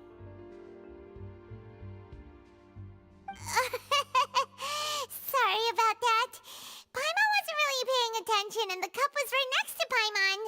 Would you like to order another? No, it's fine. We're just about done here. Alright. Honestly, Paimon wouldn't recommend Fanta anyway. It tastes kind of salty and icky.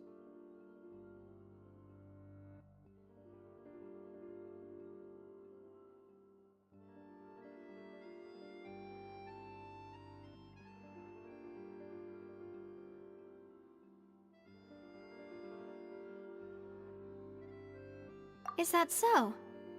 Huh. Well, in that case, we'll have to blacklist the Fanta here then. If we're all finished eating, then I'll go pay. Yeah, we're stuffed. Thanks for the treat, Navia.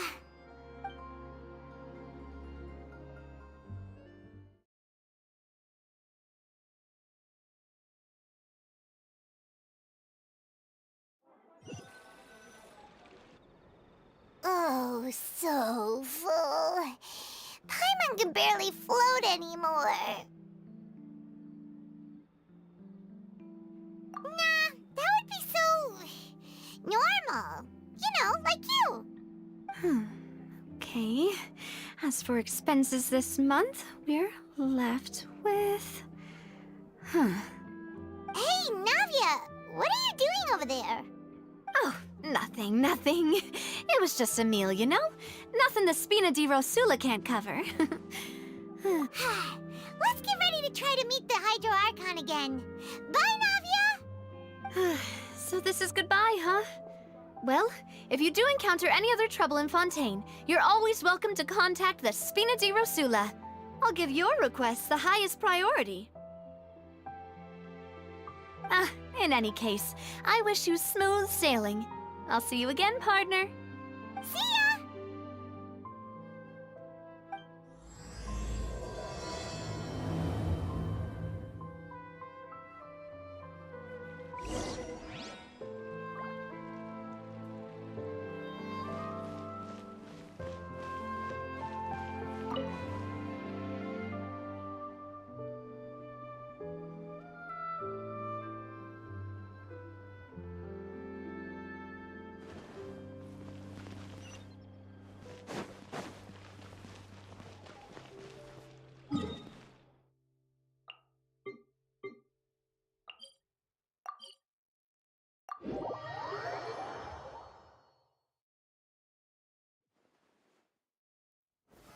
Solidify!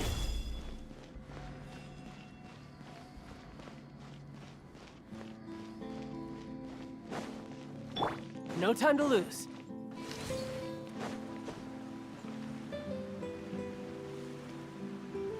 I think the hyper-emotional element you're adding It needs a more romantic touch. gratuitous.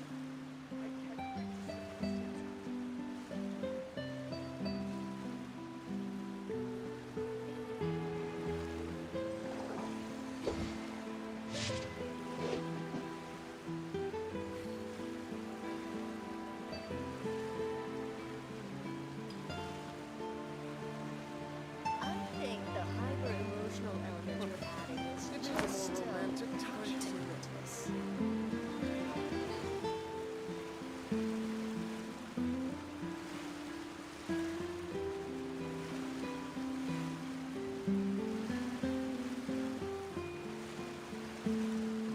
This place is pretty dead.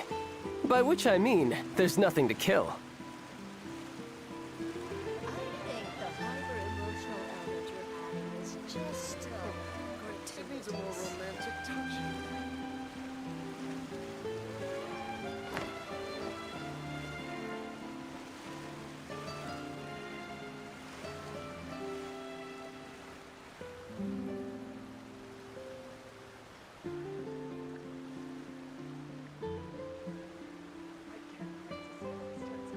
I think the hyper-emotional needs a more element you're romantic adding touch is here. just gratuitous.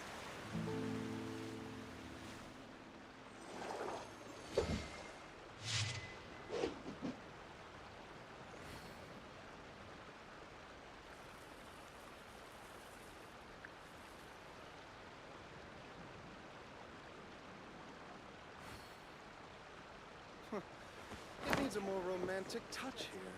I think the hyper-emotional element you're adding is just gratuitous.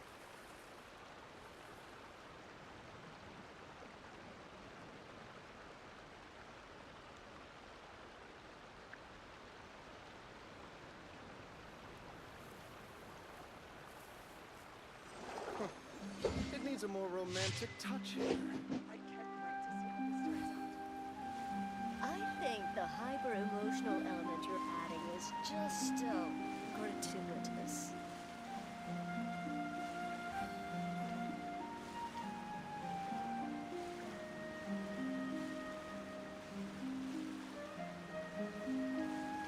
You know, there are better ways to seek out our enemies than, well, standing here.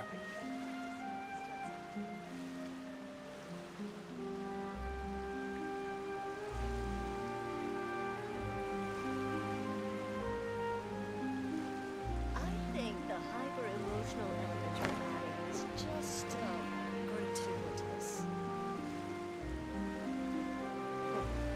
It needs a more romantic touch here.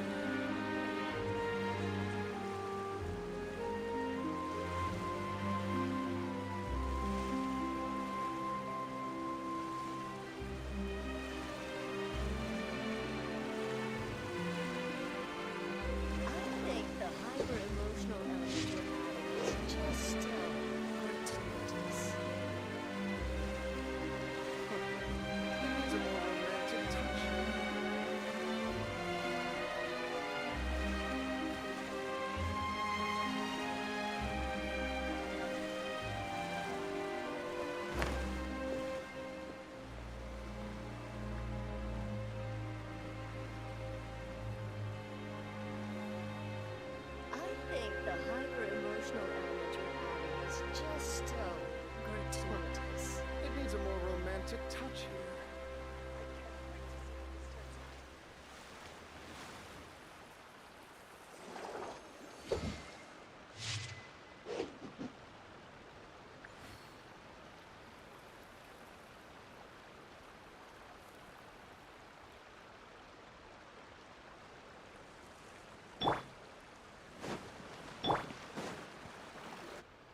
There aren't many people around anymore. Looks like that boat we took to Araneas might have been the last one. Vache. Looks like we're back here again. Huh? Traveler? Are you... Ugh. That's kinda spooky. Are you sure we don't want to come back in the morning? Vache? Vache. Hey, why are you still walking towards it? There might be something nasty in the water.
Huh? Hang on. Paimon can kinda hear a voice.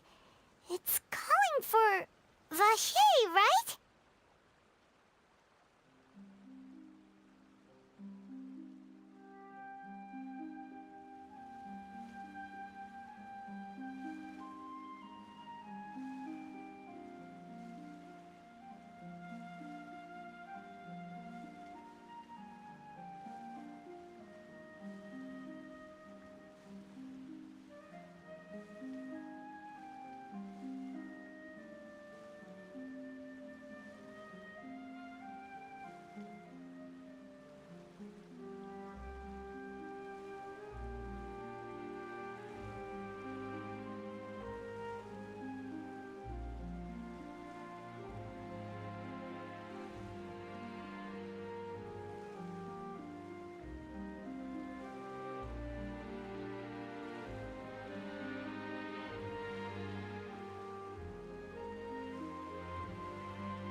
Vache, are you...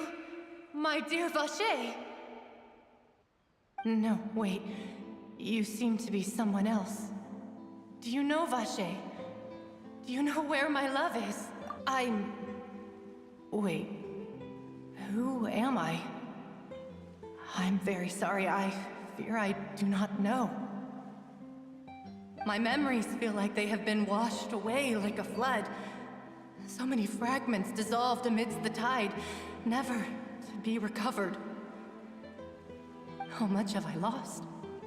How many things that I once held dear while on land have I since forgotten? Yes, that is what I was once. But now, I do not know how I came to be like this either. I only vaguely remember being covered in light blue water, and then all grew dim. I also remember going to many places. I loved adventure, loved exploring places of peril. No matter where I went, Vache would go with me. I knew how dearly he loved me, and I also loved him equally as much. But now, we can no longer go back. The pain of such parting, I never knew how heavy it could be.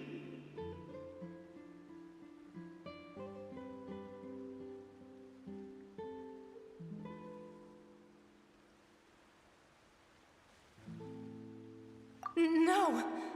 Our reunion no longer has any meaning. There is no way for us to create any new memories. The thought of me gives him no succor, so let it lie forgotten beneath the waters. If you meet Vache, tell him not to look for me. Tell him to move on. That is the only thing I still remember.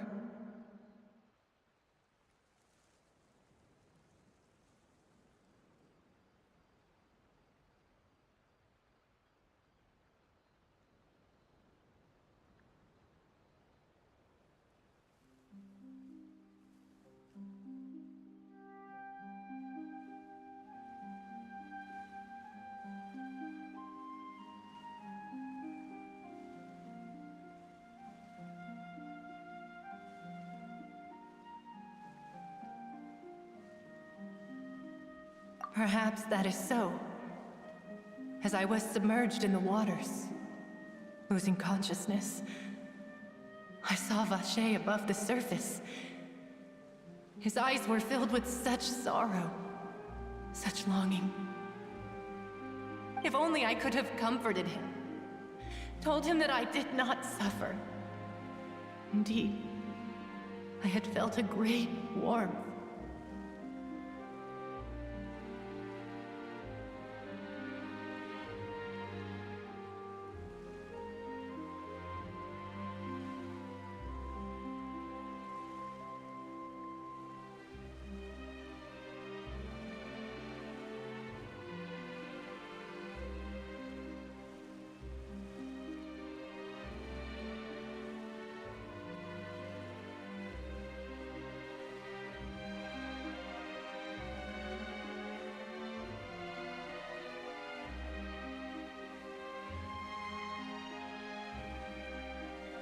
Is that what you call it? Dissolving? If anything, I consider it a form of release. It was a state of neither fear nor frenzy, with only an endless peace, like the water's still surface. I could also liken it to being a thirsty person who drinks water for the first time, and only then sees how they have lived for so long in a world of endless want and anxiety. I think I hear your companion. It's time for you to go, I think.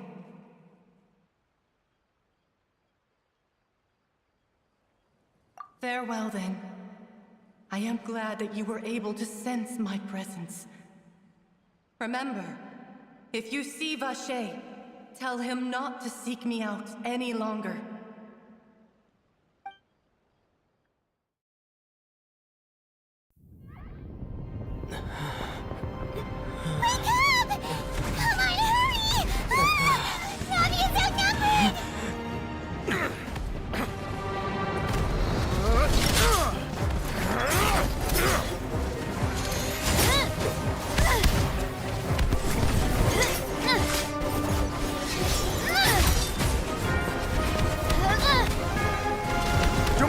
Look out!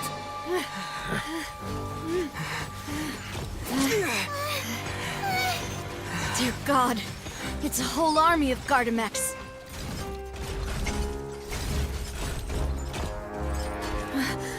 Chlorand?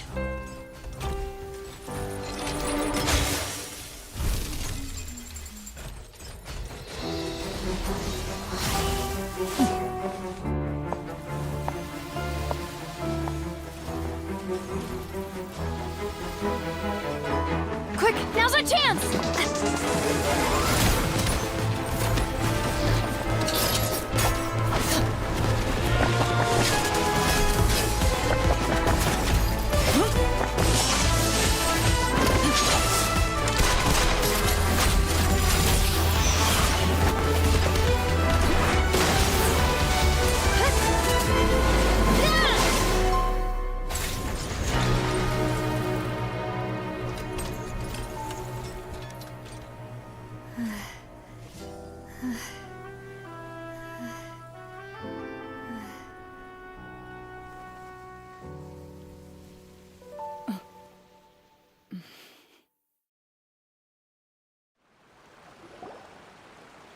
I should thank you for lending us your sword there, Chlorand. But before I do so, could you explain how you managed to show up here?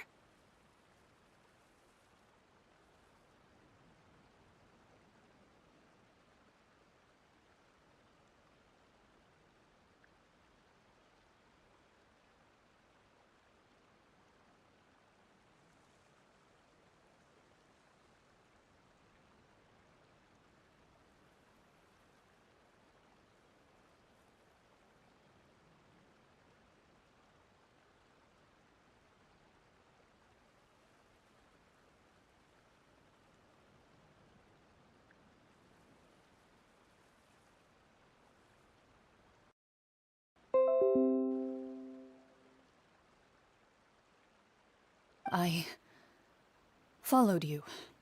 It seemed to me that danger has followed you more closely as of late.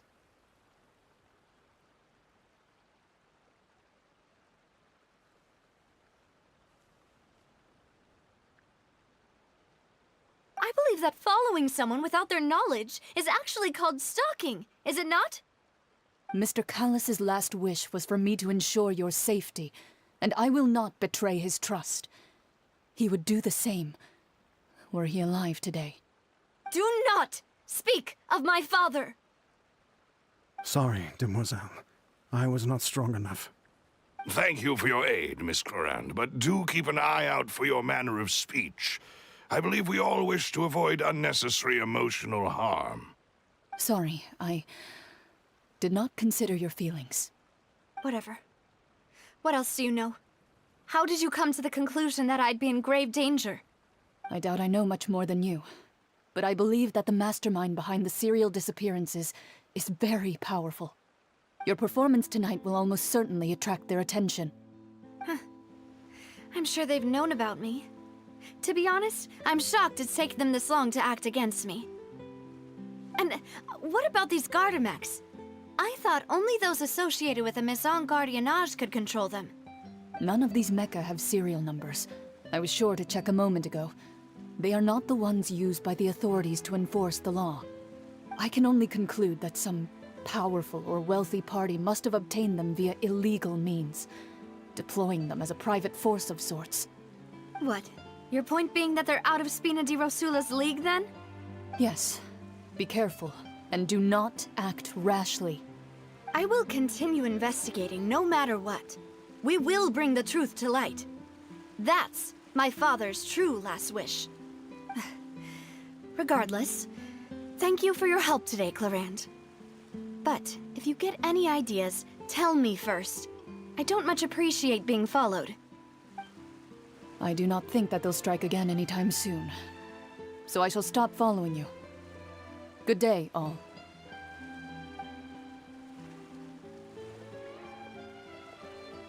Right. I suppose that's the best news we've gotten today. Demoiselle, I believe that Miss Clorand was being sincere with you. If we tried, we could attempt to thaw relations a little. I know, she's...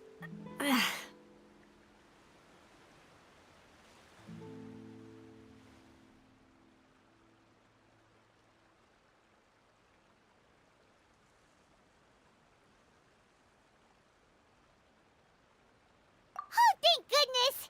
Paimon thought we were done for! Those Gardamex came out of nowhere while you were unconscious, and Nadia and her gang saved us!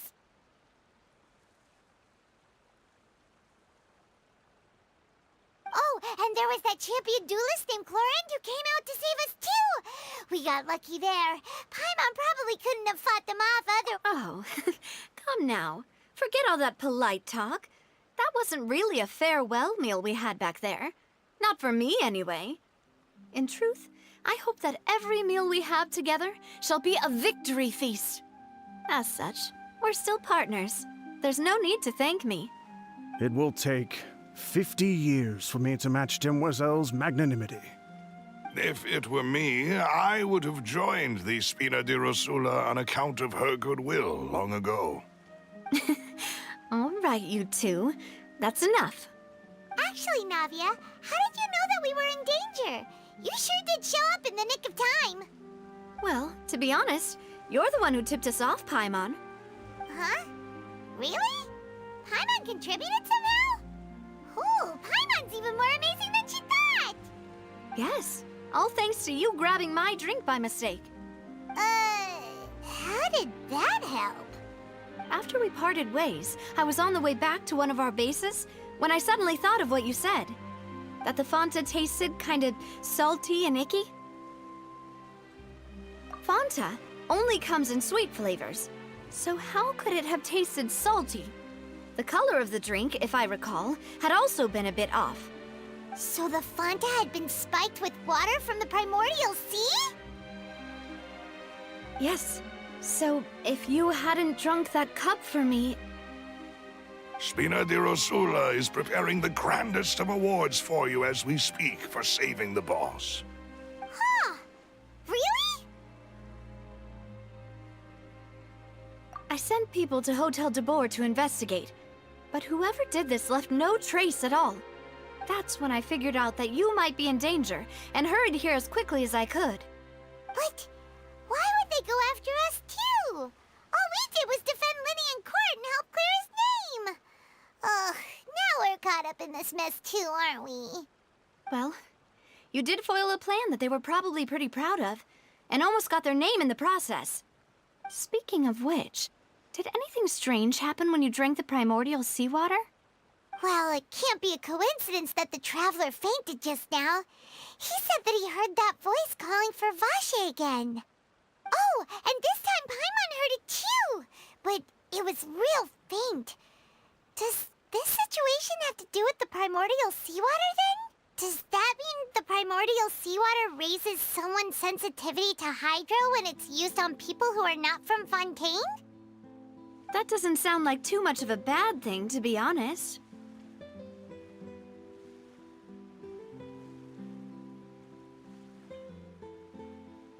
New intel? While you were out cold? Well, let's hear it, shall we? Oh, that is important. Vache. That name doesn't ring a bell. I suppose he hasn't stepped forward as a witness in court lately. Since he saw that young woman dissolve, he was at least at the crime scene. But he never gave testimony or any information regarding people dissolving in the primordial seawater. Could he have been threatened? Yes, thank you. This is very important information indeed. We will continue to investigate. Oh, you mean you'll help us investigate? Well, you did say that our farewell meal didn't really count. That means we're still partners, right? And besides, we're in this now whether we like it or not. You're not gonna let those people who targeted us get off the hook so easily, are you, Traveler? Demoiselle, do try not to look quite so pleased. You are the face of Spina di Rosula, after all. You talk too much. Well, in that case, let's head back to one of our bases, shall we? I'll arrange accommodations for you. We also have some plans to go over, and hopefully we can deepen our bonds as partners. But we'll take that one step at a time, I guess. Don't worry, you two. With us around, our base is definitely secure.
Exactly. But none of them believed me. Yeah! You're mine. Zah! Bring it on.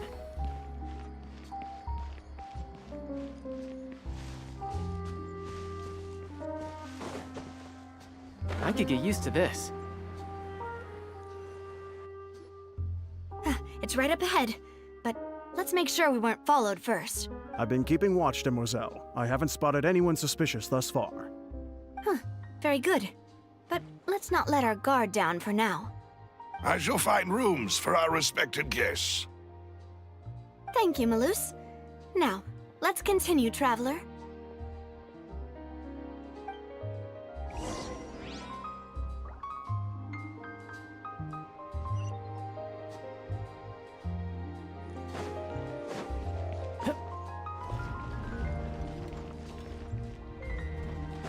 No time to lose.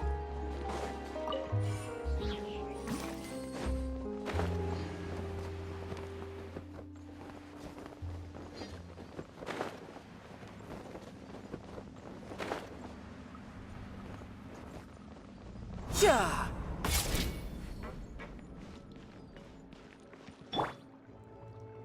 Shine down. Stabilize.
This is your base?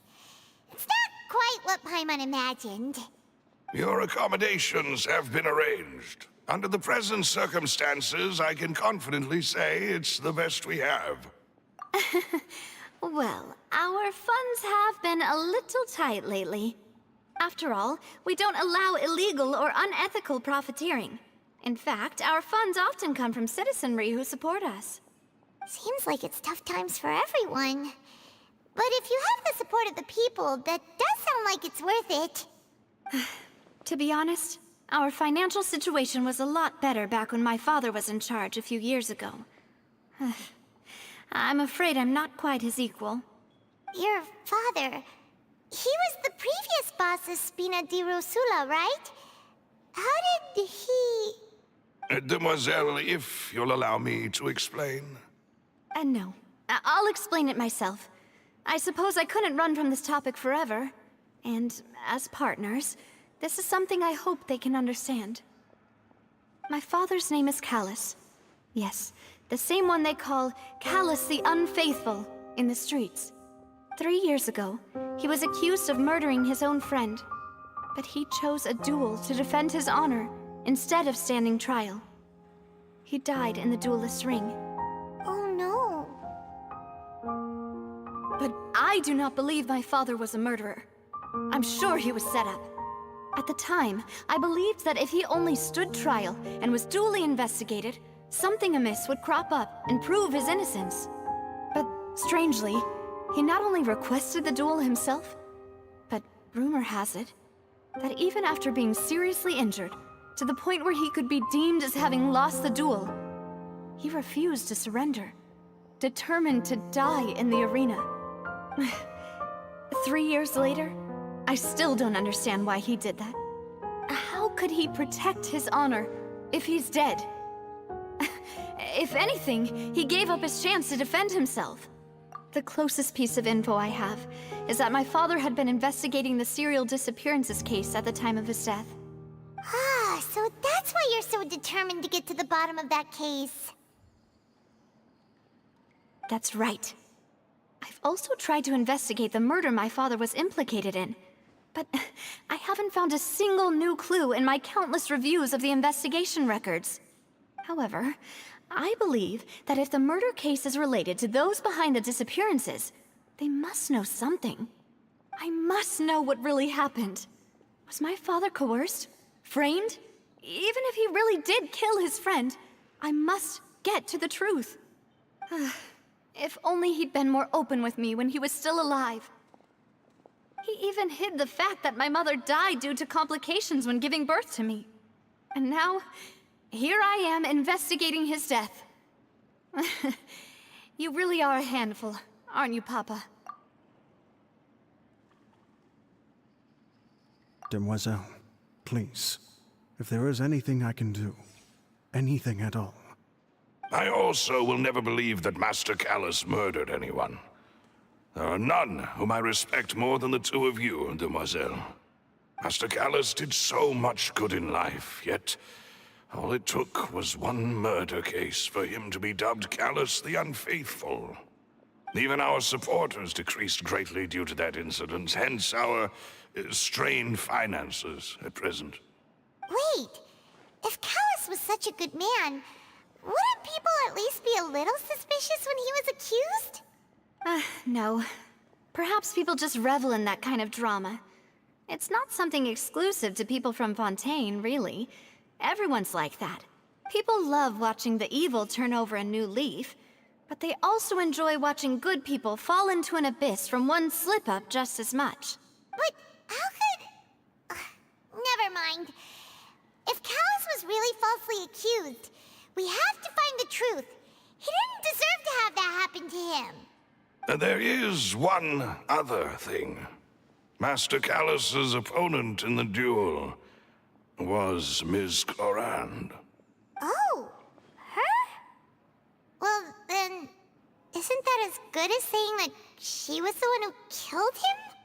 Yeah, that's not the sort of thing that you can just let go and move on from. Ms. Clorand has always placed great emphasis on the honorable nature of the duel. If her opponent doesn't yield, she will not stop either. She knew Master Callus beforehand and greatly respected him, but seeing how he was resolute in the arena, there was only ever one choice she could have made. It's not that I don't understand her at all, but I just can't deal with this yet. Don't worry, Navia. Paimon knows how you feel. You don't have to force yourself to do that. Afterward, Ms. Coran told us that at the start of the duel, Master Callus requested that she ensure Demoiselle Navia's safety.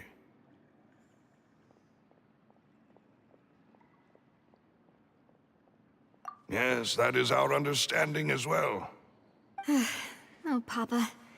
What madness drove you to ask the person who killed you to take care of me? All right, anyway, that's the information I wanted to share with you. Even if it did sound like I was just complaining towards the end. Thanks. You two should go and rest. This was quite a day after all. Yeah! Paimon's feet. Please, relax and get some sleep. We will ensure you rest soundly.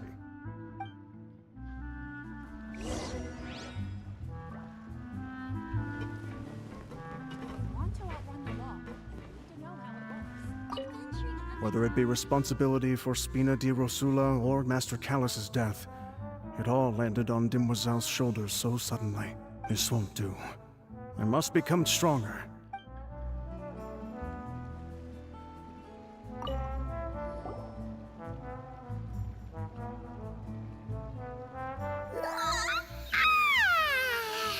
Paimon slept so well. This place feels almost too safe. Huh? Navia? Where did the other two go? I sent them back to Poisson. It's Spina de Rosula's place of origin, and where we have our headquarters. There's not much for them to do here at the moment. Paimon gets the feeling that you're just trying to get them off your back. But never mind that. When did you get back? Were you waiting here the whole time? No, I just returned after going out for a while. I did some investigating yesterday regarding the name Vache. Wait, so you didn't sleep at all? How could I after having such critical new evidence appear? Guess Paimon wasn't speaking for everyone just now, huh? Unfortunately, this name seems to have been wiped from existence. It doesn't seem to have a match anywhere.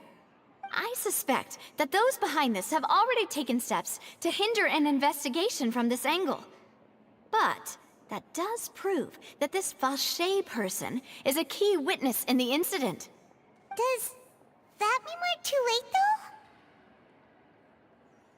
though? No. There is one ray of hope. One place in Fontaine that they would find almost impossible to threaten, no matter how much they wanted to. And that is the archives kept by Chief Justice Neuvillette. A place where detailed files on all the cases in recent years are kept. If the Oceanette you met is one of the young women who went missing recently, we should be able to find some related information there. So Neuvillette maintains an archive of case files? Whew. Guess that's the hard-working Chief Justice for you. In that case, let's go talk to him, shall we? Aren't you coming along, Navia? Did you get tired? No, it's nothing. Let's go see the Honorable Chief Justice.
The palais is right up ahead.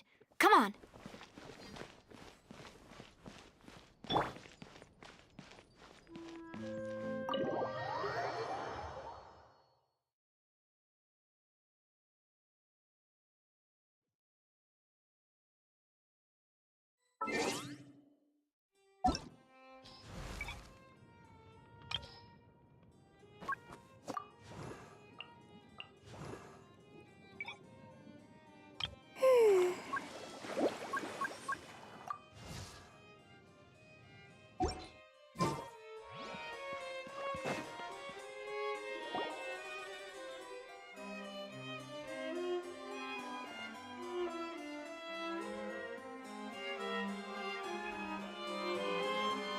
Halt! Please state your business here. The Chief Justice is presently occupied with official matters.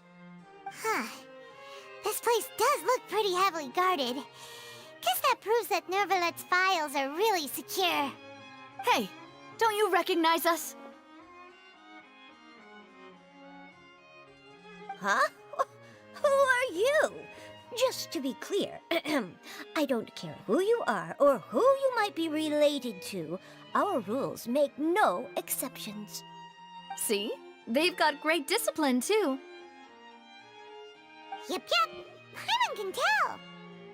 If you're here just to crack jokes, I can point you towards the exit. Unlike some, we're busy, so please leave if you don't have a reason to be here. No. What I meant to say is, shouldn't you remember us from a few days ago? We were at the trial of the great magician Linny. Oh, yes, I remember. I read about it in the Steambird. You must be Linny's attorneys. It's all coming back to me now. We're here today to report and archive some information on a follow-up case. Huh. Is that even a thing? Of course. Don't worry. We're here on official business. All right then, I'll let you through. The Chief Justice is just inside. Thanks so much.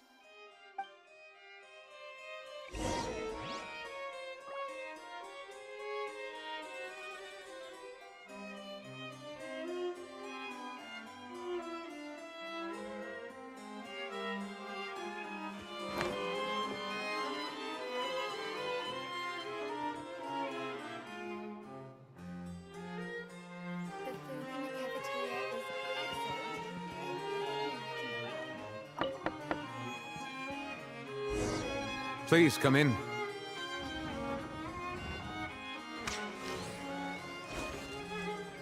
Yeah! Yeah! Yeah! Yeah! Yeah! Yeah! Yeah!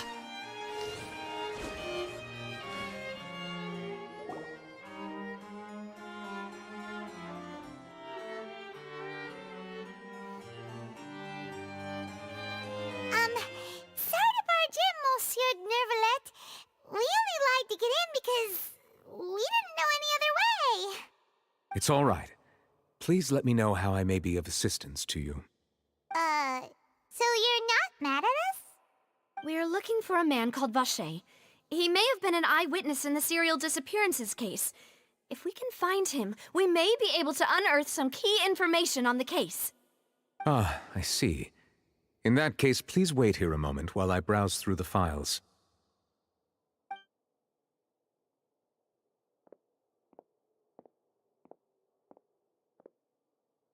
Who knew that Nervalet would be so easy to talk to?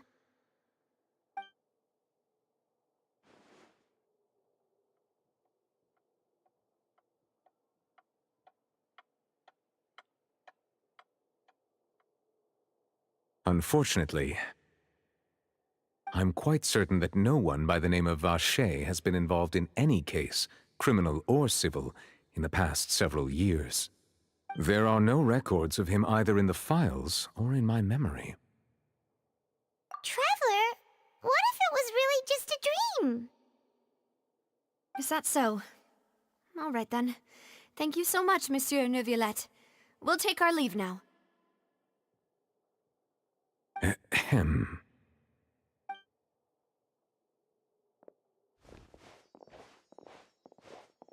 Miss Navia, I can understand how you feel. Your father, Callus, was a truly exceptional man. We deeply regret his passing. And what are you trying to say, Monsieur Neuvillette? Are you trying to console me? Extend your sympathy? Or just express some tendril of regret? No. You are not trying to do any of that. I can hear it in your voice. There's no emotion behind your words. You only said those things because you felt like you should. It's just like last time. After my father took his place in the duelist ring, I pushed through the guards to talk to you as a last resort. You even told me then that you thought there was something fishy with the case, yet you still allowed the duel to go ahead. In your eyes, the value of a human life is nothing compared to those cold laws you hold so dear. If you truly regret my father's death, then why didn't you call a stop to the duel? Why didn't you give me the power to stop him from throwing his life away? Why did you just let him die? Despised and hated by everything. Was hanging on a thread at that moment. Just that there are still so many things I never got to tell him. So many questions he still owes me answers to. If you really have no heart, then just look me in the eyes. I, Navia, will show you the true meaning of regret. I'm sorry, Miss Navia. You and my father are truly alike. You keep all kinds of things in your heart and never say a word to anyone. It's not so much that you can't feel, but that you would never express anything. Oh well. In any case, everyone already knows full well the apathy of the Chief Justice. My apologies for taking my emotions out on you, Monsieur Chief Justice. Let's go, Traveler and Paimon.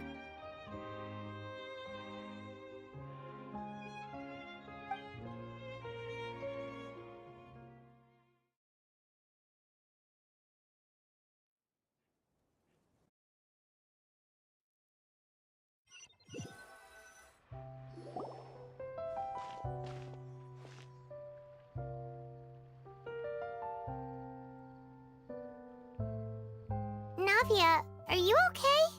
I'm fine. Rain.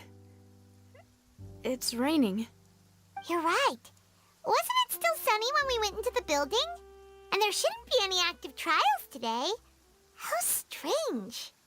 Now that I think of it, on the day my father was convicted of murder, it was also raining. What is it? Did you think of something? Yeah, he was outside. It was uncovered and the rain could fall there. Why? Do you think the rain could have affected the crime scene? That thought has occurred to us before. We've even expanded the search area to try to account for that, but didn't find anything of value. Oh? Wait. You don't mean... So you're saying that the true murderer could have been turned into water and then got washed away with the rain? Yeah, and if that's what had happened, then no one would have believed your dad, even if he explained what he saw to the authorities. I really think I found a true genius for a partner. You're completely right. How did I not connect the dots earlier? All right, let's go to Poisson. With this new lead in mind, we'll get to the bottom of my father's case for sure. Yeah, we're gonna make progress for sure this time. Do you want to go with me now? Or do you want to head over by yourself later?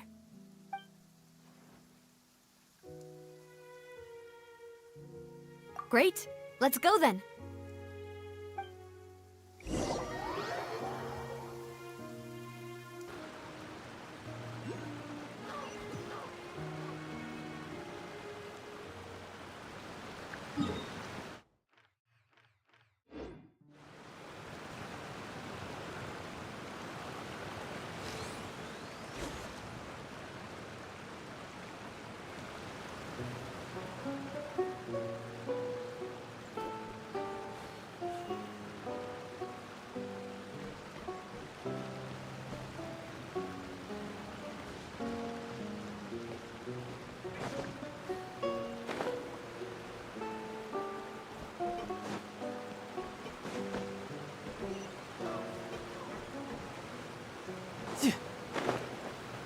Yeah!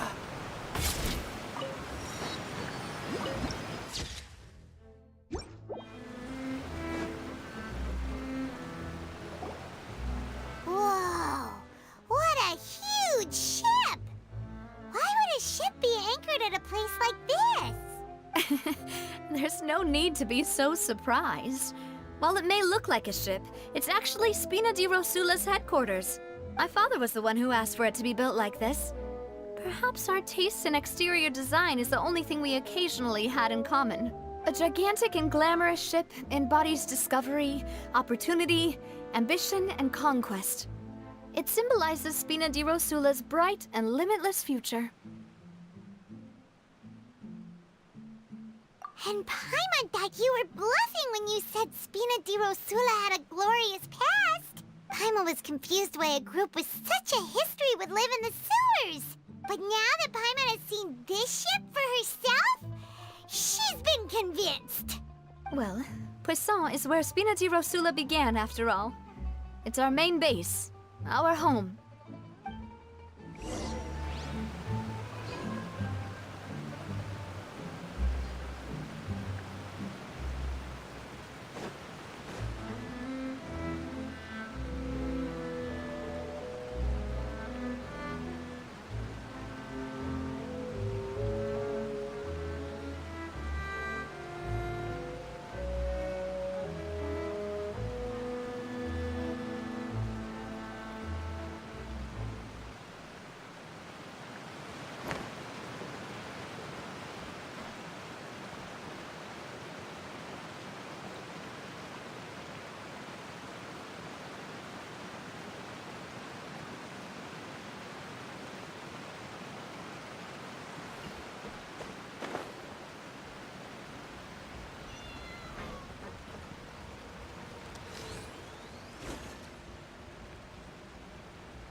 Watch where you're going. You get hit.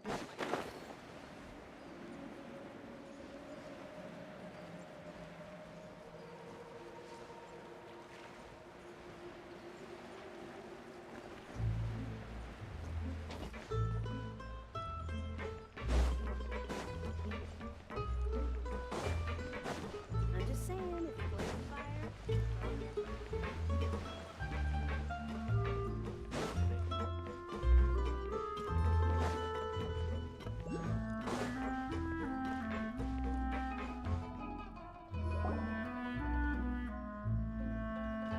Maloose, we're back! Apologies for the wait, demoiselle, and our most important partners. You said before that you still had some business at the court. What brings you back to Poisson so quickly? About that. It's because my partner here reminded me of something really important.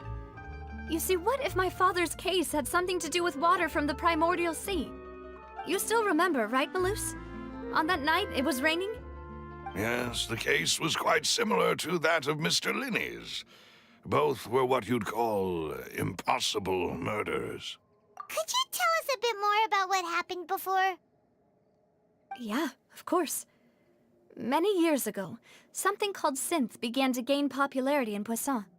At a glance, it was a kind of drink that could excite your mood and produce many pleasant hallucinations. Wait! Didn't that guard guy who turned into water also mention that the primordial water could be used to produce some kind of potion? Yes, he did. Considering what we know now, it's almost certain that synth is created using water from the primordial sea. If you drink synth for an extended amount of time, you'll suffer many side effects, such as losing the ability to focus or control your emotions. And if you were to stop drinking it completely, you'll experience flashes of paranoia and anxiety while lacking energy to do anything. It's an extremely dangerous substance. As he oversaw Poisson, my father was compelled to put a stop to synth abuse and called for a complete ban of it. Boss's uncompromising attitude incurred the synth vendor's wrath, but no matter how much they threatened or bribed him, he refused to yield. Not only that, Boss became determined to find the mastermind behind the synth operation and put an end to the problem once and for all. Yes, but the enemy was very cunning. So he could never get anything out of the dealers, all of whom only sold the stuff and weren't privy to the rest of the operation. Recognizing that, my father decided to contact the dealers in secret and cultivate personal relationships with them. Finally, he was able to convince someone to become his informant. The man's name was Jacques. He felt greatly ashamed about his work after seeing many families destroyed by synth abuse. That night, my father hosted a banquet at his countryside estate. He planned to meet up and exchange information with Jacques over some food. But then, we heard 2 gunshots from the courtyard. We raced to the scene and found my father, still holding a gun, and Jacques, who was already dead on the ground. Huh? How did that happen? Aren't they on the same side? Sounds just like Lenny's case, doesn't it? In both cases, the culprit seemed obvious, but neither appeared to have any motive at all. Looking back on it, though, I now believe the most important clue was something we all overlooked at the time. There were pieces of clothing left at the scene. Precisely. It's all thanks to you that I made the connection now. Back then, we all just thought they were some costumes that Jacques used to disguise himself at the banquet. But, considering it now, it's almost certain that they belong to a third person at the scene. With one extra person, we'll also need to reconsider why the 2 shots were fired. You're right. We still don't know what happened. But my intuition tells me that we're on the right track to figuring it all out. I'm finally headed towards the truth. Jacques was an empathetic man who was infinitely remorseful for his past actions. It's unlikely that he turned on Boss with 0 warning. I think this third person is probably the key to the full truth. On that note, however, even though this will not please you, demoiselle, as your and your father's butler, I must still offer a word of warning. Our opponent is insidious and cruel. They are extremely difficult to deal with, and Boss has already lost his life trying to bring them to justice. Even though Spina de Rosula has lost most of its former glory, Poisson has welcomed a new time of peace, and we have been allowed to live out our lives. There is no need to follow your father's path. It would be both wise and in line with Boss's wishes to step back and give up on the case. If that's indeed what he wished for, then he should have told me that himself. Was I not the closest person to him? And yet, I was the one most kept in the dark. What was the point of him dying without sharing any of the secrets he knew? Did he manage to protect anything in the end? Synth is still here. Callus the Unfaithful is still his epithet. And Spina di Rosula is barely getting by. Nothing has changed. Did he think I'd just accept his meaningless death and live out my life just as meaninglessly? I've never accepted that. Ever. Not since that day, and certainly not now. I want to find out the real answer for everyone's sake. For the missing girls, for the victims, and for myself. Navia. This is indeed the best moment to act. Your partner appears to be quite reliable, and more importantly, demoiselle, I think you're also ready to take this on. So you do know something else, Malus? Yes, I do. In fact, even before that banquet, Boss already knew of the connection between Synth and the serial disappearances case. But what drove all the tensions to the boiling point was the revelation that you, demoiselle, had been selected as the next target to disappear. What? Boss also didn't tell you that he had been diagnosed with a rare illness. The doctors told him that he had no more than 5 years left to live. And the serial disappearances case caused him great anxiety. 5 years was nowhere near enough time to resolve this long-standing conflict. But once he passed away, all the danger would pass on to you. Knowing all of this, he decided to use one final intimidation tactic before his death. He claimed to have already gotten his hands on some key incriminating evidence for the other side, and even told some members of Spina di Rosula about the details. But as long as you remained safe, he would not share the evidence with the public. If something were to happen to you, then he and all those he told would immediately expose all they knew about Synth and the disappeared victims. Right, so nobody would be able to get off scot-free. As we've seen, Boss's tactic has worked. Even though Boss has been gone for a long time, the other side has not tried to take Demoiselle's life. No, I don't believe it. He never appeared to look sick to me.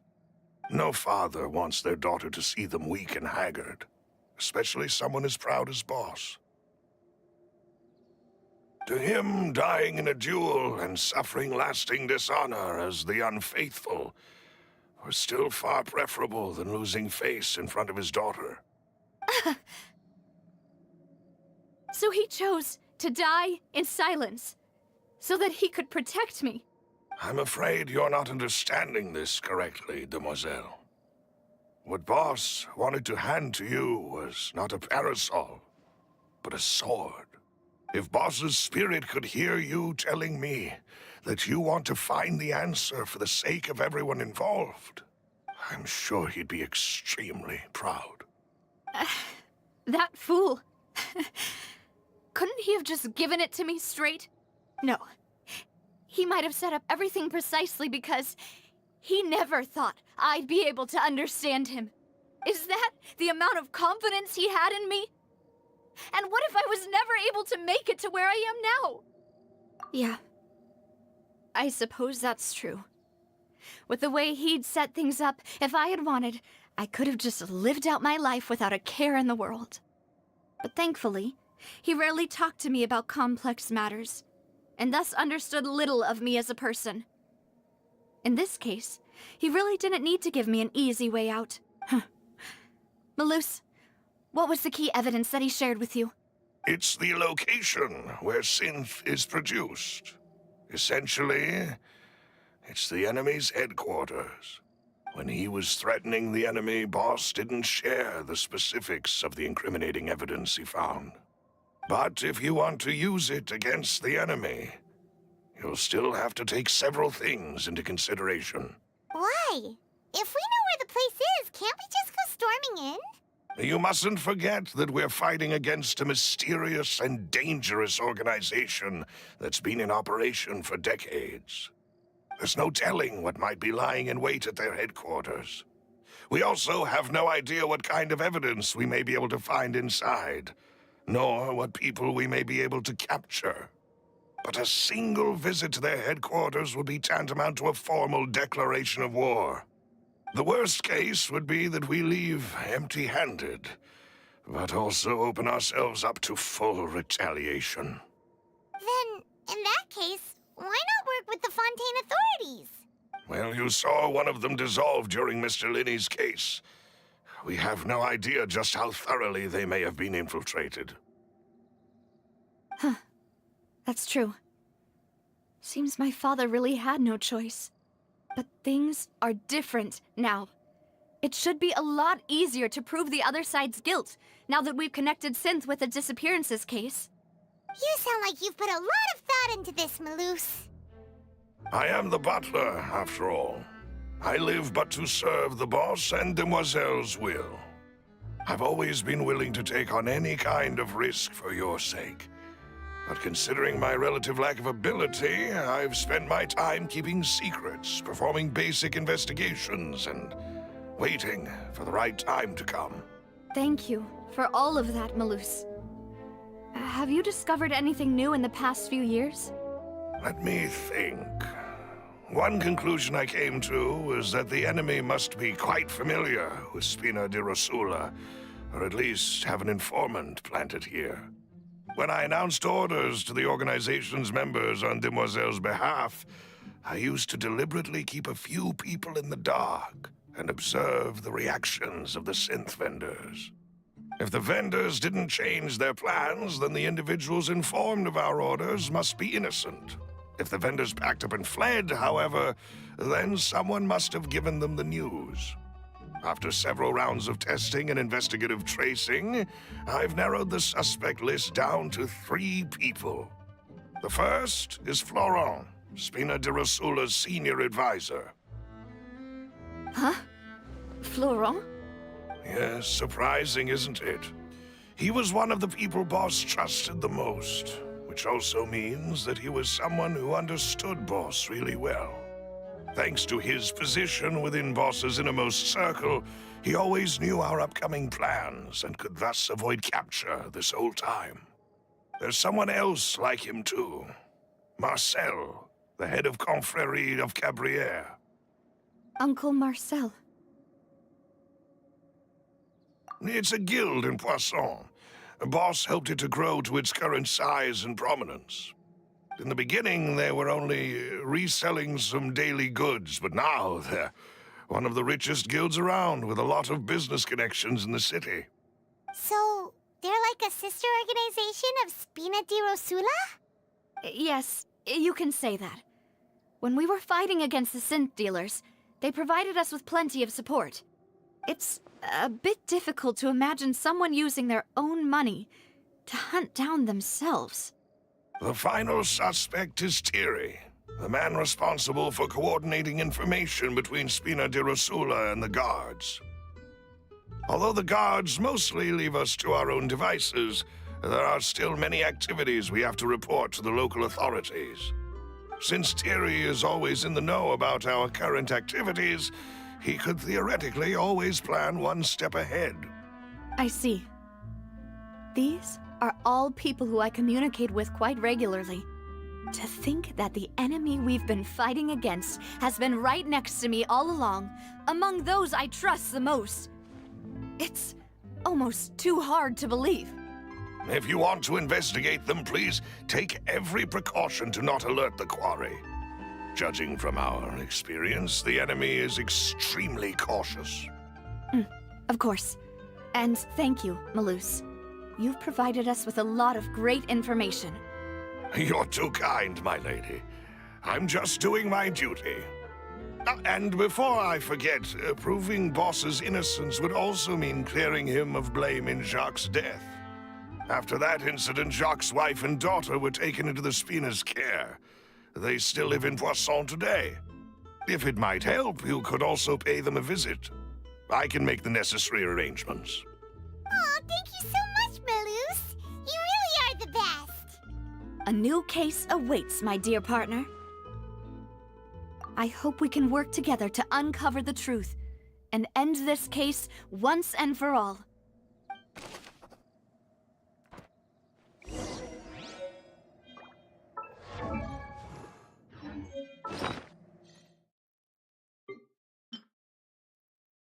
Why would it be him? Who would have imagined that people could really clever them?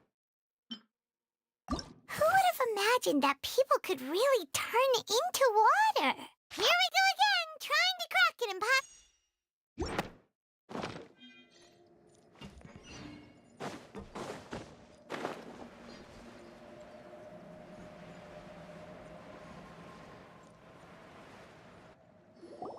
It is settled, then.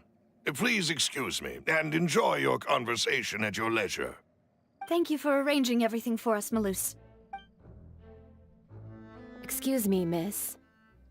Do you need anything from us? Oh,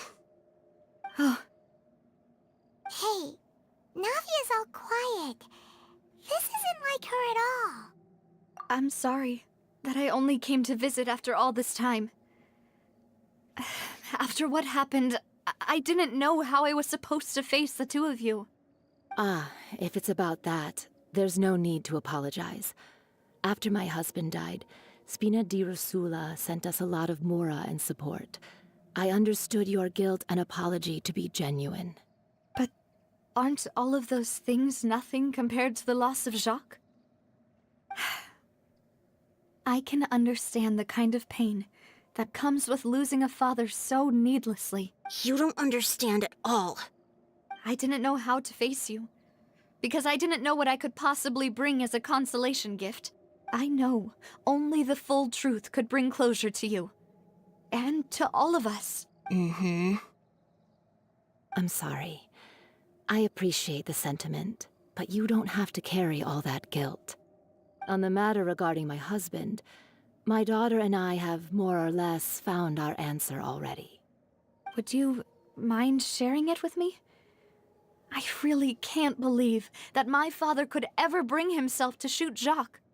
I always knew that my husband's money was earned through others' suffering. He told me countless times that if he could turn back the clock, he would never go into the synth business again. He had many regrets, and felt that he took the idea of providing for his family too literally. For the longest time, he thought Mora was everything. So when Mr. Callis came to him with a proposal, he accepted it almost immediately.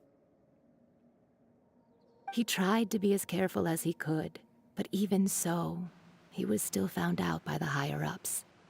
They found out about his betrayal? Papa didn't say that exactly, but Papa did tell me that I should never be ungrateful. Before he left that day, he told me that he had no choice.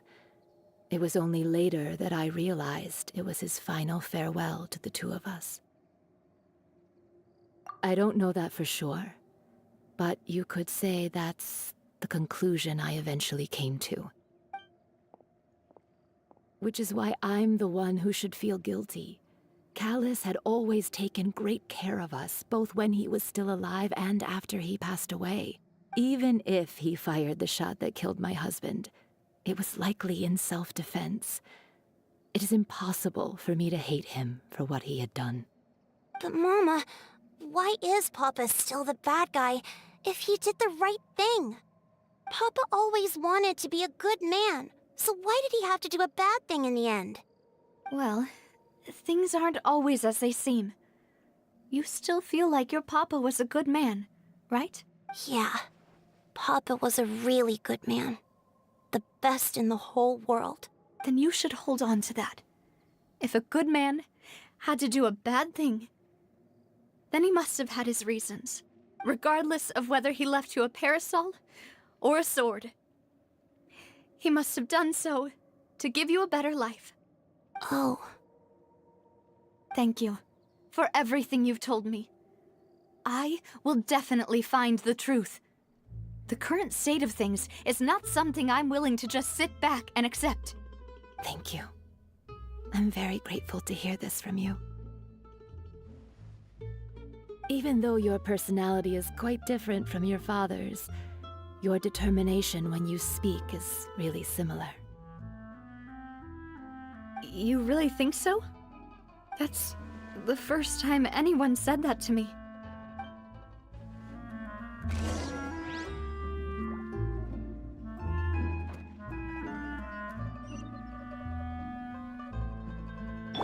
Torn to oblivion! Are you okay, Navia? I'm fine. Don't worry. Let's investigate the 3 suspects next. Florence should be nearby, and we should be able to find Thierry and Uncle Marcel in the city. I'll get myself together on the way, so please don't worry.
The world remains constant over the centuries, but human life is like the dew at dawn, or a bubble rising through water.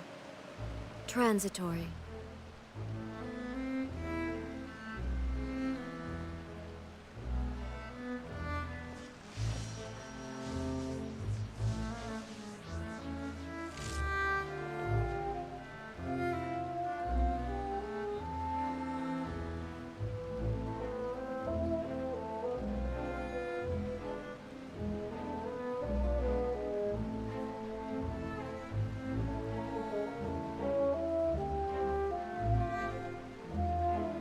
All the world holds dear is but a backdrop of constant motion.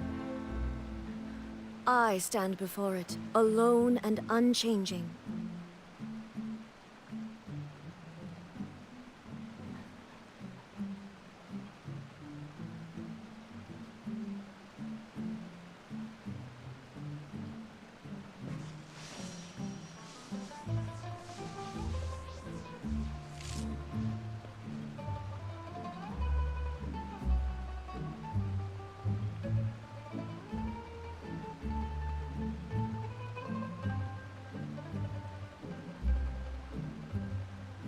Inactivity serves no purpose whatsoever.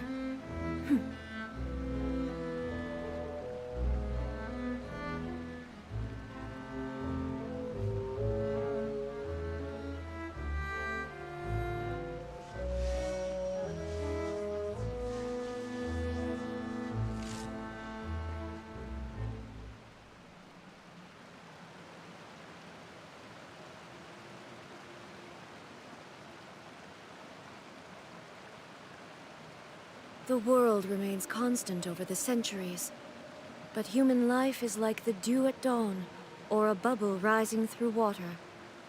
Transitory.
All the world holds dear is but a backdrop of constant motion.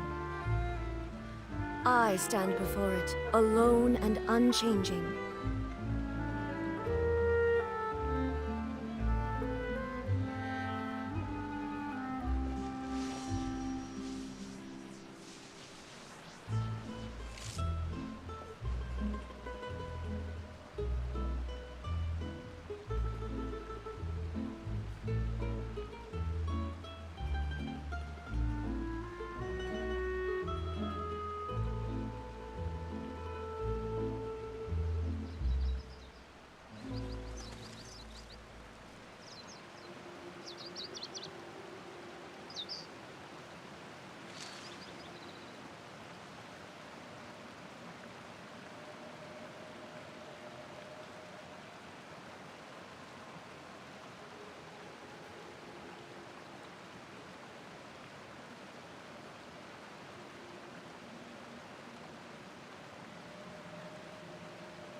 The world remains constant over the centuries, but human life is like the dew at dawn, or a bubble rising through water.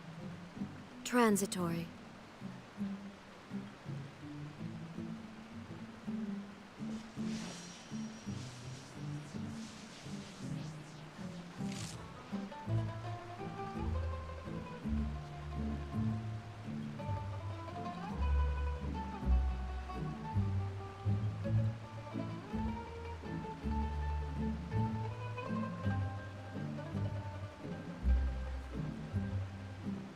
All the world holds dear is but a backdrop of constant motion. I stand before it, alone and unchanging.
Inactivity serves no purpose whatsoever.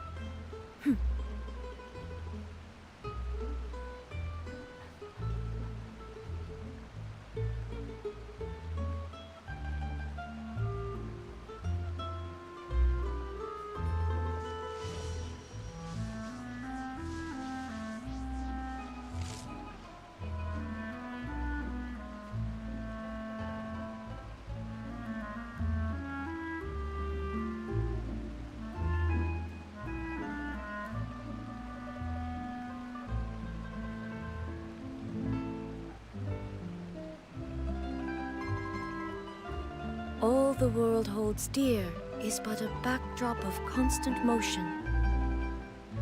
I stand before it, alone and unchanging.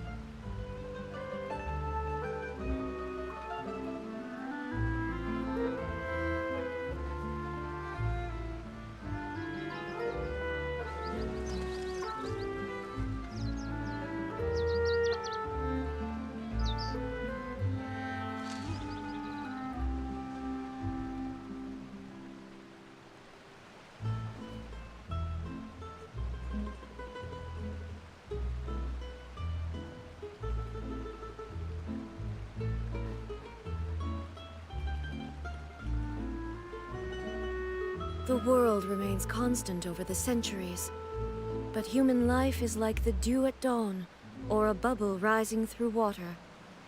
Transitory.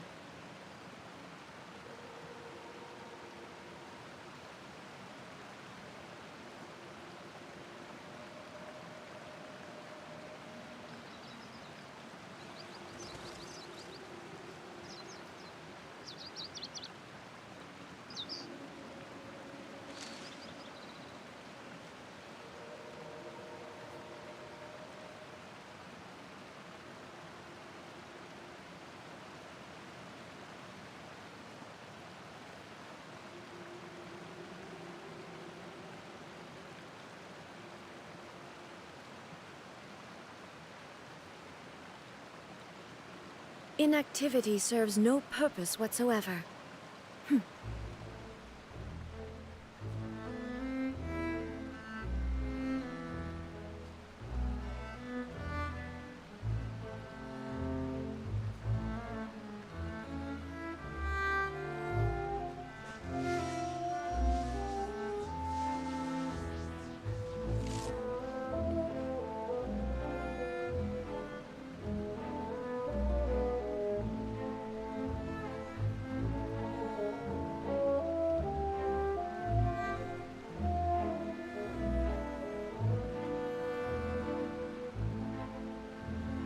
the world holds dear is but a backdrop of constant motion. I stand before it, alone and unchanging.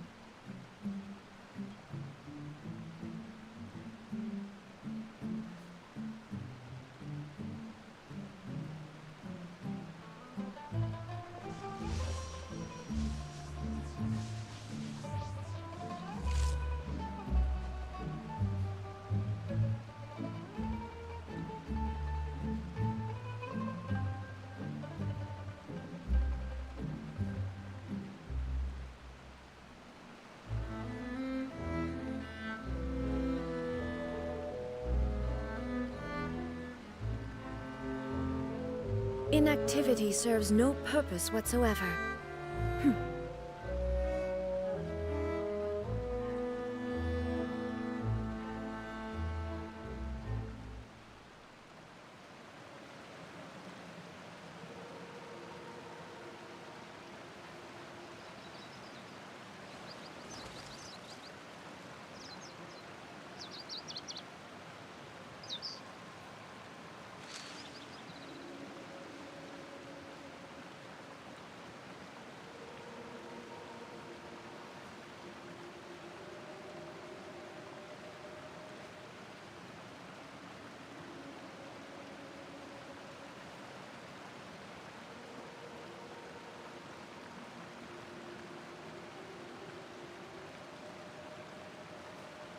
All the world holds dear is but a backdrop of constant motion.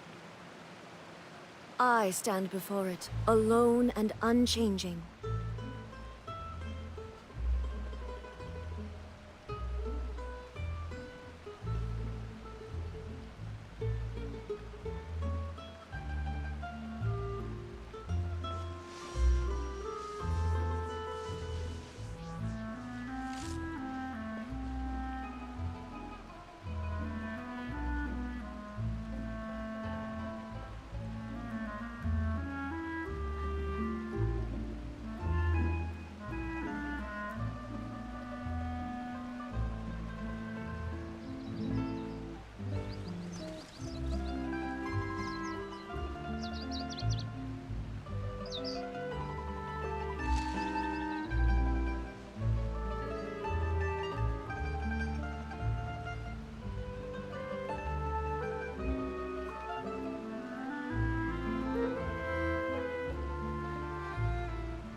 The world remains constant over the centuries, but human life is like the dew at dawn, or a bubble rising through water.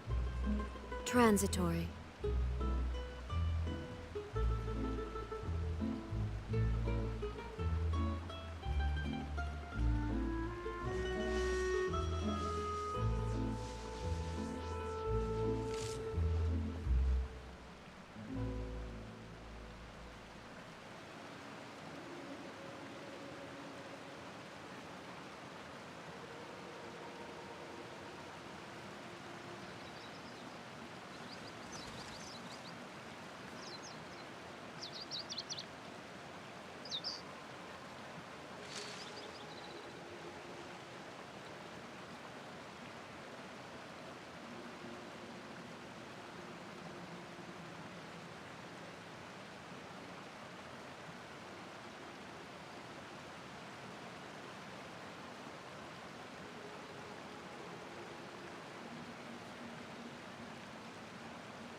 Inactivity serves no purpose whatsoever.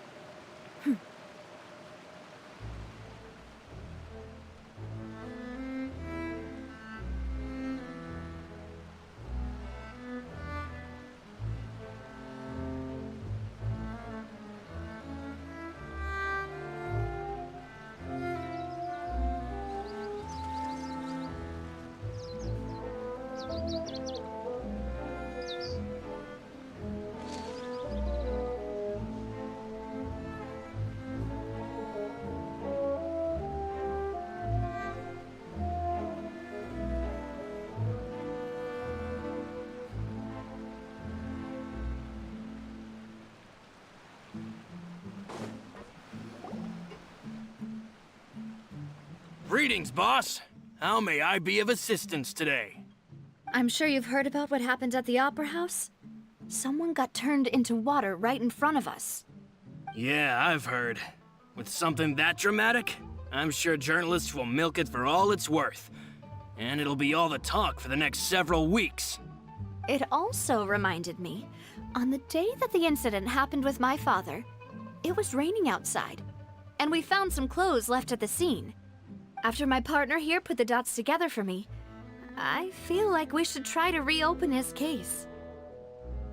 Can you do me a favor and try to recall what happened that night? Let me think. Mr. Callus was feeling pretty upbeat that day. So he was drinking and bantering away with us at the table.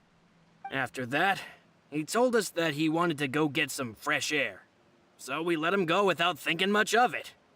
Who knew that we would hear 2 gunshots ring out right after? My first reaction was that Mr. Callus's life was in danger. So I grabbed my holster and made a mad dash toward the scene. But when I got there, it was already too late. Mr. Callus was standing over a dead body with a gun in his hands. All we could do was look back and forth at each other, not knowing what to say. So you also remember 2 gunshots then? Indeed. The guard said that the first shot didn't hit anyone, while the second killed Jacques. But I've never really bought that explanation. Reason being, Mr. Callus had left his gun on the table. I even made sure to confirm that before running to the scene. But according to the guards, that doesn't mean he couldn't have had other guns on his person. About the clothes left at the scene that you mentioned, do you think there was a third person there who was turned into water? At least from our perspective, my father had no reason to kill. So he would also have no reason to bring an extra gun with him. The gun he was holding probably belonged to Jacques, or a third person on the scene. Yeah, that makes a lot of sense. So you're saying Mr. Callus ended up with the gun because he seized it from one of the other guys? But hold on. If that's what had happened, then why didn't he share the truth with any of us? He didn't even want to face the Oratrice machine, and chose instead to prove his honor in a duel. Did he lose all faith in the courts after seeing someone dissolve right in front of his eyes? About that, Malus told me a thing or two. So, I think I can understand why he committed to the duel. I'll tell you everything, once the whole truth has been revealed. I understand. Then, I'll leave Mr. Callus's honor in your hands, boss. And if I may just say one more thing. The whole Callus the Unfaithful epithet has been a thorn in my side since the day it was invented. Many people have laughed at me for still calling him Mr. Callus, even after so many years have passed. But it was Mr. Callus's trust that allowed me to rise through the ranks of Spina di Rosula and live the life I lead today. No matter what others might say, he'll always be the man I respect the most. And he'll always be my boss. Don't worry. I will definitely find the truth. You and all our other comrades at the Spina deserve to know the truth as well.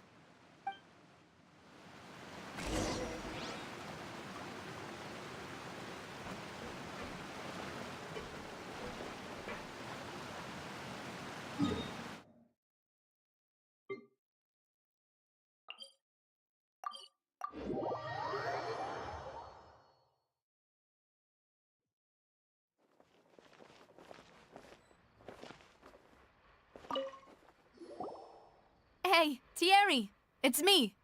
Oh, now, what brings you here, Miss Navia? I've heard that you made quite the name for yourself at the Opera House. Oh, so you've got news of that already. Oh, okay. Hey, I'm also a member of the guards, you know.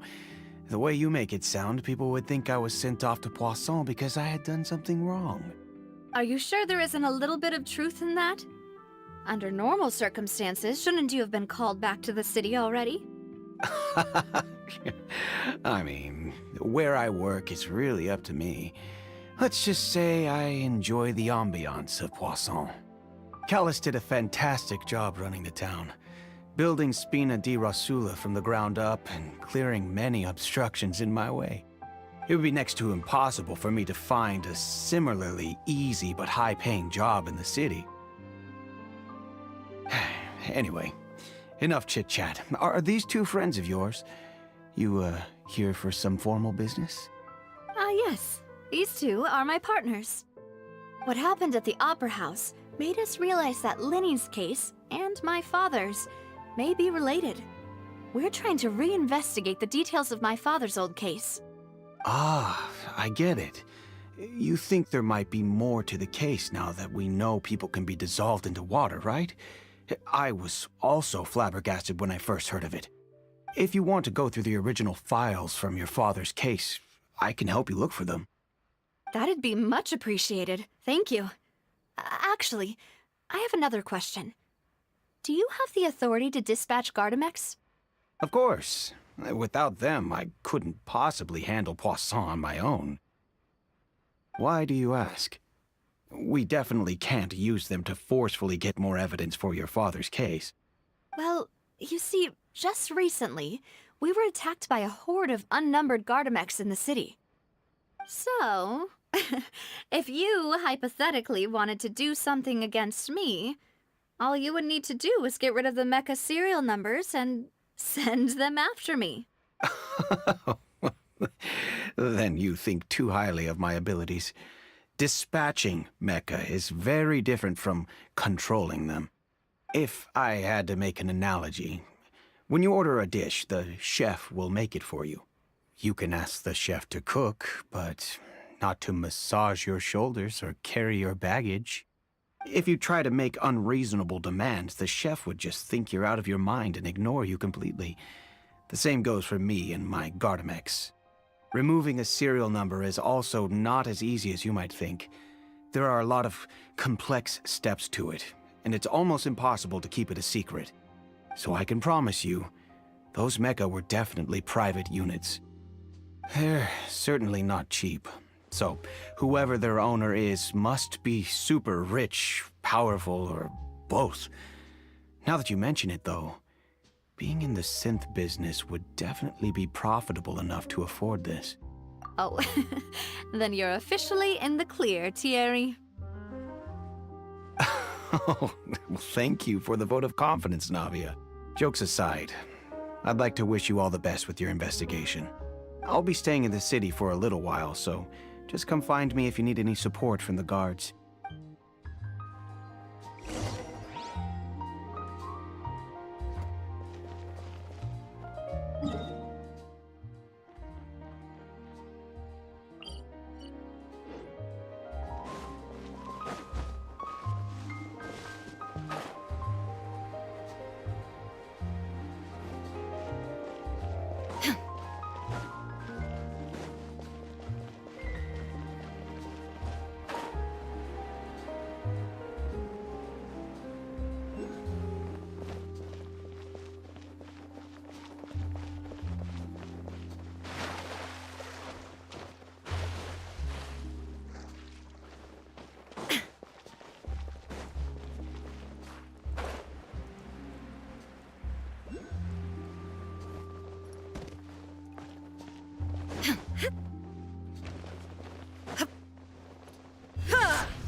Hello. How may I help you? I'm here to see Marcel. Could you please let him know? You can just say Navia's looking for him. Sure. I will let him know right away.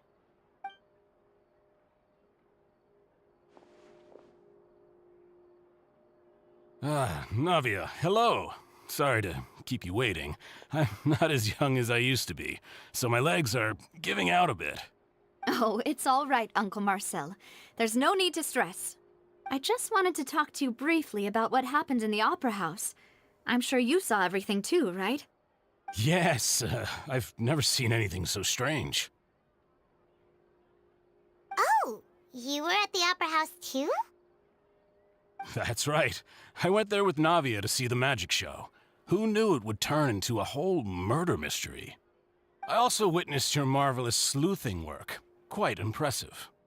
To beat the Hydro Archon at her own game on her own turf, I can already imagine everyone in Fontaine discussing your exploits over a few glasses of wine.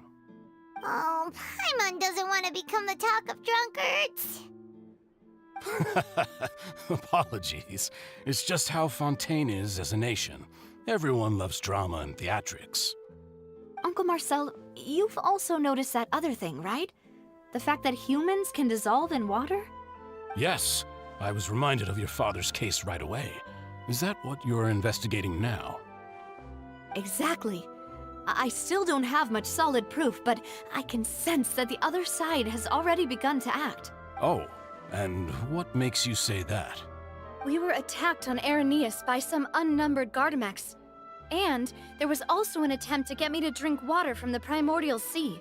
If not for the vigilance of my partner, I probably wouldn't even be here talking to you right now. Oh, you're giving us too much credit. Wasn't it you who protected us? Alas, it seems things are heating up again. The peace that Callus sought so dearly will soon become a thing of the past. But rest assured, Navia, Poisson will always remain a safe haven for you. If you're scared, you can always return there. If anyone dares to lay their hands on you there, the Confrérie of Cabrières will use its funds to the last Mora to bring them to justice. Thank you, Uncle Marcel. But I don't intend to go into hiding. I'm going to strike while the iron's hot. Do you have any new thoughts on my father's case? About that. Sorry, my age is catching up with me, so it'll take me a while to recall my memory. The Confrérie was responsible for that banquet, so I was out and about the whole time making sure things were running smoothly. I didn't even have the time to drink with the guests. Then I heard the sound of a gunshot, and the rest was history. Oh, it's okay. No need to push yourself.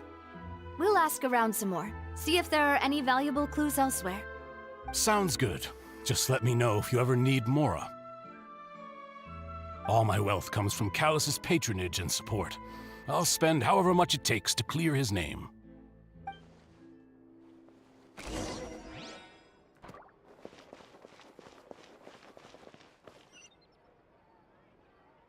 Being skilled at something doesn't make it a hobby.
We've talked to all three suspects, purely based on their conversations with me. None of them sounded particularly suspicious. I suppose that's to be expected, though. If a single conversation's all that's needed to find them out, then my father wouldn't have needed to investigate the case for so many years. Anyway, even though we didn't make a breakthrough, let's still compile what we were able to find. But where should we start? mentioned that Callus probably only ended up with the gun because of circumstance. That makes sense. According to Jacques' family members, he already told them that he had been discovered and that he had no choice before he left home that day. If I had to guess, he probably received an order from the synth boss to kill my father. Had he refused, he and his family's lives would have been forfeit. So, Jacques fired the first shot?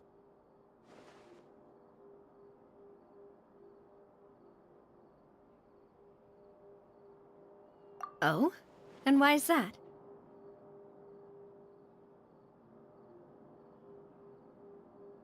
Ooh, that's a good point. Jacques probably already knew that he was just being used as a tool for murder. And once he had completed his mission, he'd be of no more use to his boss. Huh. So, what would make more sense from his perspective would be to turn his back on the Order and seek protection from my father. Makes sense. But without evidence, that's still just a theory. Besides Jacques, the attack from the Gardamex has been bothering me quite a bit as well. It's obvious that our enemy has become more antsy after the secret of the primordial seawater was revealed. Do you think he knew, even then, that we'd follow this lead to the end? Given everything that's happened since, it's quite possible. But who among the 3 suspects would have the ability to control privately owned Gardamex? Florent? It is true that he was closest to my father, and thus had the best chance of learning about his dealings with Jacques. But as Spina di Rosula's advisor, his work mostly deals with personnel and security, so he shouldn't have much means when it comes to finances. So you're saying he's too broke to afford a mecha army? Exactly. He can't. And even if he could, I don't think he would be able to dispatch a whole group so quickly. Uncle Marcel? My father did really trust him. And they worked together on a large number of projects. Maybe that's how he got to know Jacques. And with funds from the Confrérie, he could also afford a large number of Gardamex.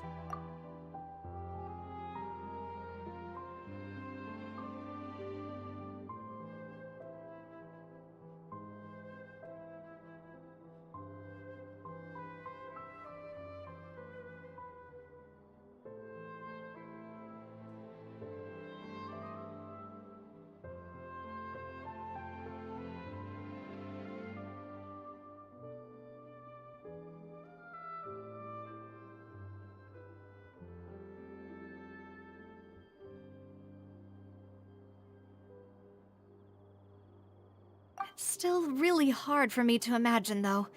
After all, Uncle Marcel has been around since I was just a child. Also, wouldn't this mean he has been spending a whole lot of mora and energy to fight his own synth business? Thierry, you say? Huh. It is possible that he's figured out a way to convert the Gardamex for personal use. But I didn't feel like he was lying when he was talking to us about the mecha. I also don't think he'd be able to keep that kind of tampering under wraps. Yeah. Had he actually tampered with the mecha, we'd be able to prove it with a simple check of the guard's inventory. If the mecha were taken from the guards, it should be pretty easy to find out when and how that happened. Who could it be?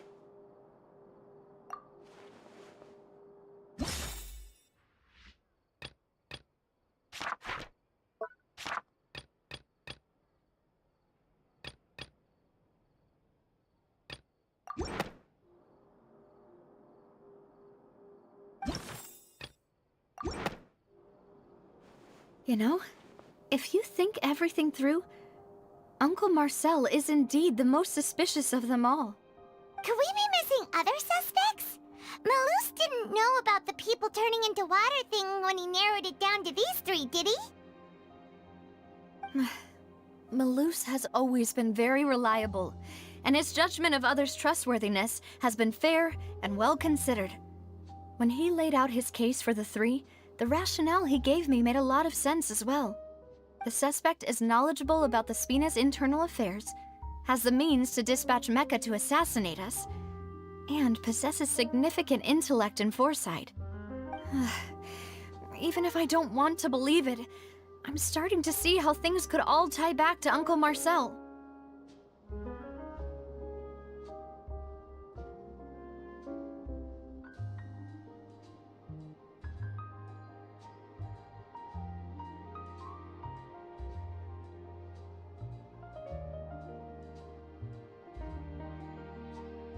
Well, we still have another trump card on top of all the theorizing and speculating. Yes, Malus did say that charging straight in there would be extremely risky. But we don't have any other options right now. We need far more solid proof before we can hope to go charging in on our enemy. Navia, here you are.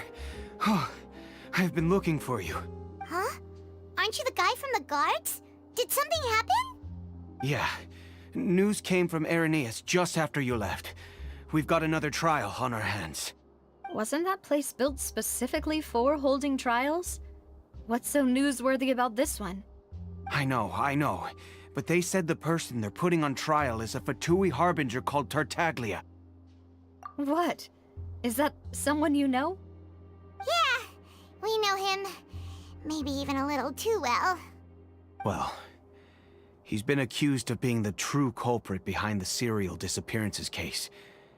It's absurd, don't you think? Wait, how? None of our investigations have had anything to do with him. That's what I thought was strange about it, so I came to tell you the news right away. If the charge against him stands, then it'll be next to impossible to get the guards to support any of our planned investigations. Right, because they'll think they've already found the culprit.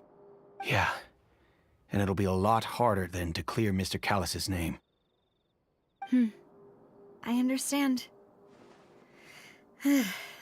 Well, partner, what do you think we should do? Huh? Split up? What do you mean?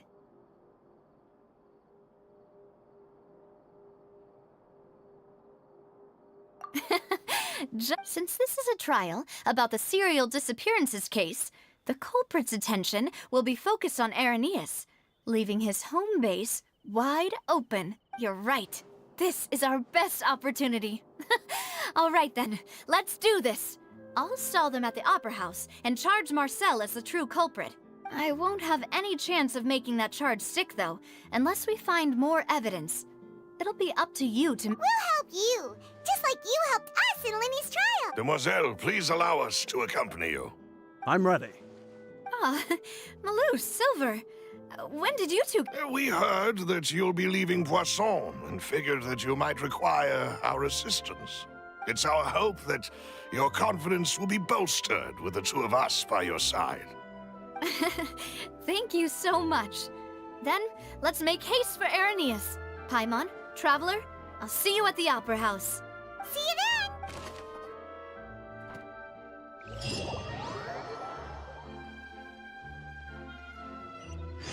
Now that Navia has set out for Arrhenius, we should... The location has already been marked on the map, so let's head over. Huh. According to Malus's info, the synth production base is underwater. Let's go and try to find the entrance.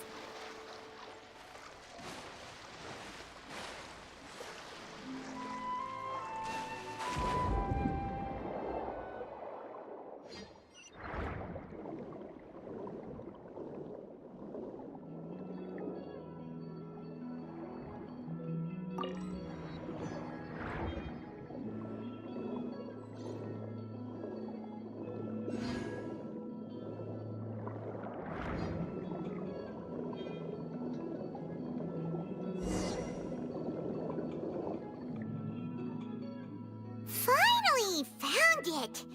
Huh. So this is the entrance that leads to the synth production base. You're right. An important place like this is bound to have a ton of protective measures and mechanisms. Navia's probably arguing up a storm right now to stall for us.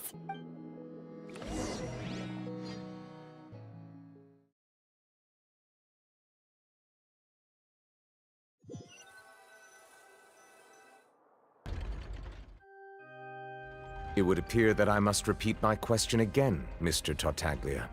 Do you accept the charge that you are the true culprit behind the serial disappearances case? To be perfectly honest, I don't understand your country's complicated court system, or the reason why I'm being charged with something I've never even heard of. However, I did hear that people who have been charged can choose to participate in a duel to clear their name. Is that right? In which case, as long as I accept the charge, I can have an all-out fight with that champion duelist Clorend, right? I've got to admit, that's one of the most enticing offers I've ever received. When I privately sparred with her last time, she was obviously holding back. Real disappointing. Hey! Don't you understand? You're currently the prime suspect for a major case. This isn't the place for you to be looking for fights. Oh? Sounds like the Hydro Archon wants to lecture me on the ways of the Opera House. Then why don't you duel me too? I'm the kind of student that learns best in the heat of battle. No. That's not what I meant. Alas, it would appear that communication with the defendant is going poorly, and we have made very little progress. In that case, let me explain everything from the very beginning again. The goal of this trial is to determine the culprit behind the serial disappearances case. That case had nothing to do with him. You've got... Huh? What's going on? Why is she I told you it couldn't be one of the Fatui Harbingers. Miss Navia, this is the second time you've interrupted the court proceedings. I only tolerated your behavior last time because you were able to provide the court with a key eyewitness.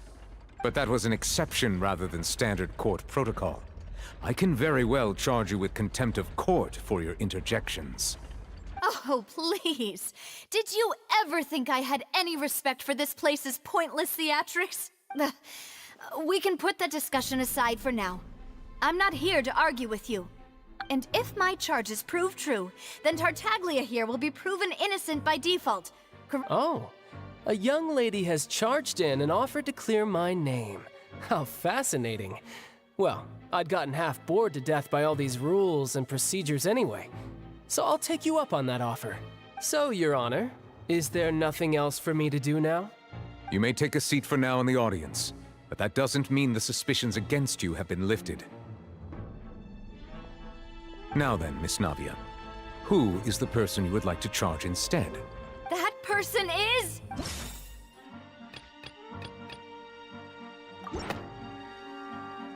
Marcel, the head of Confrérie of Cabrières! Huh? What confrérie? Never heard of them in my life.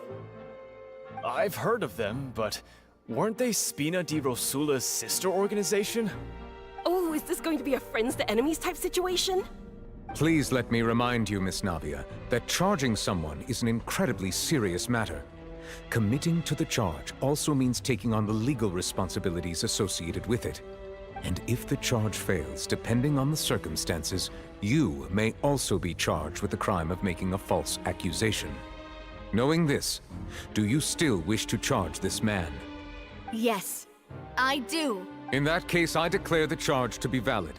Miss Navia and attorneys, please take your places on the court. Members of the guards, please contact Mr. Marcel right away so that he may stand trial.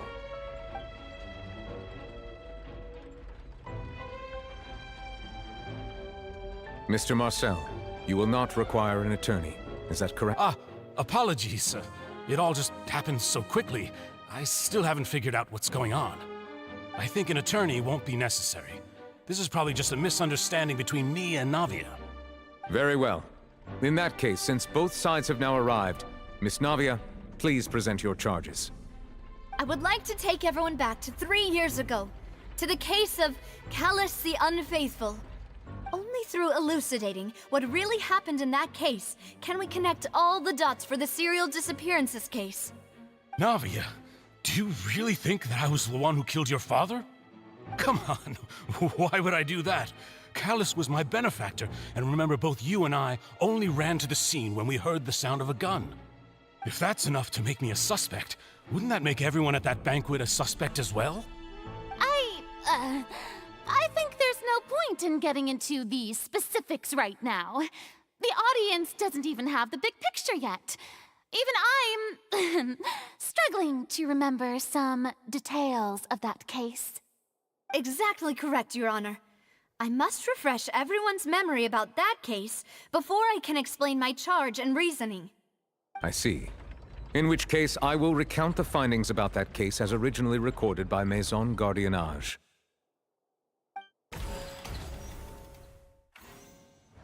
On the day of the murder, Spina di Rosula hosted a large banquet in a countryside estate owned by the Confrérie of Cabrières. During the banquet, all attending guests heard 2 gunshots from the courtyard. When the guests arrived at the scene, they found the primary suspect, Callus, holding a gun, while his acquaintance, Jacques, lay dead from a gunshot wound. The guards' investigation did not recover any other firearms from the scene.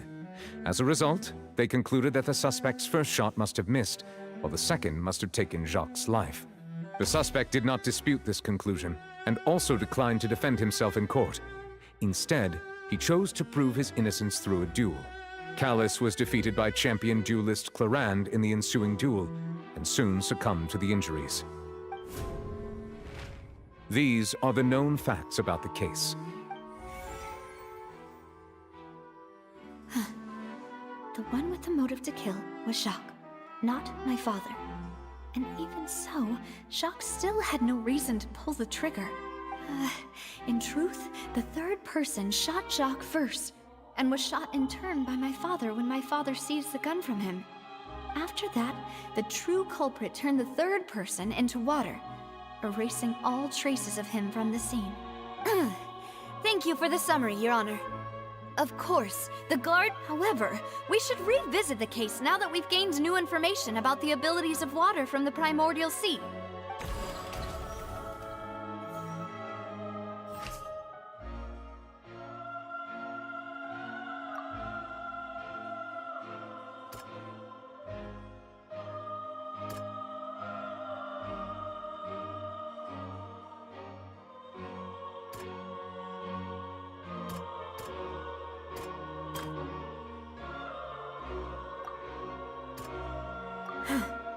Something's not right. Let me...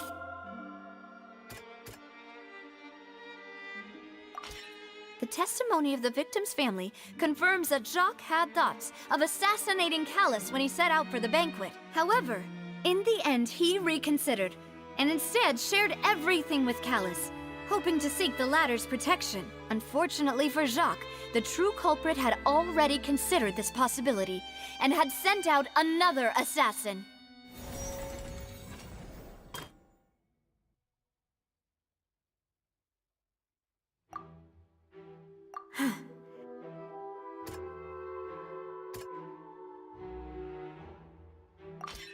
This assassin first shot Jacques, then turned to shoot Callus, only for Callus to wrestle the gun from him and kill him instead.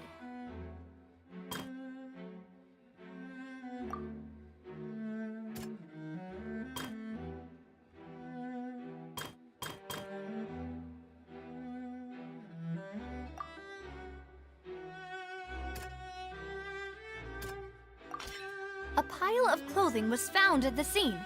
The guards once believed they were used by Jacques as a costume to disguise himself. But now, it is clear that the clothes were proof that there was a third person at the scene, and that they were turned into water after committing the murder. Since it was raining that day, the culprit was confident that they could use the rain to wash away all traces of their dissolved accomplice. Realizing this, the true culprit caused the hired assassin to dissolve into water, leading everyone to believe Callus was responsible for Jacques' murder. This is the true version of events.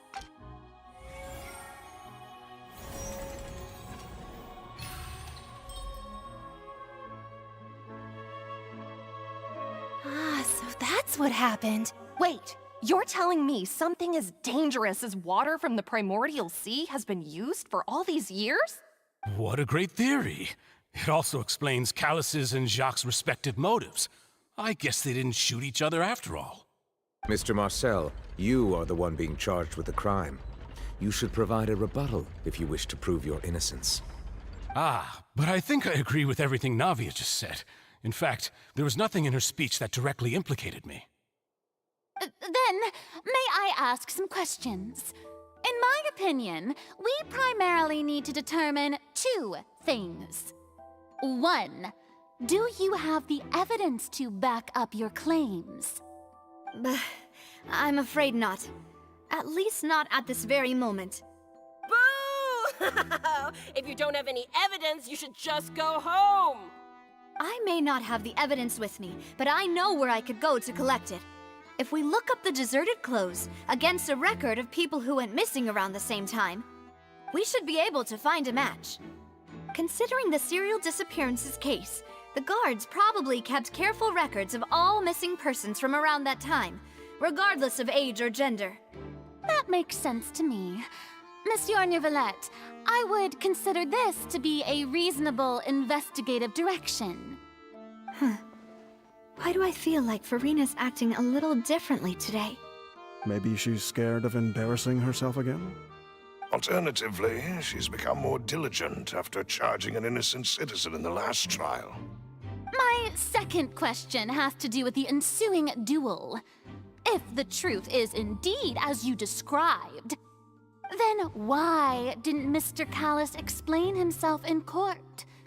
If he had testified that a person had been dissolved, he could have at least mounted a defense. I've thought about this too, and the answer is actually pretty simple. He felt there were things that were more important to him. The dissolving power of water from the primordial sea is an important secret for the true culprit of the serial disappearances case. My father could have exposed it for all to see, but he chose to take it to the grave. At that time, Spina di Rosula was in dire straits, and his reputation had already been shattered. He had no guarantee that going forward with the truth would allow the culprit to be brought to justice. What was certain, however, was that it would paint a gigantic target on my back. Boss once told me that Demoiselle had already been selected as the next target of the serial disappearances case. What? If the secret had gotten out, the culprit would have fought an all-out war with Espina right there and then. I wouldn't have been the only one in danger. All of us would have stood to lose our lives. Of course, the guards might eventually figure out the truth of the matter and determine that we were in the right. But what good would that do? How can a hollow verdict protect anyone? Had this opera house ever given my father any kind of confidence in its brand of justice, Spina di Rosula would have had no reason to exist. But by staying silent, we retained the ability to deter our opponents and continue the stalemate. I was able to become Spina di Rosula's president, which made me harder to target, as well as giving me more time to grow and learn. And once I have figured out the truth and stepped up to the challenge, I will do what this opera house cannot, and restore my father's truth and honor back to him. So, you mean to say, your father intended to die in the duelist's ring? That's right. Do you have any proof? Of course. All you need is to ask his opponent, Clarand. I don't need your apology, your guilt, or your support from the shadows. You don't have to do anything for my sake. But since he entrusted his will to you, Clarand, you should tell us the truth about his sacrifice. So, during the duel, did you believe that Callis was intending to die? Yes, I did. As a champion duelist, I've fought many battles and taken a countless number of dishonored lives. In my line of work, I've seen all kinds of people give their all for the faintest hope to continue living. Some were determined, others passionate, and some even manic and twisted. Just one look and I can tell if a duelist is hoping to live or if they're looking to die. I hereby swear on my name and honor as a champion duelist that Mr. Callis never intended to leave the ring alive. Since that's your testimony, I have no more questions. It appears there really are good grounds to reopen this case. I concur.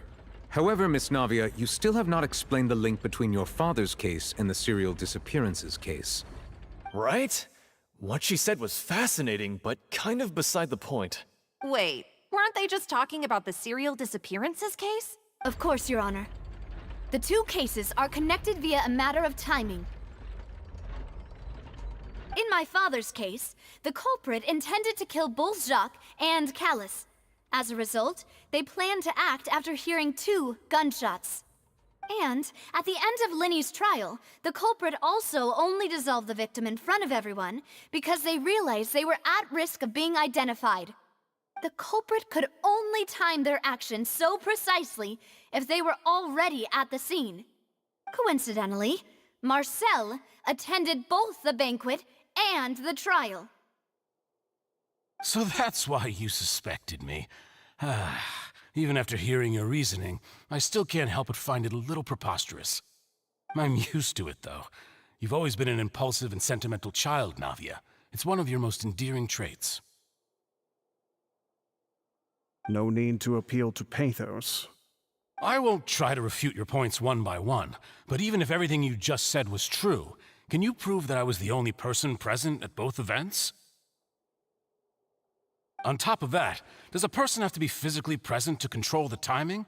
Can't someone remotely monitor the place?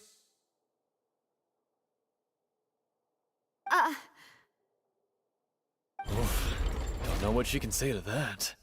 I know that even with that, you might still think you can reduce the list of suspects with some further investigations, until I'm the only one left on the list. Alas, who won't feel at least a little hurt by an accusation of murder from a girl you see as your own daughter? But if I were to dismiss this completely, you'd also think I'm not being considerate of your feelings. Ah well, let Uncle Marcel teach you another lesson. Do you know what the biggest flaw in your reasoning is?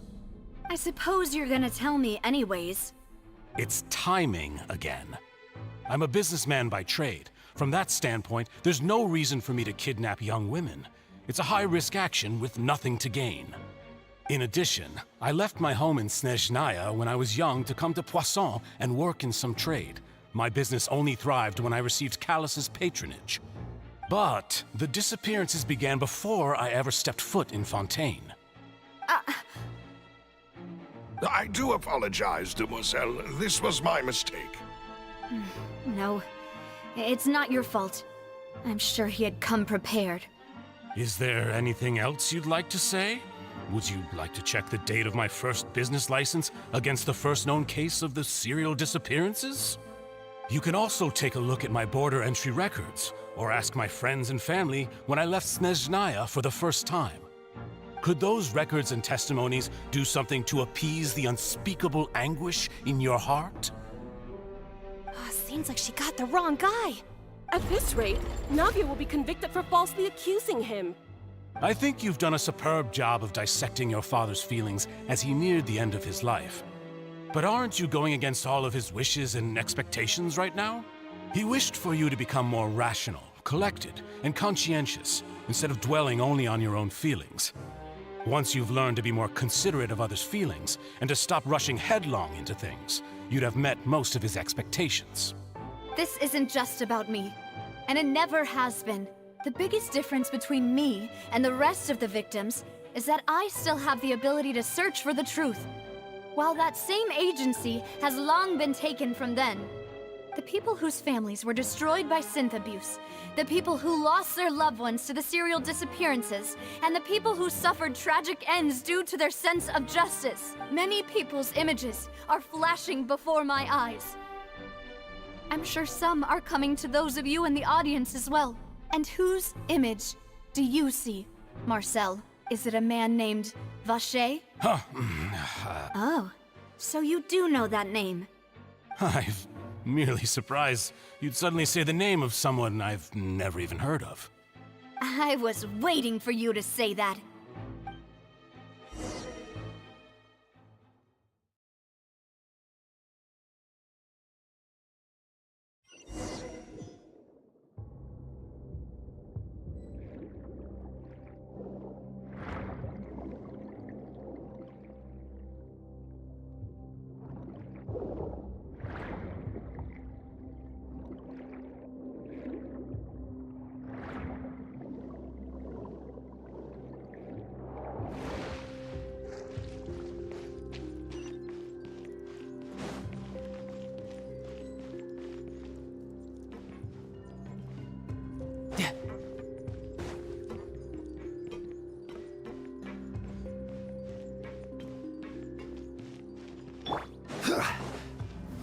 Gather!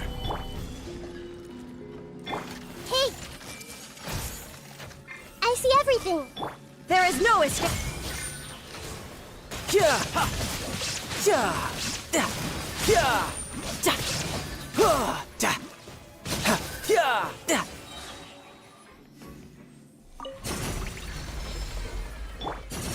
Whoa! The floor is going up! Is it because of this mechanism in the middle? That guy really prepared a lot of stuff for this place.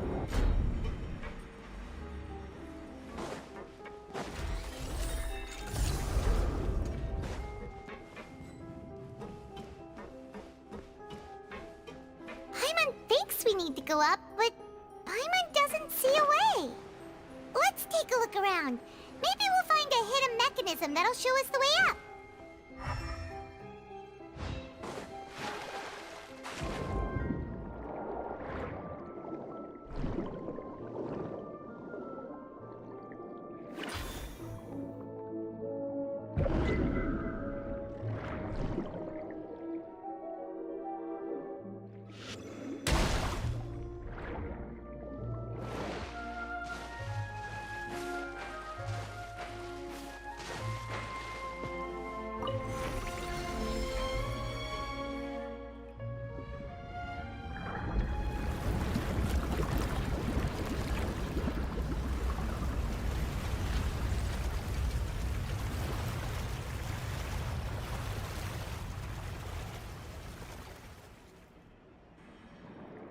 The water level is rising! Now we can swim to the top! But this is still a ways away from where we need to go.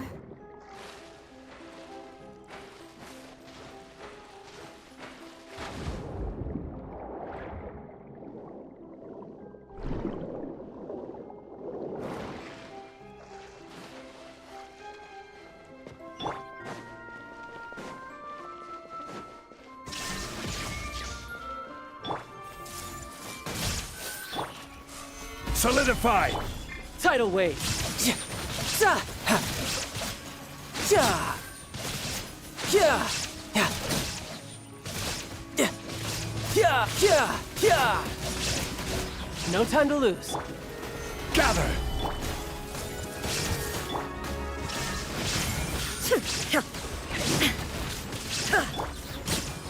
This might hurt a little.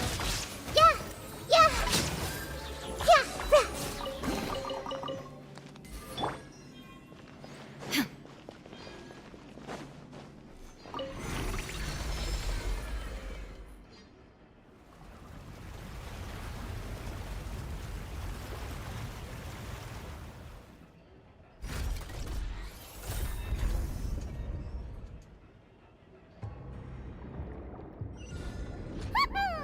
Now the path is clear! Let's go!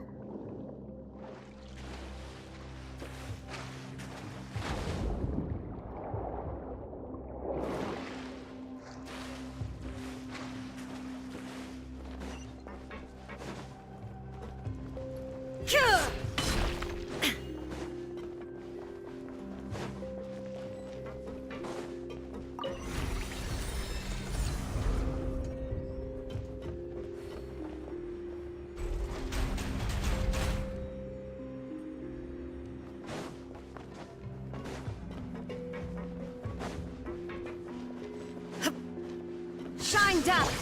Hey! Solidify! Order guide you! Yeah! Brace yourself! This is gonna hurt! Za! Da! Yeah! Yeah! Yeah! Da! Yeah! Yeah! Yeah! Yeah! Yeah! Ha! Da! Da! Yeah! Da! Ha! Yeah! Da! Da! Da! Yeah!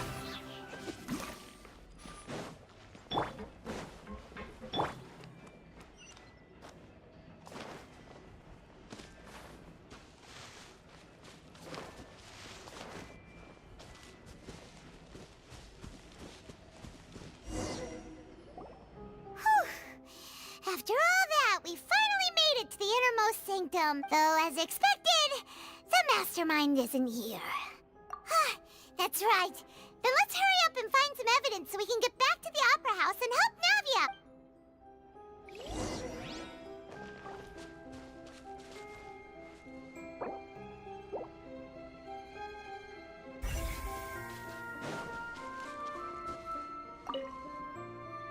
What's all this? Aw, it's a bunch of really cute things! Pink accessories, a hair tie, a necklace, even a makeup box! Oh, Paimon sees it too, but why are all these cute things labeled with different girls' names? Huh? You mean the girls from the serial disappearances? They were brought here, and then they were turned into water, and all the boxes of things. These names. That means... Oh, this is terrible!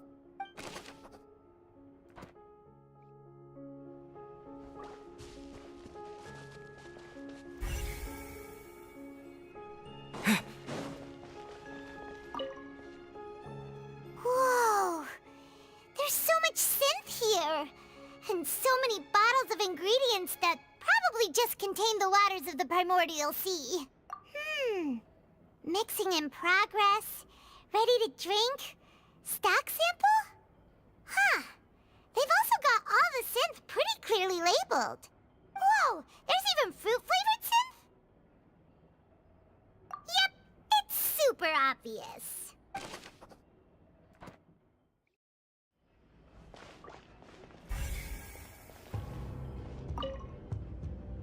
What's this over here? Looks like some kind of place for research. Experiment number 16 aims to verify Jacob Ingold's research conclusions on the primordial sea and use his theory as a foundation to achieve a breakthrough. The experiment was a failure. No individual managed to resurface from the water from the primordial sea. Female specimens 22, 23, and 24 were dissolved.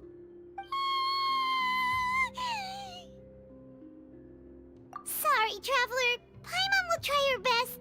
It's just that Paimon's never read something so scary before. How can someone write something that terrible in such a matter-of-fact tone? You read the rest. Paimon's too scared to keep going.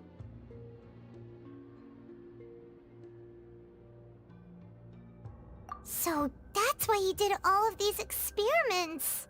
But did he really think he'd be able to find a way just by dissolving people over and over? That's just insane! Huh? Isn't that the name you heard by the fountain? Paimon thought he was an eyewitness in the serial disappearances case. Ah, you mean Vacher is the one who did all of these... experiments? So that's it! Vacher was no victim, but personally took his lover and... No, that's not it either! If that's the case, why would he want people to resurface from the water? In any case, Paimon will write it all down.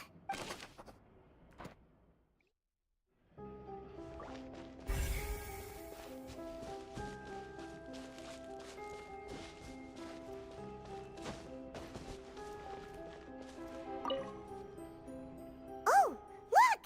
There's an important-looking basin over here, and it's full of water! That means this is where they make all the synth! And that special water is the main ingredient! If you dilute it with normal water, you'll get synth, but the pure stuff can dissolve a human! Paimon will take notes on this incriminating evidence.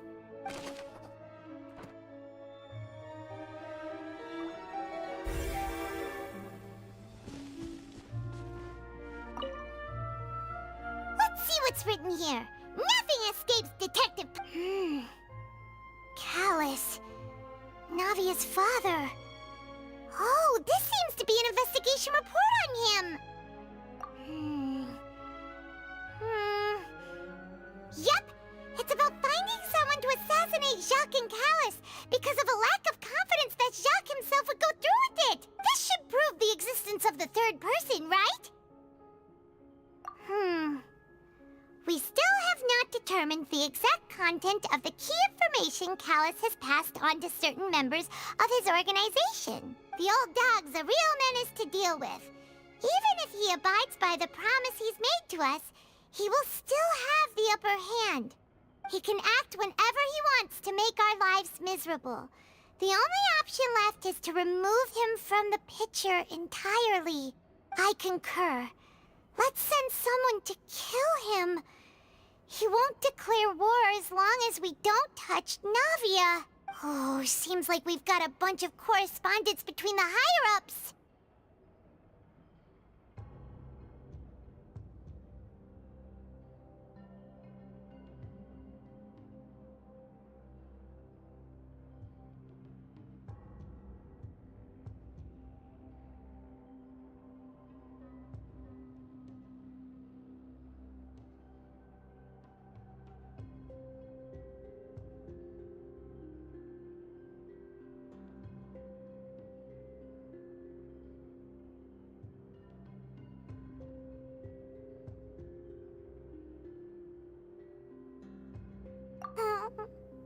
They're all just so evil.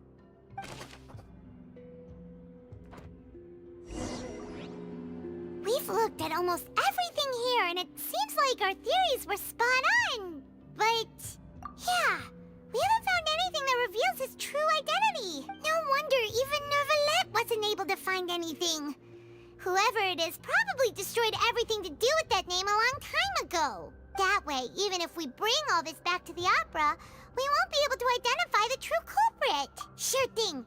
Paimon won't admit defeat to this guy either.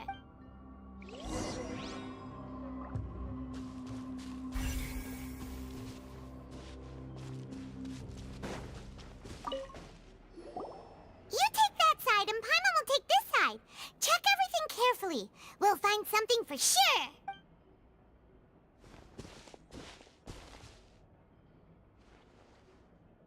Ugh. Nothing at all. And Paimon can't even find snacks either. Whoa, really? Let Paimon see. Vinier. Isn't that Vache's lover's name? Then you found her diary. Let's see. Aw. It's just a normal diary chronicling their love story. She was so sweet, too. Oh, Paimon feels even worse.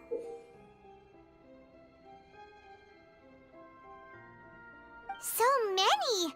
A whole page's worth! But they're all crossed out.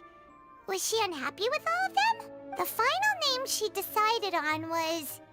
Marcel. Wait, but...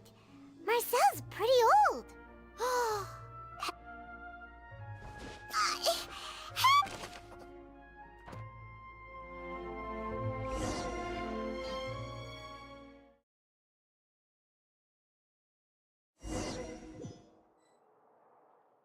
And whose image do you see, Marcel? Is it a man named Vache? Huh. Oh, so you do know that name. I'm merely surprised you'd suddenly say the name of someone I've never even heard of. I was waiting for you to say that. Navia! We're back! As expected of my partner. I just knew you'd return in the nick of time.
Just how often do you intend to flout the rules of this court?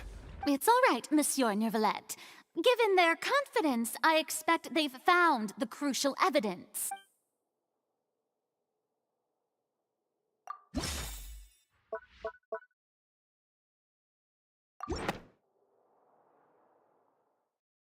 But the truth of it, Marcel, is that you've always been Vacher. Huh? We've investigated your lair and we already know everything!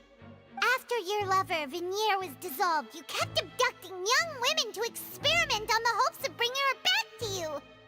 You even created Marcel as a new identity and destroyed all records of your past as Vacher! So that's it. Even the villains in opera performances rarely go that far. And with that, Marcel's motive has now been established. This information regarding your past also dismantles your prior timing defense. Well, Marcel, do you know where you went wrong? You fixated your gaze on the lover that passed away, instead of paying attention to the living people around you. So, you never noticed how we changed, or how we grew as individuals. You also never understood Boss's real expectations for his daughter. Or our determination to see things through. Your determination. Mr. Marcel, please speak up now if you would like to defend yourself. Otherwise, the trial will move on to the next stage. Do you really think I wanted to do any of this?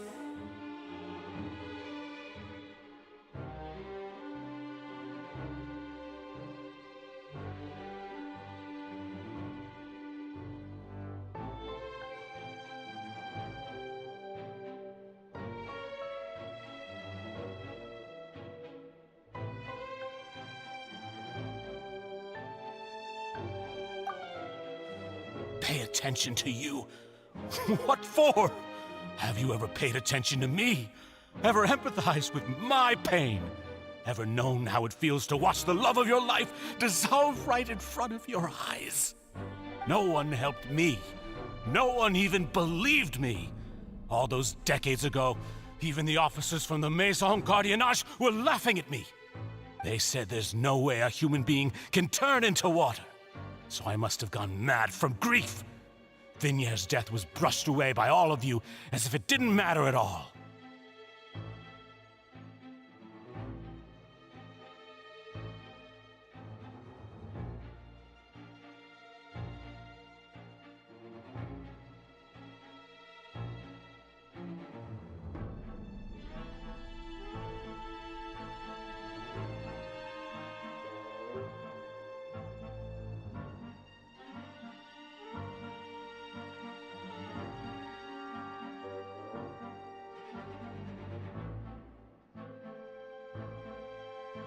Well, now you know, don't you?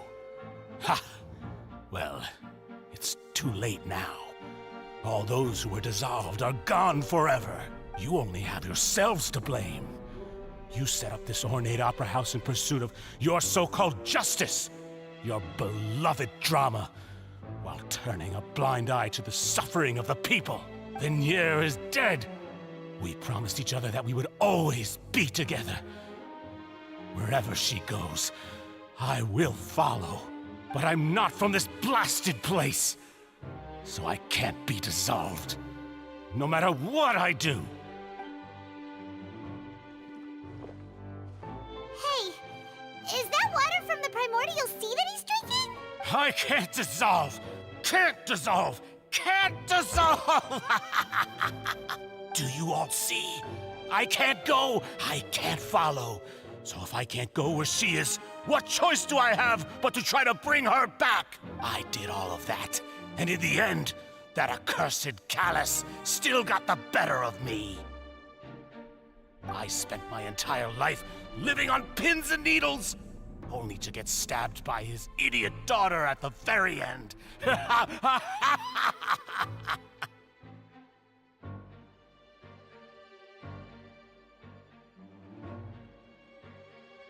The suspect is exhibiting signs of mental distress. Guards, please restrain him. Don't touch me! Don't anybody come near me!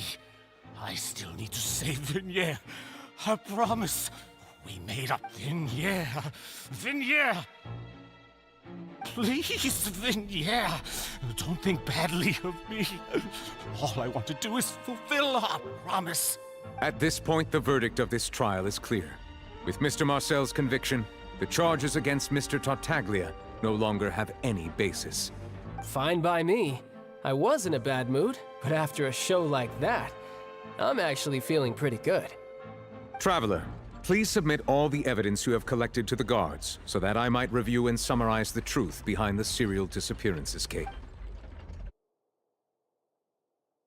The man now known as Marcel was originally named Vacher and worked as an adventurer with his partner and lover Vignere. During an underwater expedition, Vignere accidentally came into contact with water from the primordial sea and was dissolved in front of Vacher as a result. Vacher learned of the primordial water's existence through the work of others and began to kidnap young women for research, with the goal of discovering a method to restore Vignere back to life. To cover his tracks, he invented the new alias of Marcel and began to operate a business in Poisson. During the course of his research, Vacher discovered that a diluted concoction of water from the primordial sea can induce feelings of euphoria, and began to manufacture and market synth.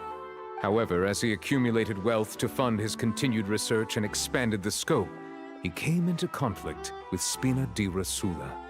After exchanging blows with Spina di Rosula for many years, Vacher decided to assassinate their president Callus at a banquet.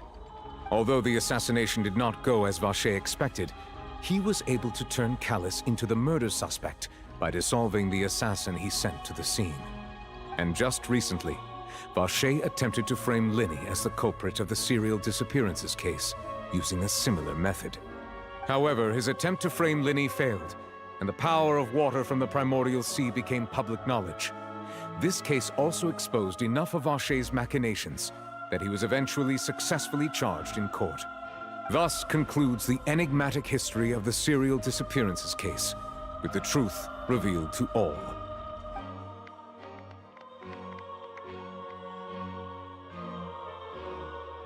The Oratrice will now deliver the final verdict regarding the charges against Mr. Vacher.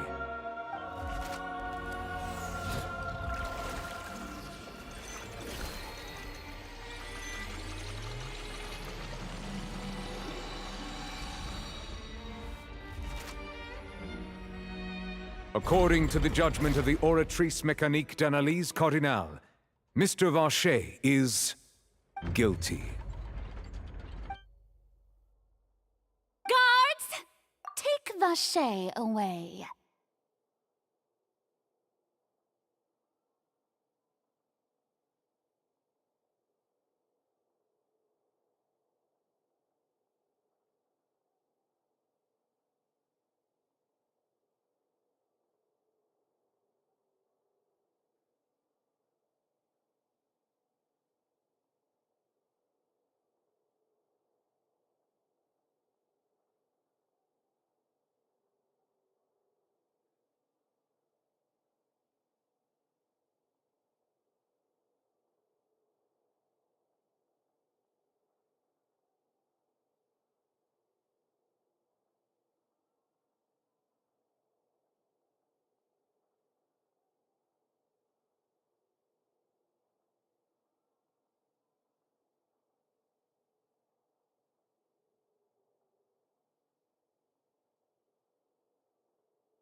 Good.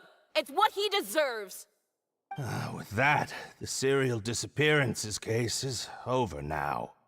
We really just witnessed history. Who would have thought the true culprit would be such a...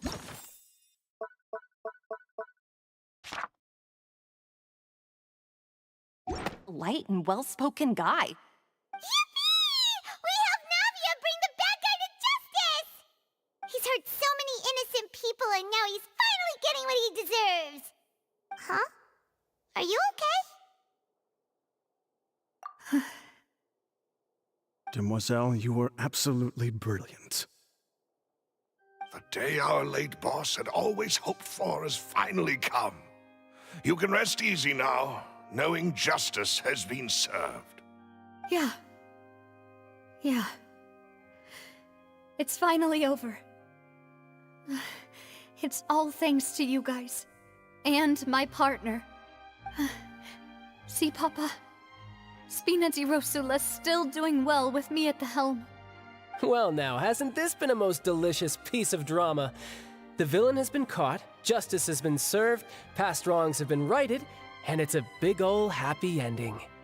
Since it's been such a great show, I'll just let the false accusations against me slide. Either way, I've still got some business to attend to, so if you'll excuse me... Please wait just one moment, Mr. Tartaglia. What now? None of this has anything to do with me. According to court protocol, since this trial was initiated due to a charge against you, a verdict must also be made regarding the initial charge before the trial can conclude. Oh, come on. Is this really necessary? Haven't you already caught the real criminal? Isn't it time for side characters like me to exit stage left? Please respect the laws of Fontaine. This has always been the rule. All right, but this sure is a lot of hassle. All I need to do is stand over there, right? Let's just get this over with. Through evidence presented in the public trial that was just held, it has been established that Mr. Tartaglia has no direct connection to the serial disappearances case. The guilty party has been identified, and thus it is logical to suppose Mr. Tartaglia is innocent of the charges. We now turn to the Oratrice Mécanique d'Analyse Cardinale to render the final verdict on the charges.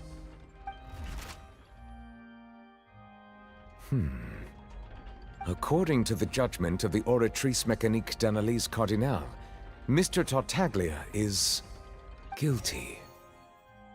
What? Hey! That's not funny! Didn't you just say I'm supposed to be innocent? What's with this verdict? Is your justice machine malfunctioning? Huh? This has never happened before. The Oratrice actually returned a different verdict from the Chief Justice. I mean, have you ever heard of an innocent Fatui Harbinger? Do you think the Oratrice might have just convicted him on general principle? But weren't the charges about the serial disappearances case? No matter what else he's guilty of, it shouldn't affect the verdict in this case, right? The judgment of the Oratrice Mécanique d'Analyse Cardinale is, by law, the final verdict of the court. We must accept the guilty verdict. Guards, please take the suspect into custody per court protocol.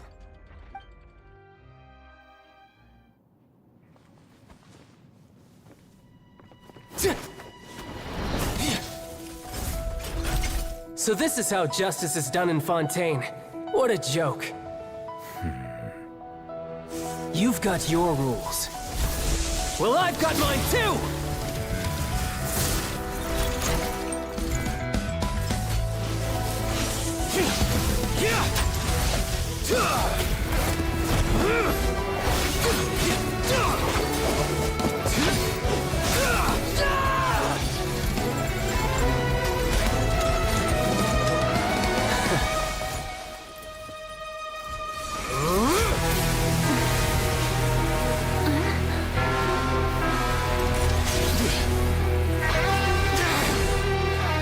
He's activating his spell legacy!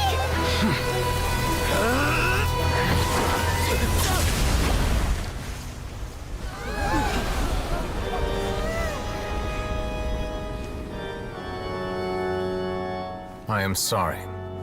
If you have been wronged, we will find the truth. But the rules of the court must be upheld.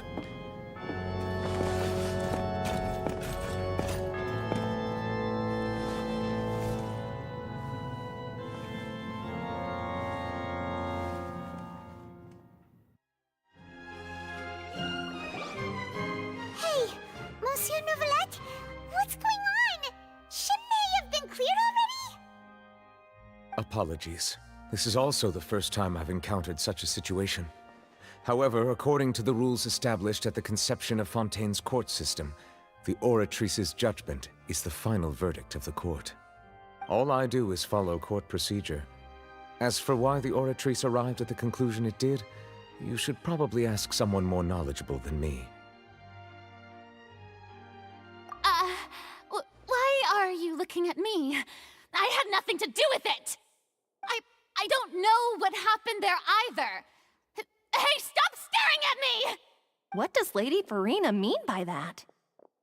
She says she has no idea either, but that's impossible. Didn't she create the Oratrice herself? Yeah, so are the verdicts reliable or not? Can results like this really be called justice?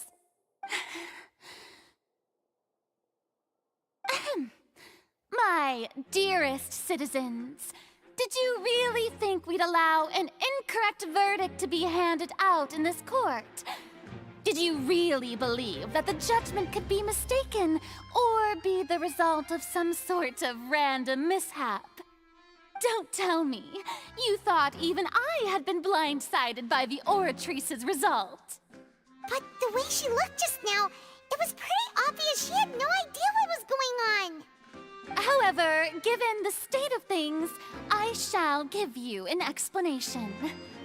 Everything that just took place, including my supposed shock and bafflement, was a part of an elaborate performance, with every action meant to stir up drama and excitement. And, of course, for every performance, there is a script. Everything has unfolded exactly as I expected from the very beginning. As the embodiment of the very concept of justice, the Oratrice shall never render an arbitrary judgment! If you thought Child had nothing to do with the serial disappearances case, it is only because you've been blinded by the superficial appearance of innocence. Everything he's done, not to mention the danger he poses, are beyond ordinary comprehension and completely unforgivable! All shall be revealed in time. You will come to understand my noble intentions, as well as the absolute correctness of the Oratrice's verdict. Now, having said that, although I hate to leave things hanging in suspense, it is now time for this performance to end. As the lead actress, I shall be the first to take my leave. Toodaloo! So she chose to make her escape after all, did she? So you're saying we shouldn't put much stock into what she just said? She probably just put on that performance to save face. As for the truth, it's unlikely that she actually has any idea. However, please be assured that I will continue to investigate this case in a personal capacity. Just as I promised, if the judgment has been incorrect, we will do our utmost to clear his name. All right. Even though we feel pretty badly for him, we'll take your word for it for now. After all, he's done plenty of bad stuff, so he should have known he'd go to prison someday, right?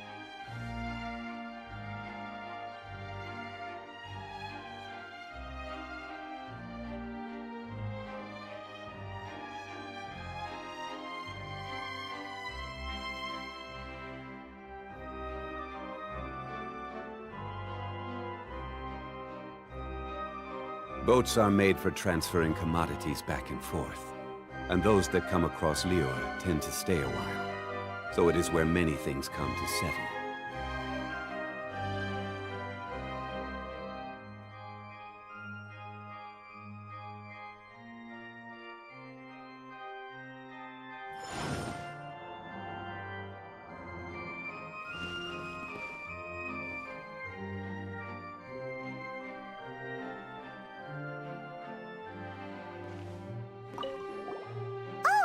Monsieur Nervalet, that power you showed when you took him down.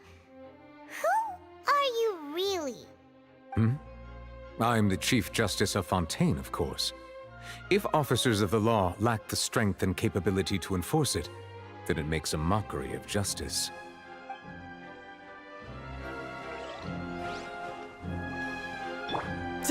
You're mine! Yeah, yeah, yeah!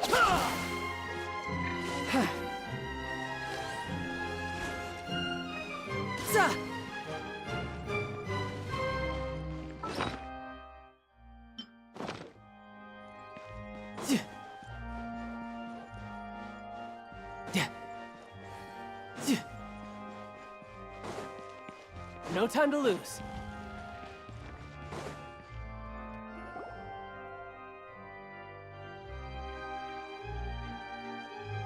Hey, what are you doing? Quick, stop him! Traveler! Hey! Traveler! Marcel! What are you doing over here? Stop resisting arrest! Cease, or we'll add another charge to the list.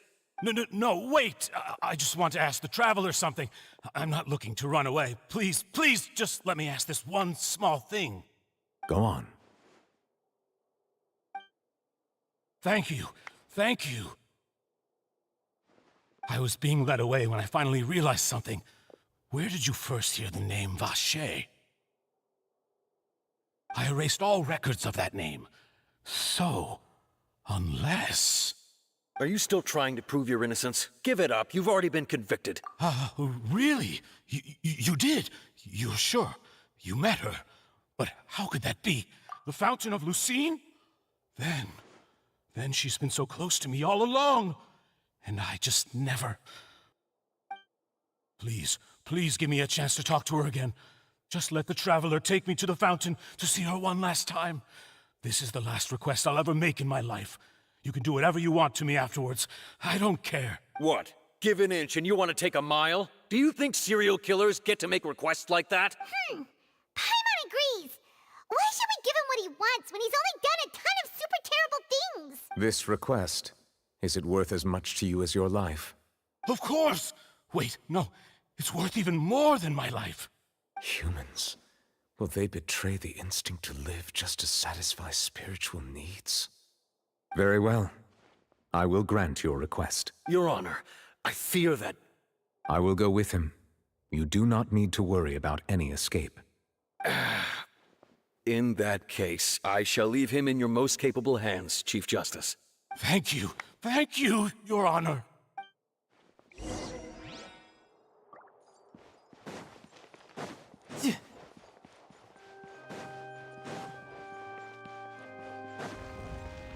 No time to lose.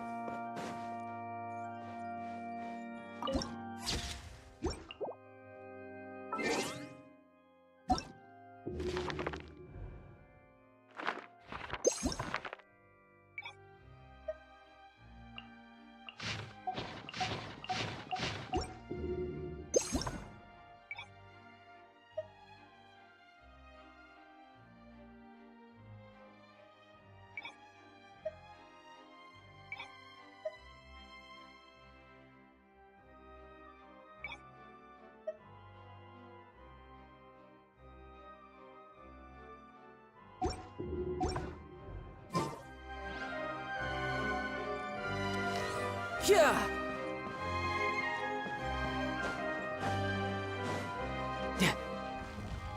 No time to lose. Yeah!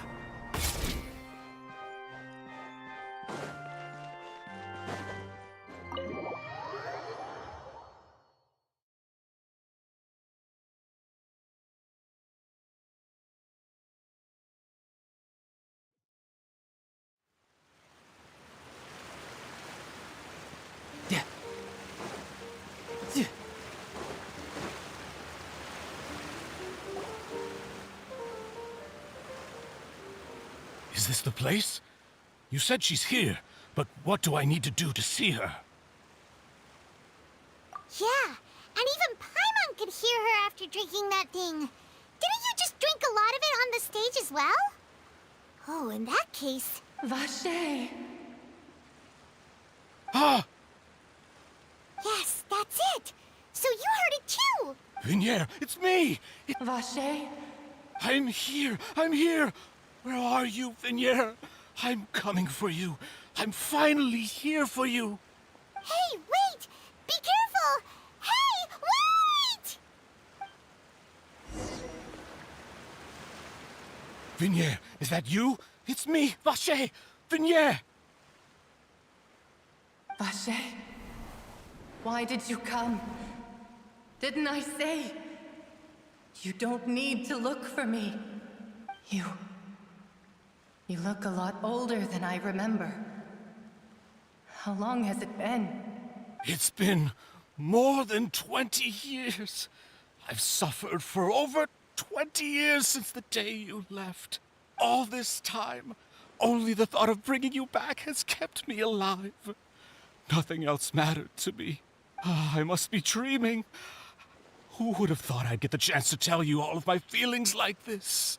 Vignier, you are my everything. I really don't know how I could live without you. But Vache, if you ask me, this world would be better off without you. What are you saying? If not for you, I would have finished my law degree and probably become a top-tier attorney one day. If not for you, I would have continued to pursue my love of the arts, and my works would have been displayed in the Palais Mermonia itself. If not for you, I would at least have been able to take care of my mother. And she would not have grown old and died alone, with nothing but the tears on her cheeks. It's all because of your selfishness, Vache. It's all because of you. You... Wait, you are not Vignier. Who are you? You're right. I am not Vignier. I am the sacrifices. Every woman who died by your hand, as our bodies dissolved, our consciousnesses flowed back to the primordial sea. Our thoughts circulated endlessly within the primordial sea, and we were no longer individuals, but we became one, just as streams of water come together in the sea. I'm Cressy. I'm Lemony. I'm Azine. The only one I am not is Vignier. Why? But then, where is Vignier? She doesn't want to see you anymore. Every tendril of her consciousness is avoiding you. This is what you get for your selfishness. Your selfishness robbed us of our lives and our futures. You said time and time again that you'd do any and everything for her. But did you ever consider whether she'd want to see you do the things that you did? If she would despise you for what you became?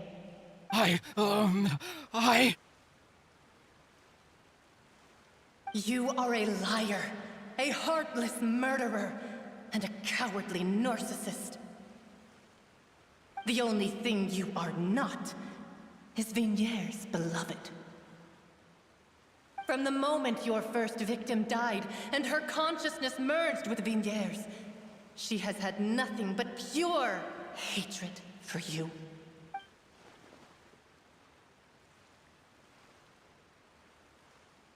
No! Vignier! She can't hate me. Let me see her. Please, have mercy. You still don't understand. When I said don't look for me, that came from the real Vignier. She really doesn't want to see you anymore.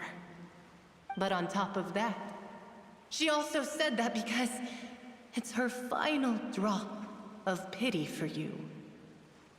She said that because she knew that if you did come here, we will show no mercy to you.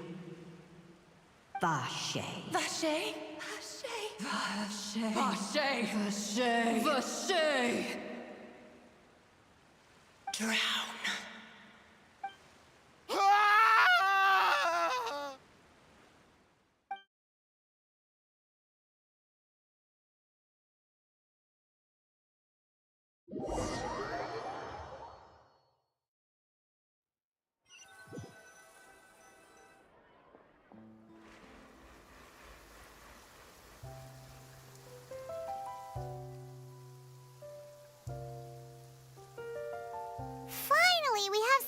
could do shopping. Gosh, it's really been a long time since we've been able to relax.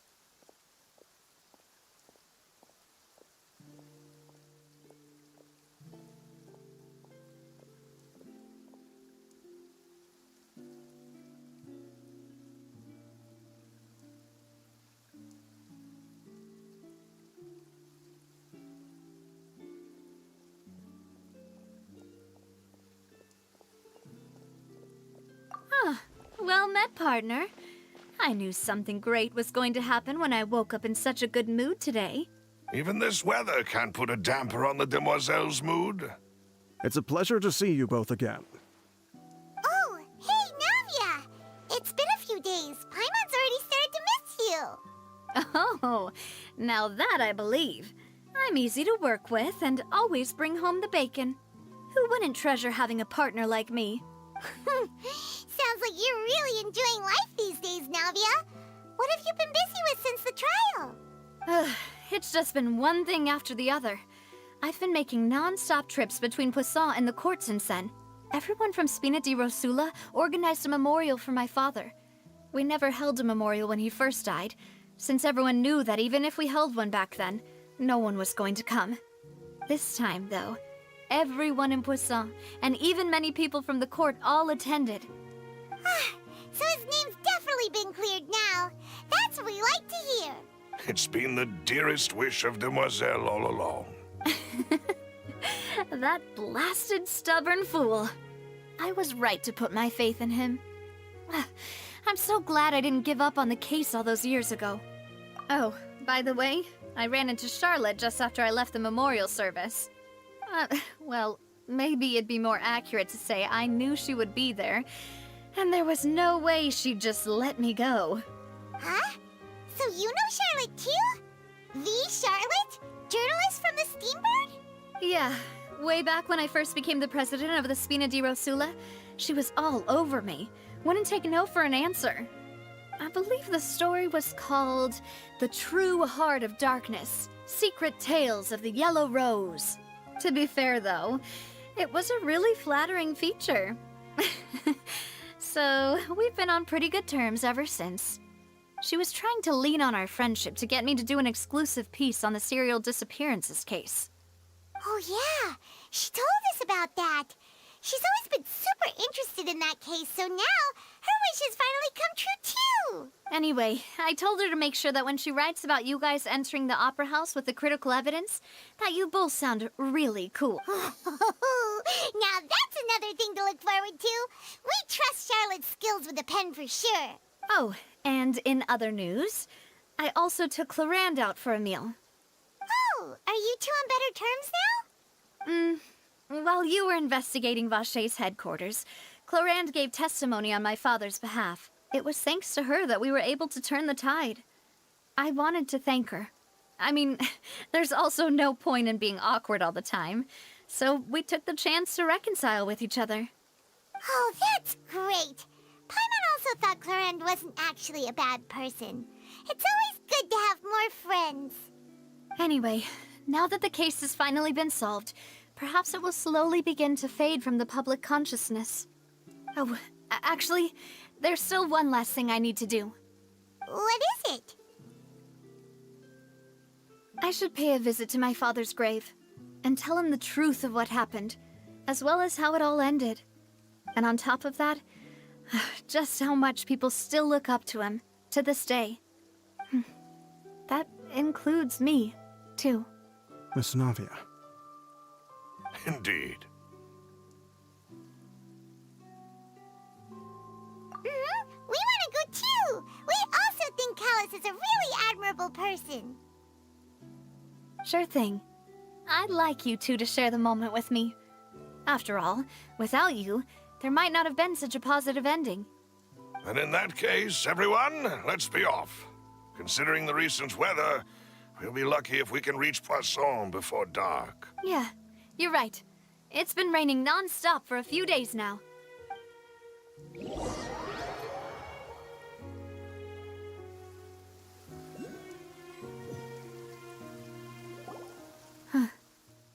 This is where my father's grave is.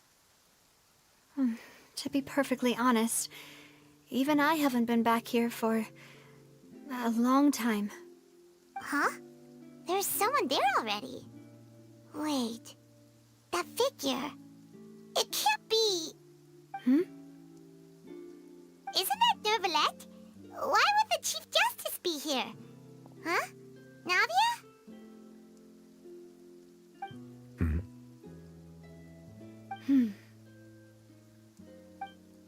My apologies.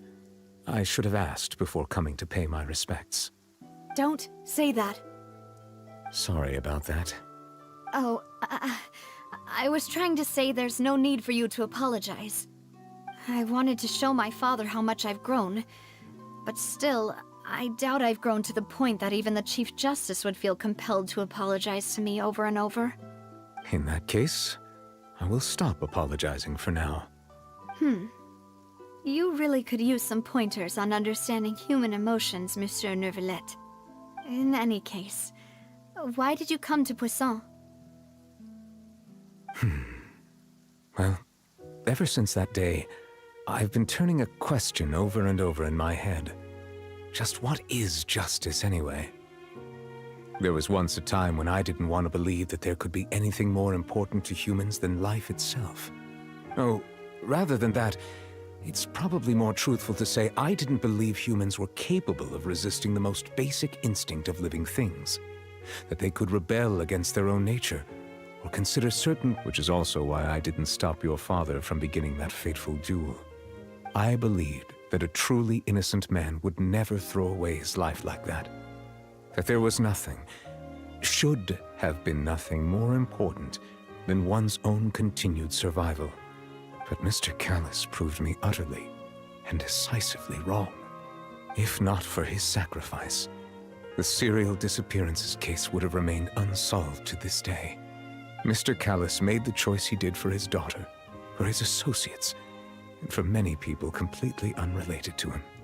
And in the end, from a certain perspective, one could say that he did it all for the sake of justice. A justice that's higher than life itself. So, you asked me why I came here. I just wanted to say my apologies to Mr. Callus in person. I should have noticed all of this much sooner. This regret has filled me with a sadness that has haunted me for days. That high and mighty chair in the Opera Epiclese indeed insulates one from many important things. Spina di Rosula, thank you so much for your hard work and perseverance. I'm sorry for being mad at you before. So, you're actually one of those types that's cold on the outside, but pretty thoughtful on the inside, huh? That reminds me of Silver, one of my guys. Sorry about that. Self-expression is not one of my strong suits. Didn't I just say you don't need to apologize? Ah, so Navia and Nervalette seem to have made their peace as well. Let's not disturb them for now. We can wait till after they're done.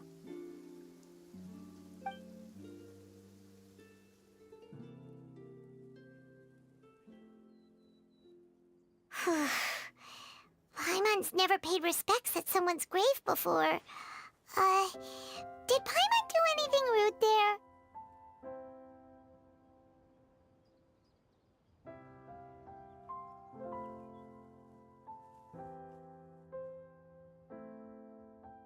Huh? Oh, Paimon didn't know that was a thing.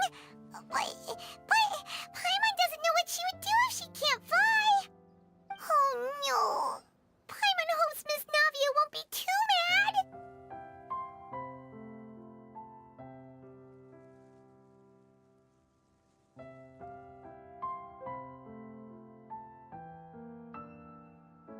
Anyway, Nervalette is still standing around there. It's not often that we can catch him alone like this, so why don't we go talk to him for a bit? If we can't talk to Lady Farina, we can at least talk to him, right?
Oh, it's you two.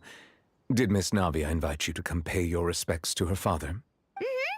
We ran into Navia on the streets today, so we just followed her here. I see, I see. Then is there something that I can help you with? Well, it's pretty hard to run into you like this since you're usually super busy. So we figured we could try to ask you a few questions, if that's okay. Please feel free. Though outsiders, you helped us solve one of the greatest mysteries in Fontaine, and it would be my pleasure to return the favor.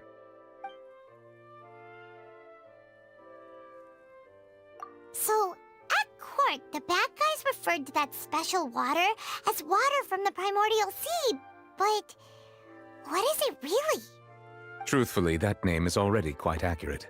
I can only surmise that Vacher and his ilk only learned of its nature and existence after extensive research. There used to be a special sea on the surface of this planet. The nature of its seawater was rather different from that of the sea we know today. Most of Tevat's life forms were first born in that special sea. You could say it nurtured much of the life on this planet. Huh. So it really was where everything began. It makes sense to call it primordial then. But today, the primordial sea no longer exists on the planet's surface. What Vacher discovered must have been some kind of special case, or a remnant from a truly ancient age. Huh. So that's how it is. Oh, you really know everything, Monsieur Neuvillette. But if that's the case, then why would people, at least people from Fontaine, dissolve in that kind of water?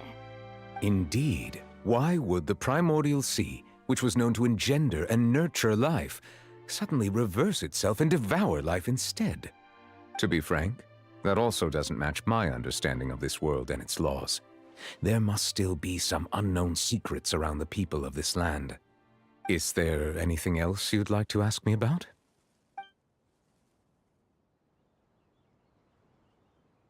That the sea levels will rise and everyone will be dissolved in water, leaving Farina crying alone on her throne, but the sins of the people will be finally washed away for good. Does that appropriately summarize the version you've heard? That's right! It was Linny that told us back then. And that about covers all the main points. Yes, up to the present, I think we reached a point where we have no choice but to confront this prophecy directly. Rumors have it that this prophecy is rooted in the last words the former Hydro Archon left to the world before she passed away. A prophecy? Of the former Hydro Archon? Wow. This is the first time that we've ever heard of it. 2 parts of the prophecy have already proven correct. The rising sea levels and the ability of the people of Fontaine to be dissolved. We should be more vigilant and stay on the watch for further signs. Speaking of the prophecy, Farina has also always taken it quite seriously. Indeed, she has been collecting information and intelligence from across Tevat for this purpose.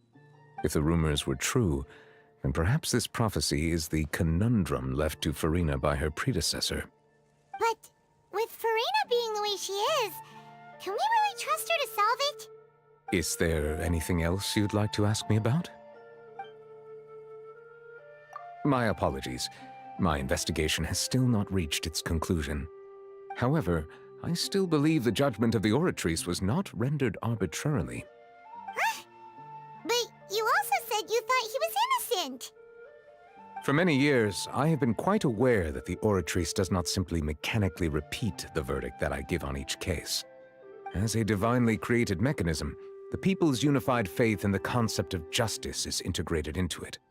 Not only can it produce the incredible power of indemnitium, but it likely also possesses other traits, such as self-awareness. Which is all to say, I have been prepared for a situation like this for a long time. Huh. So when Linny told us that he heard a human voice from the room where the Oratrice's core is stored... I was not aware such a thing had occurred. Perhaps that could serve to prove my conjecture. I will add that to the list of items to investigate. In any case, I am inclined to believe that the Oratrice does have a methodology all its own. We just do not have enough information.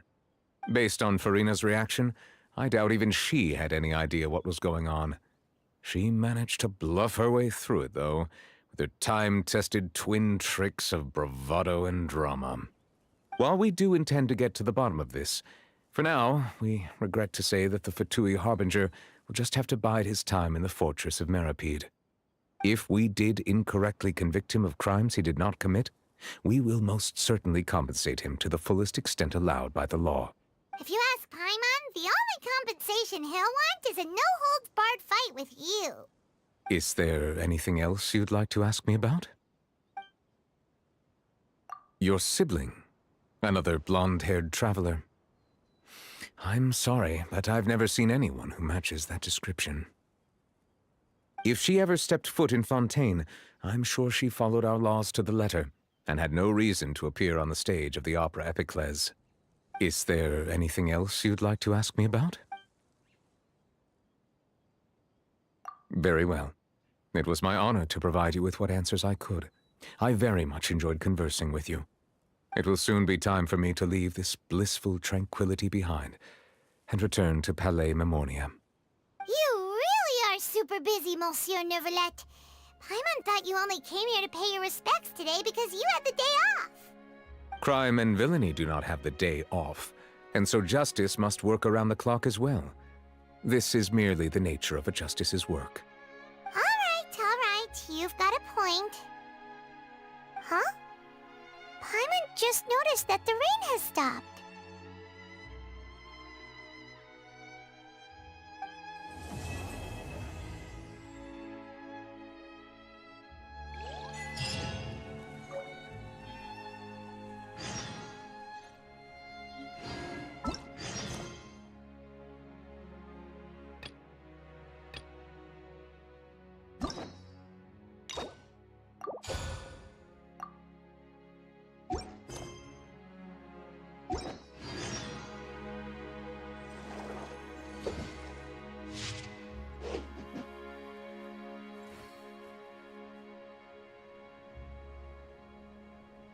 This place is pretty dead. By which I mean, there's nothing to kill.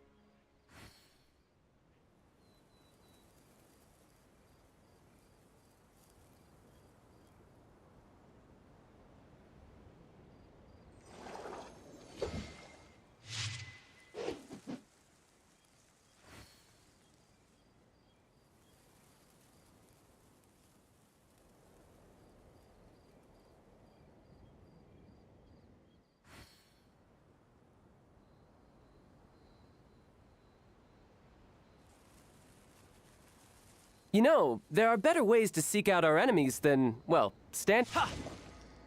Who's next?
Good.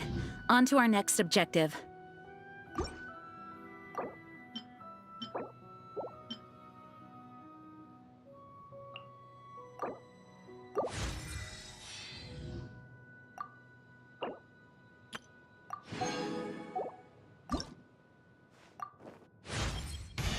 As the wind continues to blow...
This place is pretty dead.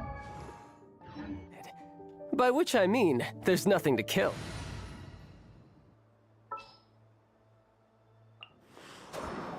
Ready for anything.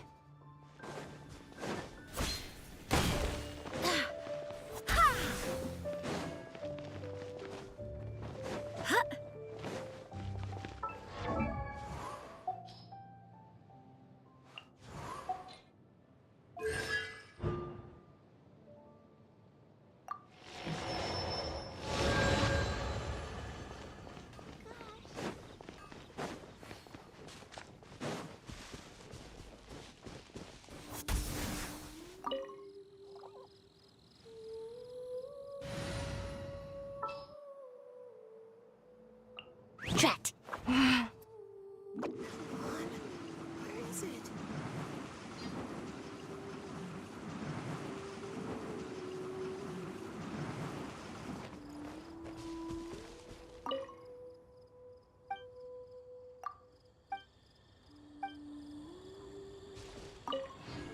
Make my escape.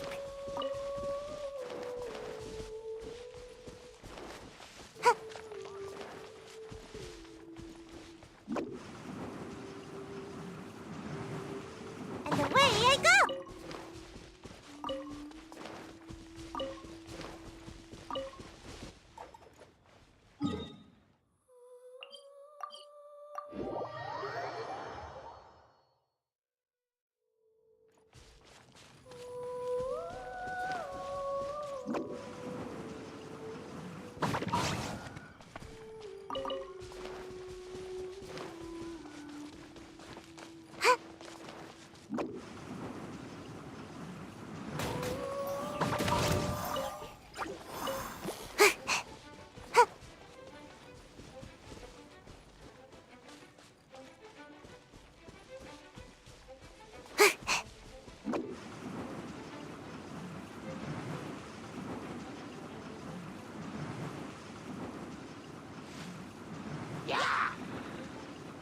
Can't catch me!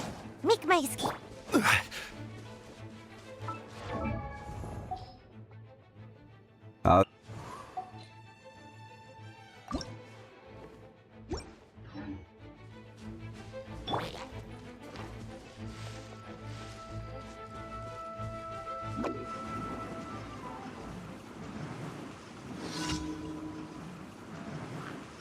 I see everything! There is no escape!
make my escape.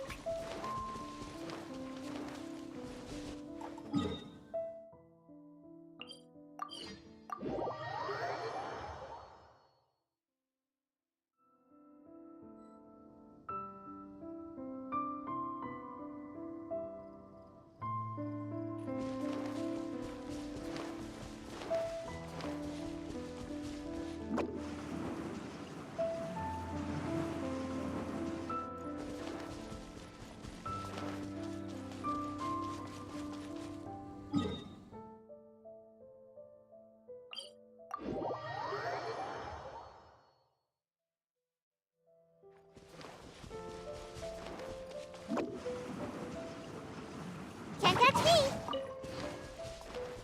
Huh. Yeah!